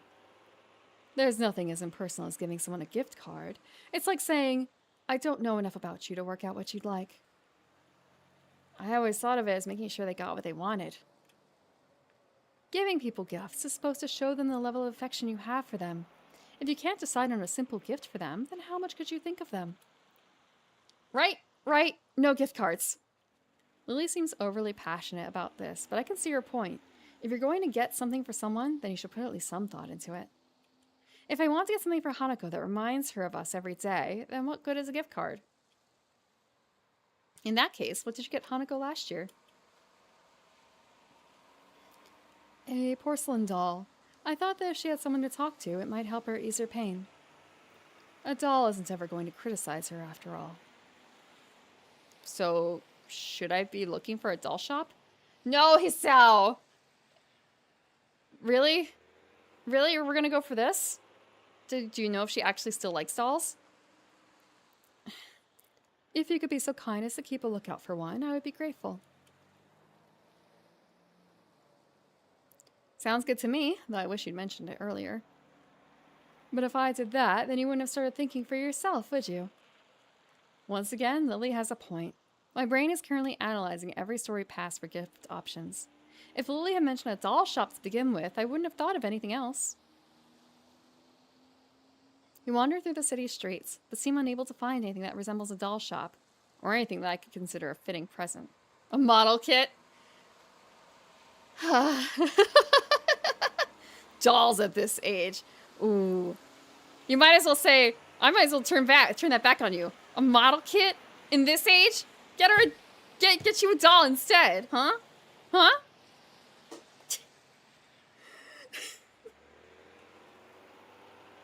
There's nothing childish about dolls. The simple act of searching is starting to clear my head. The events of last week are starting to fade away. I'm looking forward to giving Hanako her gift.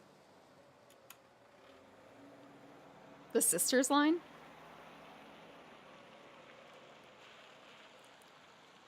If I can find one, that is. This is hopeless. I thought we'd be able to find something in the city for sure.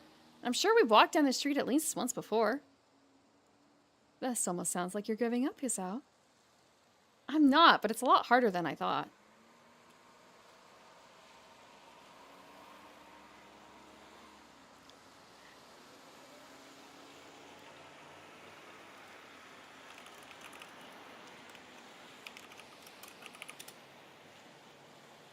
Well, would you... There's always this... There's a line... There's multiple lines of male dolls to choose from as well. Hmm?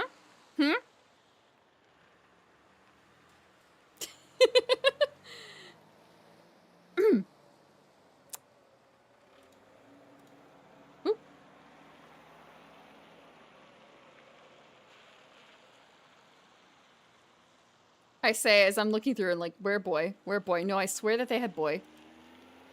Final curtain call, maybe?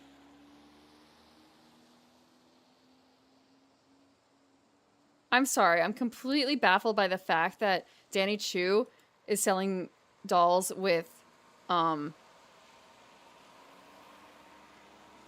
breasts.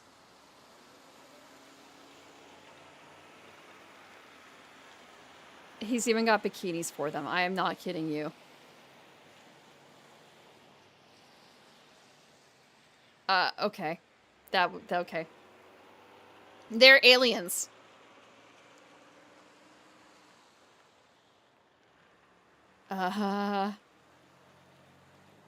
Very specifically, the stuff, remember, we can remember it for you, wholesale. Danny Chu. Chu like the shoes. Literally like the shoes, because that's his dad. That's not a total resale quote, though, is it? If you guys, I'm so baffled. I am not joking. These are for sale.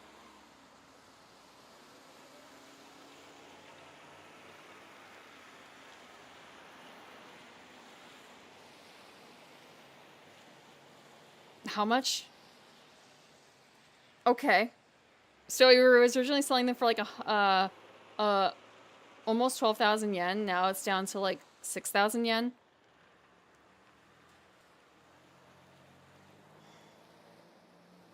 Okay. I don't know if anything else, like I know if I go further down, it is not, he sells a lot of niche things. This was just in the final curtain call. He has done a lot of one-offs. And I know he had male dolls at one point, but it doesn't look like he sells them anymore.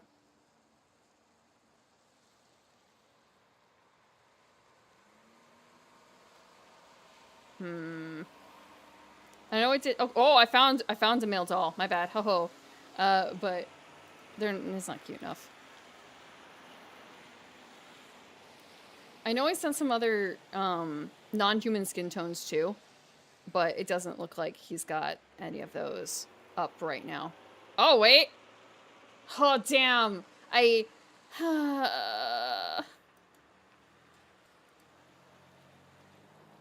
Just talking about this and like, oh, maybe he made a green girl, and he did, but the problem is she's like super bright green. She's super bright green.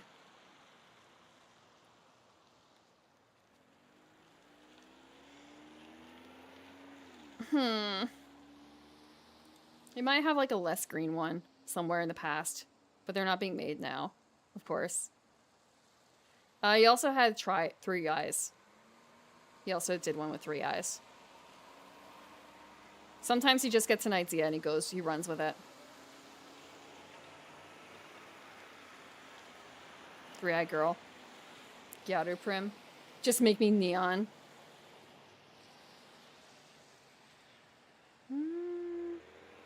I don't see anything else that's like... Because I know he had like zombie gray. At one point too. But I guess he doesn't have any of... Oh, I see. Oh, I found the bros. I found the bros. Male dolls. There you go. Is it too girly to play with girl dolls? How about with a male doll? Aha, we have a gray one. Yeah, he chooses weird names.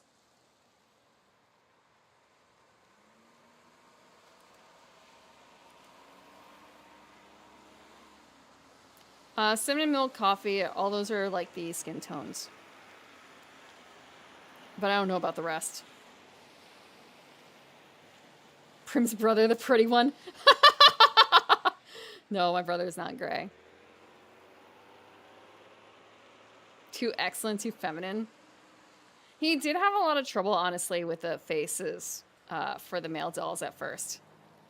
For some of these, he's probably reusing the female faces and just putting them on a male body. I could definitely see that being the case for like this face. This is 100% female face sculpt plopped on a male body. 100%. Honestly, same for a couple of these too. Like this one might be the same.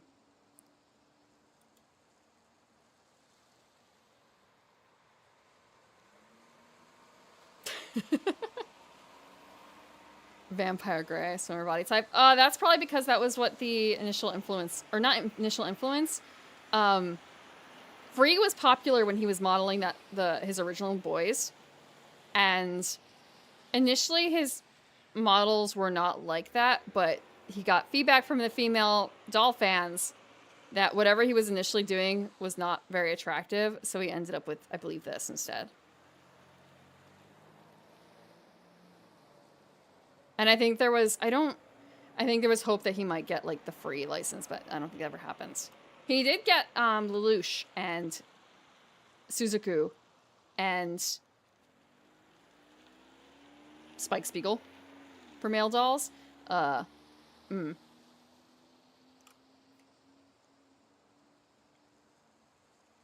Posing your Batman doll. This is what you hate about dolls. They appeal to the female fantasy. Spike's hair, yeah. Spike's hair was difficult. Try not to be so restricted in your thinking. Maybe we should actually go into some shops and have a look around.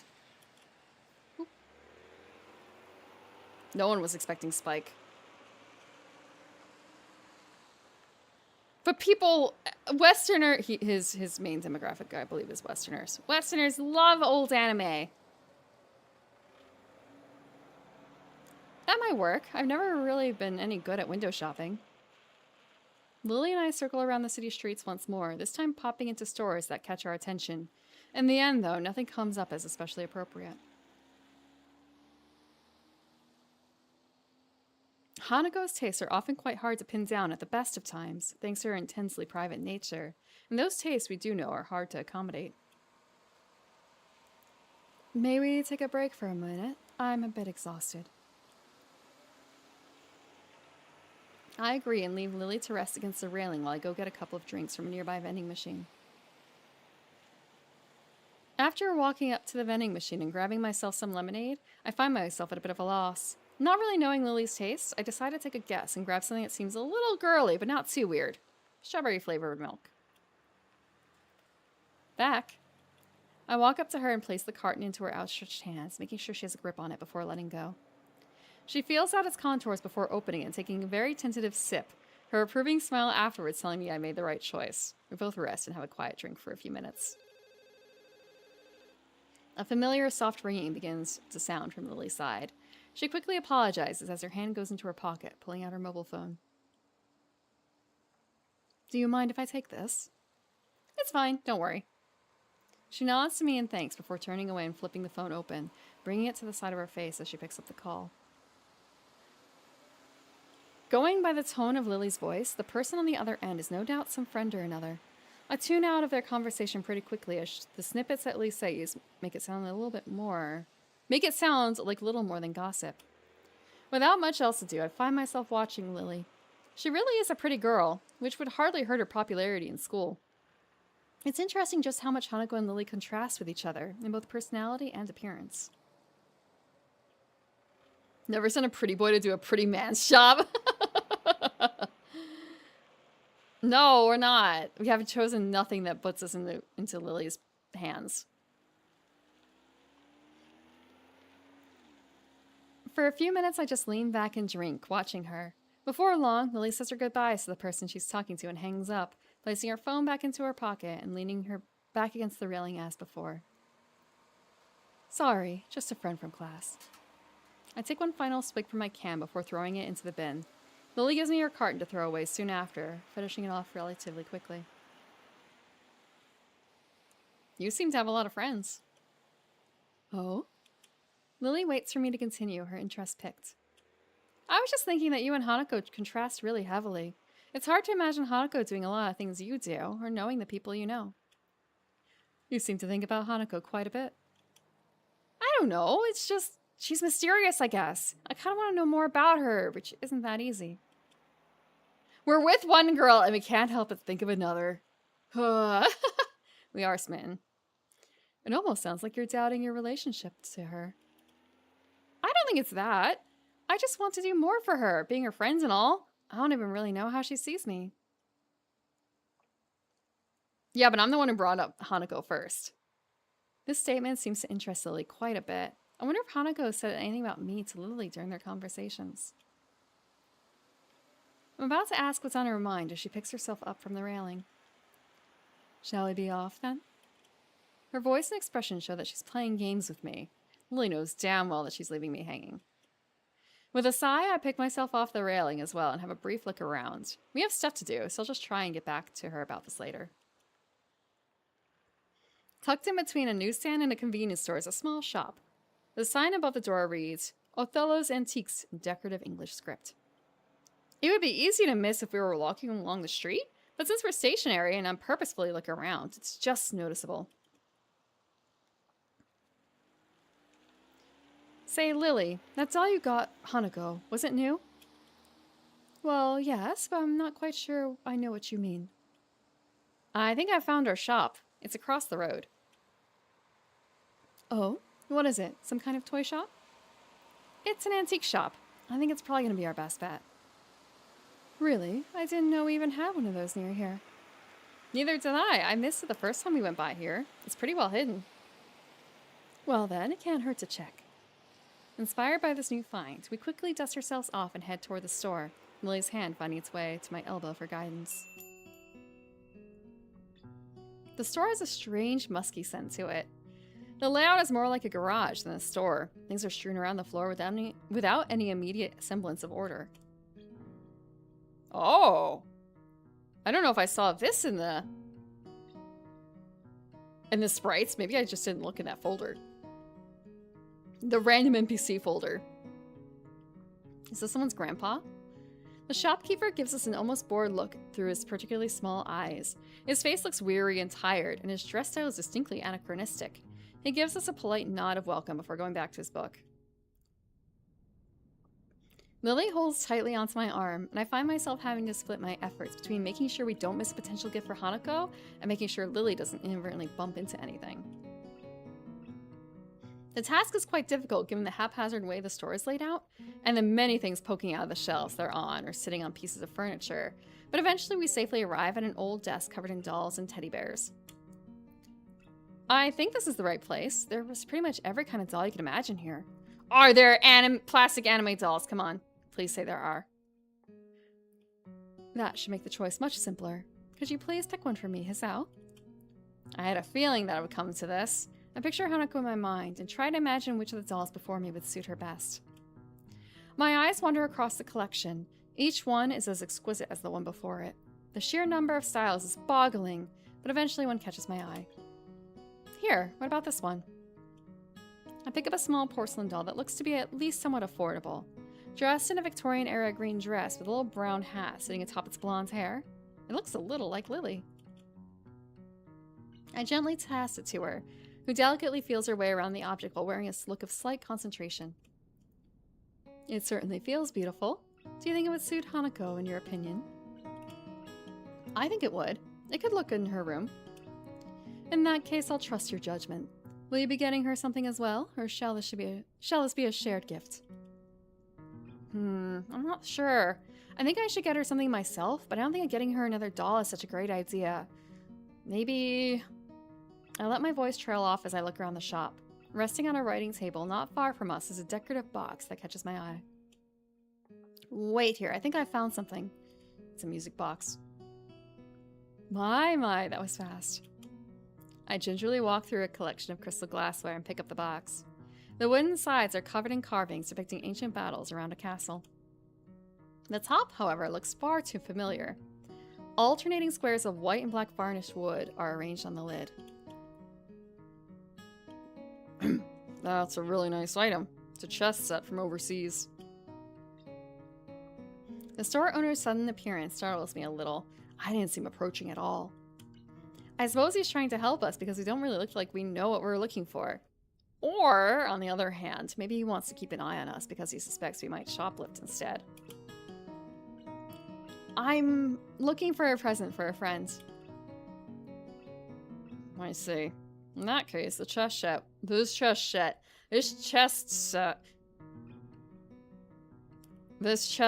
would make a fine choice.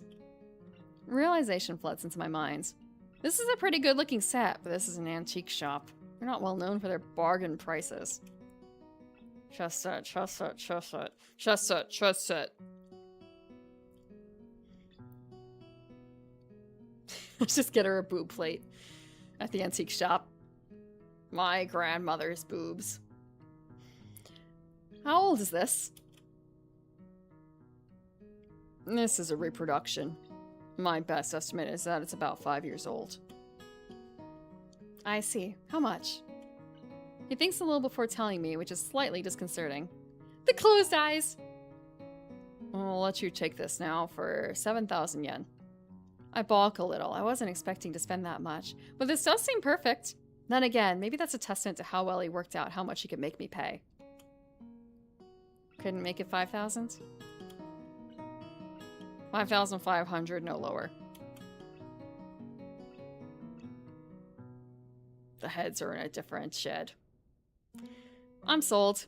Oh, also we'd like to get that doll. The store owner looks over my shoulder, focusing on Lily and the doll in her hands. His eyes narrow, and he visibly takes a moment to switch mental gears. In the process, his smile drops slightly. I guess that means that not everything in this store is a reproduction. Or are you quite sure you want that doll, miss? I trust my friend's judgment. I see. No offense. None taken. If you could please wrap it for me, it would be appreciated. Yes, of course, but it is 20,000 yen. Lily reaches into her purse and presents 4 crisp-looking 5,000 yen notes. Here you are. 20,000 yen. We missed the heiress. Oof. The storekeep dutifully takes them and the doll and proceeds to the counter. I take Lily's arm to guide her there. Are you sure about this? It's okay. I have the funds I need. As I said, I trust your judgment. That was not my intention. I feel a little guilty on 2 fronts. Firstly, because Lily has just spent a lot of money on my recommendation, and secondly, because I have a feeling the value of my gift isn't high enough. She's not gonna know the value of her gift. Nevertheless, Lily does seem to get somewhat awkward whenever the mention of money comes about. I hand the shopkeeper my present and the money for it in turn. He puts the cash into the register before busying himself with wrapping the doll and repeating the process on the chessboard. Eventually, he finishes the gift wrapping and hands us both our presents. Please be careful on your way back, and do come again. Thanks. Indeed, thank you very much. The store owner bows deeply to us as we leave. Well, it did take us all day, but we found something in the end. That we did. Now that the presents are wrapped, I'm feeling a little impatient to give them to Hanako. It's a common reaction to buying gifts, wanting to see the reaction of the receiver as they discover what it is. And part of me wants to return to Hanako just to confirm her condition with my own eyes. So, should we head back? Perfect appraisal. That's what's hiding behind the eye with the hair. That's why she keeps it covered. She does not want to know the monetary value of everything around her. She'll reveal it for her birthday only.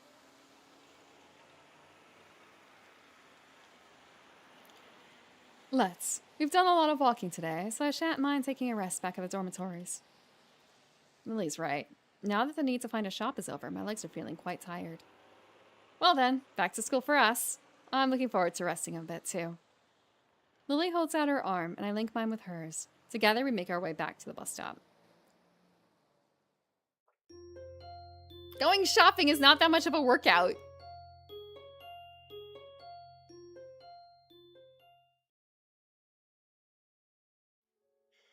Muto reads equations and formulas to us one by one in his usual and enthusiastic monotone, directly from the book. I wanted to get like a... Oh, okay, you know what? We're calling it here. I was hoping for like a nighttime thing, but we don't get a nighttime scene. Okay. Oh, frick. We're gonna save. Creating a new save state. We're in Act 3, which is a little farther than I thought. I'm gonna take a look at a question. Or not at a question. How many acts are there? Katawa, Shoujo, acts. Are there 4 acts? Okay. And we're already in Act 3.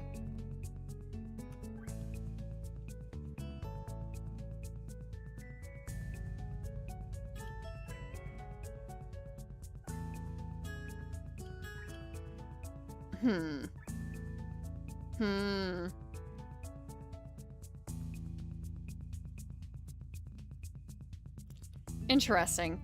In my checking of that, I also see what the different, like, options are and what they lead to.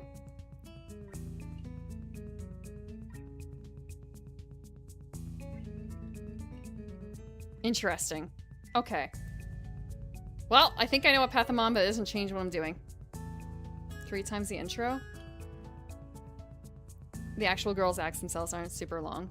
Yeah, but we haven't gotten a we've gotten to Act 3, and we haven't, like, I guess somewhere in here, somewhere in Act 3 is the confession / start of the scenes that will be skipped, you know?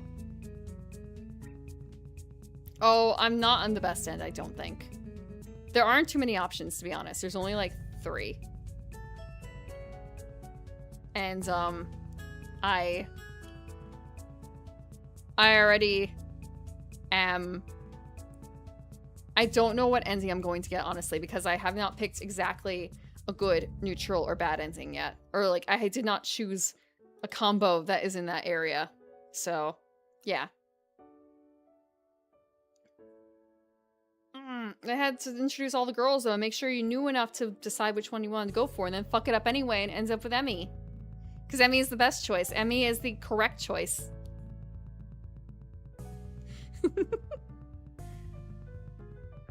But yeah, like, no, I know there's supposed to... Come on, there's at least 1 Hanako scene. And I remember Emmy has at least 2 scenes. Probably more like 3, honestly. So, like, do they just stuff them in, like, an hour? Do you just... 3? I don't... Just a quick... Like, I remember 2, and then I flipped through the CGs a bit, like, oh, huh, I don't remember this. But, you know, it makes sense. It's fine. I mean, the Amira got us, Really? Really? He got saddled with it? Huh. So wait, no, I'm just thinking with that. So, like, what, did they all get a scene? Like, they all had to have a scene of a special, like, okay, so you have the first scene, which... super vanilla because it's the first time with a girl. And then they all have, I don't know what, some other scene. And then third scene being, let's do something special. Each girl's gonna do something, I don't know, special. And they gave her that. Oh. Oh, so he lost, like, Jun Kenpon and had to do it. Okay. I'll have to, I don't know. Actually, you know what? That kind of makes sense, though, because I'm thinking about, like, Rain and what I think was her exploration scene, I guess. And,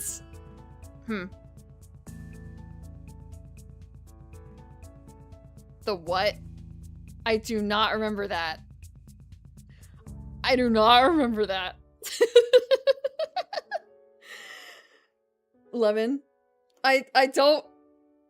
What? No. What? They used lemon... They used lemon loop for the... What? No, that's bad. Look, it's been 10 years, okay? It's been over 10 years. That's bad. You're not supposed to... Because... You just use... Whatever. It's fine. It's Emmy's route. It doesn't matter. We'll figure out with Hanako. You're not even gonna see with Hanako. It's fine.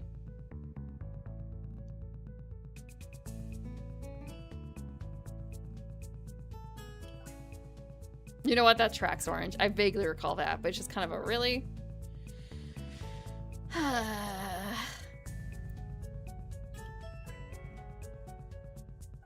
It's cool. It's fine. Everyone's doing it.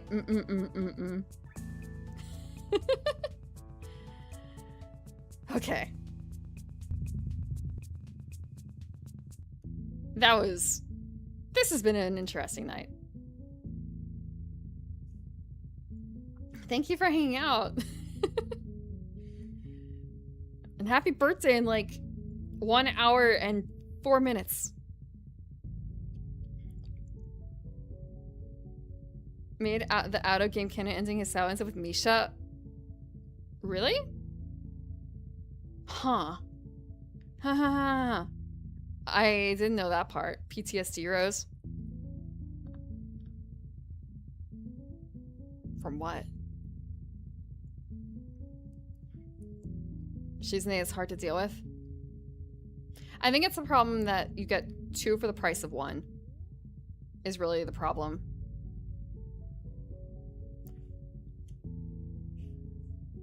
Okay. Schedule. My schedule for this next week is no streams. We're still going to do in the Discord. Tomorrow is still Escaflowne in Discord. No streams until next Sunday, unfortunately. We're putting Hack on hold, and it's not like I have anything really planned for Friday right now. So just Escaflowne and Sunday. Should be at the same time. I am going to make a schedule. I'm going to post a schedule in Discord and on social media for once. Hates retro gaming. I hate it so much. I really should just take a hammer to all those consoles over there.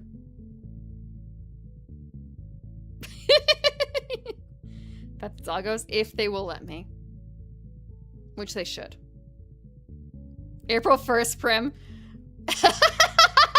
I will Office Space a PS2. Actually, no. How mad would you guys do if I Office Space a Dreamcast? I'm not gonna do that. I'm not gonna do that. But I can... Would that be a big rage bait for April Fools for the day? Like a Twitter post of just a hammer and a blanket with a Dreamcast in the background? I'm gonna do it. I'm gonna do it.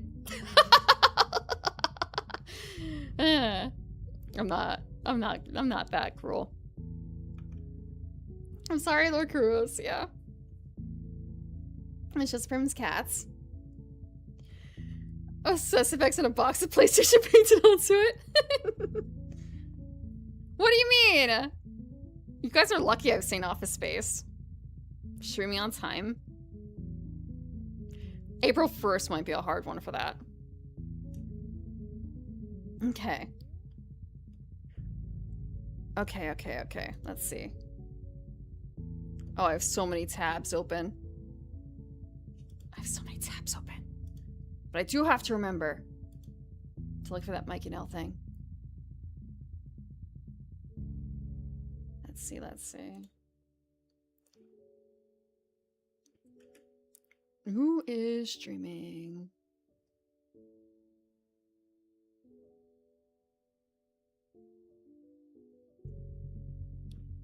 I see someone who's playing something interesting.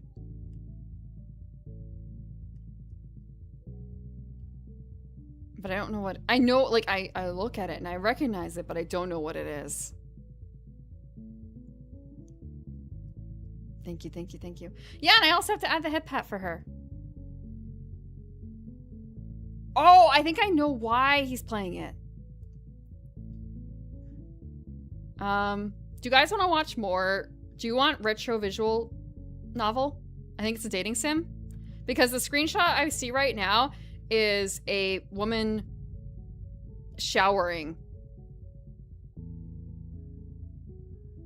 It's Imadoki no Vampire, Bloody Bride. Nanodon's playing that. I'm gonna take a look. Am I able to rate them? Let me hit the button. Let me see. He's 2 hours into it right now. Okay. They're currently on BRB. But I promise you there was naked woman covering herself with her hands as she showers. No, that was just the very first thing like one of the earlier things I saw. Someone is playing a visual novel. I think Hal had been playing it earlier for Valentine's Day, I think, around that time frame. Okay, we're gonna read now. It's on. Praise her modesty. Yeah, in the shower. That's what you do, right? No one, not even yourself can see yourself naked in the shower. Okay. Thank you, Orange, for sticking along with us. And all the conversation side tangents. Thank you for hanging out. Lily shower. Yeah. Actually would be the Lily shower experience. No, it's distractible. That's the streamer way, isn't it? Thank you, Dilson, for hanging out. Have a good night, Purpons. Happy birthday, Barack. Thank you, SW, for hanging out. So, I will be back. I will be back. I'm not going away for super long. Just a little bit. I'll still be on Discord. See you later, Deacon. Have a good night, Generic. Good night, Chiku. Good night, Starfire. What? That's the default. Emmy is favorite. Have a good night. If you're going to bed. If not, have fun with Nanadon.